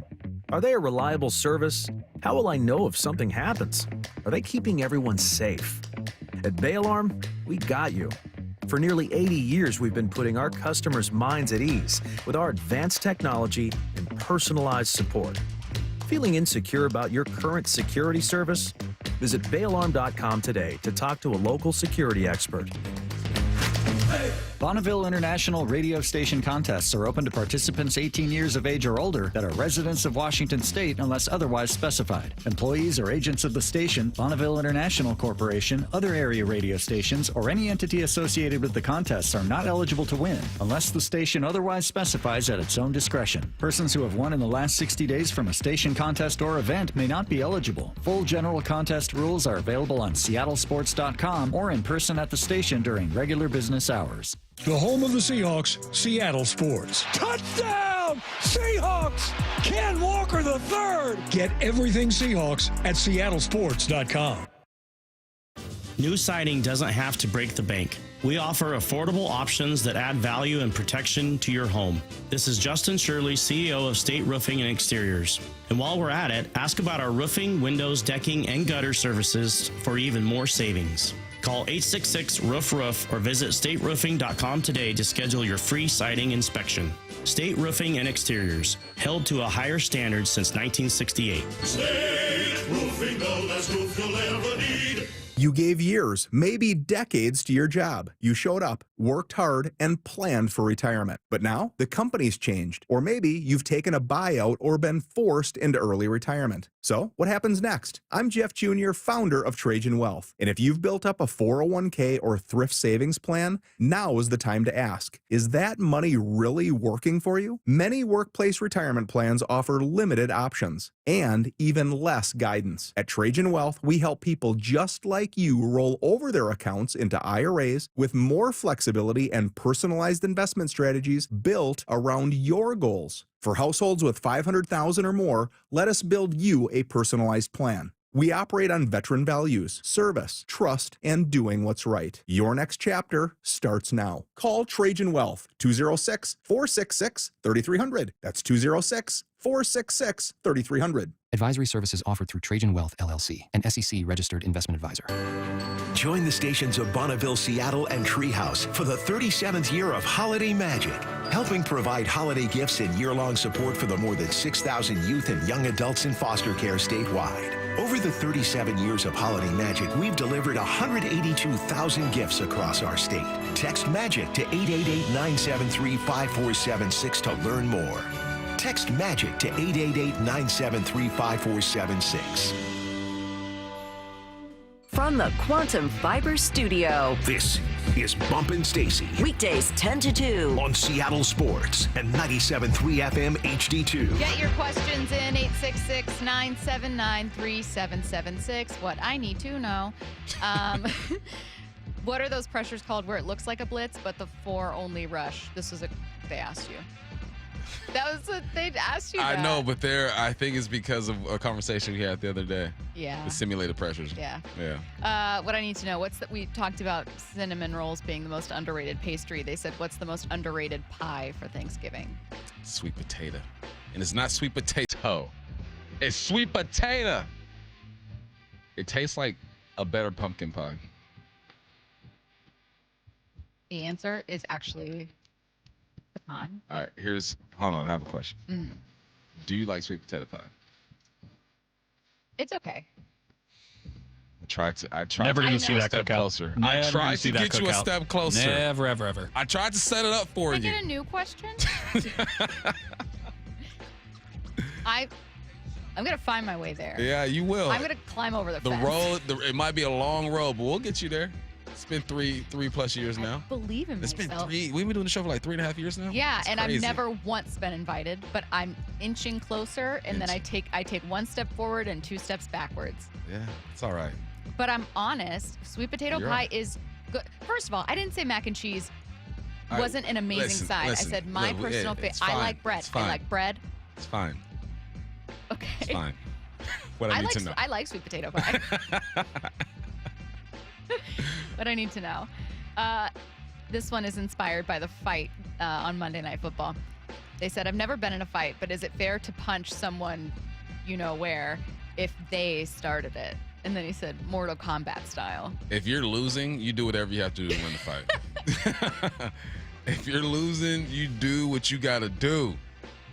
Someone said, is Stacy's favorite pie a Caesar salad pie? Caesar salad pie. I love Caesar salad. I love it so much. Someone said, what I need to know, just how far down the list. Who's someone we work with that's closer to an invite Let me be than honest me? with you. Okay. I don't hang out with like random white girls. You know what I mean? Like Yeah. you're the only white girl I hang out But with. what about white people? Yeah, white people, yeah.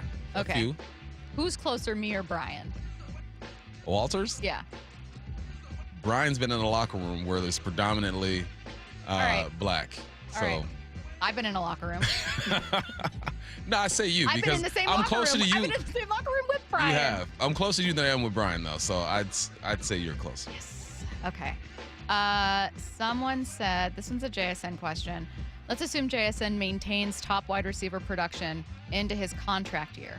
Is it safe to say the Seahawks make him one of, if not the highest paid wide receiver in the league? Is there any reason for hesitation by the Seahawks? No, you should pay him after the season. Yeah. Get it done. Absolutely. Because you wait, one more year? 2 more years? 23. So he signed a 5-year deal, right? Counting on my fingers. Yeah, it's a first rounder. So they have the option, and then they have. All right. Yeah, because he might be worth like 40 mil. Sign him now. What I need to know, they said rolls or cornbread. Cornbread all day. Same. There we go. 1 point for Stacy. Yeah, but now it's pandering. You can tell she wanted to say rolls. I know. She really did. I love rolls. They're healthier for you, though. That's probably why you want to go rolls, too, right? I love them. Yeah, go with your roll. Hey, what does Shedeur Sanders teach you? To be myself. Be yourself. Be myself. What I need to know. God, I had a real football question. What's going on with Jalen Milroe? I'm not sad they stopped giving him trick plays, but also we haven't heard anything in a while. There's no need. We tried that experiment early. He fumbled the ball. And then you have to take away an active roster spot if you do want to see him.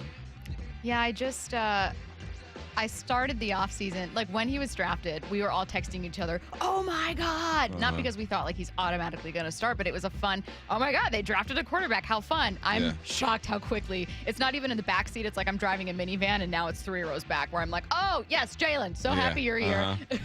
Sorry, completely forgotten. Backup quarterbacks. You know how I saw yesterday? I saw Drew Lock yesterday out in the wild. Where? I went to Dino's to get something to eat. He stopped at that store next door to it. Yeah. And you can tell he's trying to be incognito. All right. And I look at him. He gave me a look like, please don't say that. In my head, I go, bro, if you only knew, I'm not that guy. I ain't gonna say nothing, dude. You're like, you're fine. You're fine. What I need to know. Will Mike Tomlin end his non-losing season streak? I think it's looking like that. They're not going to make the playoffs. They're 6-5. You got the Ravens, Dolphins. Dolphins? Even the Ravens, man. You never know what that's. Wait, so who else do they have? The Bills, Ravens, Dolphins, Lions, Browns, Ravens again. That's tough. The Browns, the Dolphins.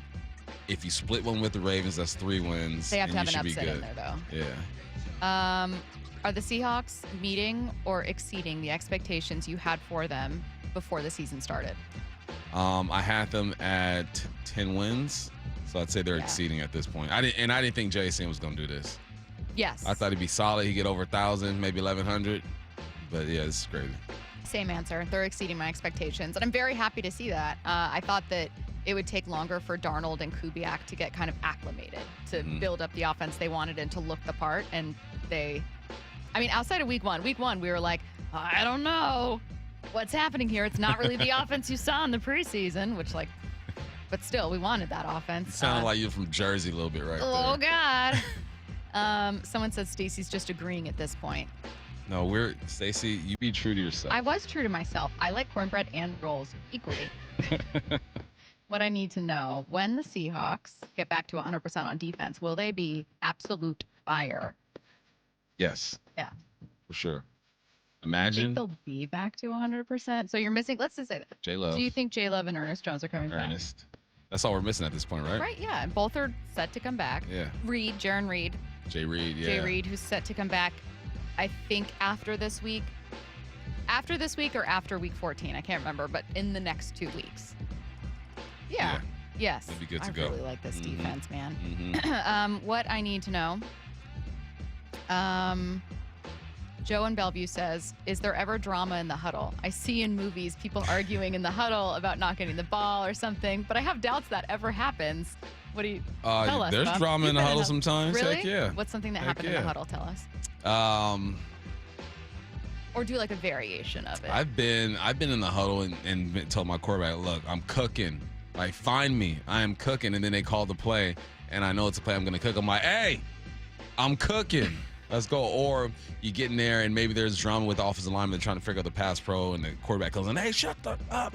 There's been drama, yeah. Have you ever been in a huddle where there were conversations that carried over into other huddles?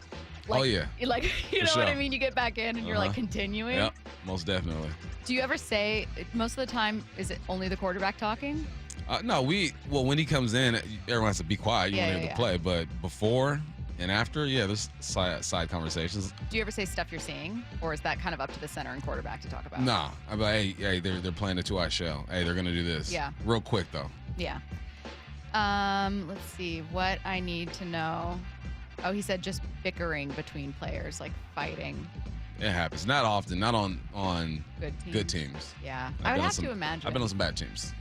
I mean, I think teams are like, it's not like an office, but you can have the same expectation. You're not going to absolutely love everyone you play with. Nah. But can't be crumbling from within. Quarterback runs the huddle. Yeah. All right, you guys, that will do it for us today. We are live at Virginia Mason Athletic Center tomorrow for the huddle. Wyman and Bob coming your way next.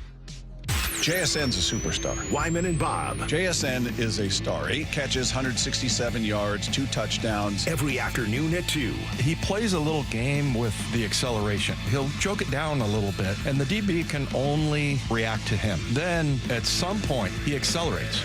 And so that's where he gets just that little, what he's doing, Bob, is he's chasing edges. That's what that means. That's exactly what that means. Only on Seattle Sports and Seattle Sports on YouTube. Cliff Averill here, giving a big shout out to the biggest and the best in the Northwest. That's right, I'm talking about Muckleshoot Casino Resort. Time and time again, they've been voted the best resort and best casino with the best chicken wings. There's nothing like being the very best, so come check out everything this place has to offer. Hey, when they say the biggest and the best, they mean it. Everything's on the table at Muckleshoot Casino Resort. Find out more at muckleshootcasino.com and please game responsibly.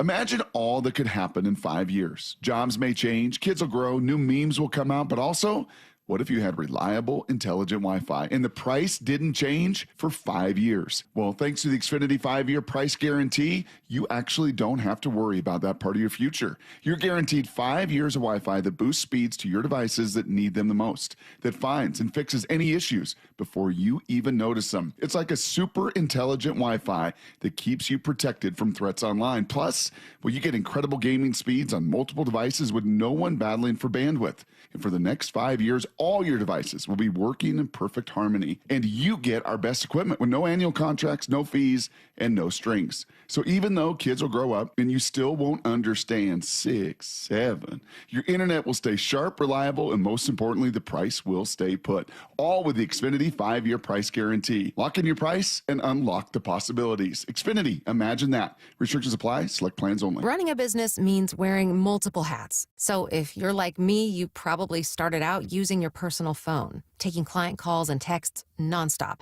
As my business grew, I needed something smarter. That's when I switched to Quo, the #1 business phone system. Quo works right on your phone or computer. No carrying 2 phones, no clunky landline, just one easy app you can try for free. Your team can share one number and handle calls and texts together like a shared inbox. Any teammate can jump into the conversation, so customers get faster responses. And Quo's AI assistant summarizes your calls and responds to customers 24/7, so you never miss a lead or opportunity. All this starts at just $15 a month. That's basically 2 coffees. You can even keep your current business phone number. Find out why 90,000 businesses trust Quo. No missed calls, no missed customers. Try Quo for free at quo.com/sports. That's quo.com/sports to try Quo free. QUO.com/SPORTS. I had pain, I had numbness in my feet. That pain and that numbness just got worse and worse and worse as time went on. This is Greg describing life with neuropathy. I went to 5 podiatrists, tried different treatments, tried different orthotics, tried different shoes, had cortisone shots in the tops and the bottoms of my feet. Saw a neurologist. All my medical doctors said, can't help you. Live with the pain. You're not going to be able to sleep. This is your life. And then I just gave up until I found Sound Pain Solutions. I'm Dr. Mark Shelley, a chiropractic physician and board-certified functional neurologist at Sound Pain Solutions. Our neuropathy treatments can rehabilitate damaged nerves. We use FDA-cleared, non-surgical, drug and pain-free procedures that help neuropathy sufferers like Greg find relief. I feel better. I mean, just feeling better is huge. If you experience numbness, shooting or burning pains, or loss of balance, call us. Sound Pain Solutions, 855-996-0025 or click soundpainsolutions.com. Free consultations, no fee guarantees, 5-star reviews. J.P. Pendergast with Pendergast Law explains the importance of going beyond these familiar offerings. Accident victims want an attorney, Tom, that satisfies their needs. Someone who handles those needs with the highest degree of care. Pendergast Law offers the no-fee guarantees and free consultations, but these only scratch the surface. Okay, explain more. We make sure that every member of our team is genuinely passionate about helping others. Customer service and communication are our top priority. It's how we take care of our clients so they always feel one step ahead of the insurance companies. Our strong reputation for high standards provides comfort and confidence when it's needed most. Pendergast Law offers the free consultations, the no-fee guarantees, and of course, they are 5-star rated. But what really makes them different is their genuine passion for helping others. I can't recommend them enough. If you or a loved one has been injured in a car accident, call Pendergast Law. We can help. That's PendergastLaw.com. Guys, it's time to know your numbers and what they mean. And right now, Revive Men's Health is offering a $400 comprehensive wellness panel for just $99. Free if you start treatment. Offer ends November 30th. Book today at ReviveMen'sHealth.com. Must medically qualify. Terms apply. Contact us for full offer details. You never get a second chance to make a first impression. Superior Linen Service will help your company with logoed apparel, uniforms, floor mats, linen, and more. Give us a call. We answer the phone. Superior Linen Service. It's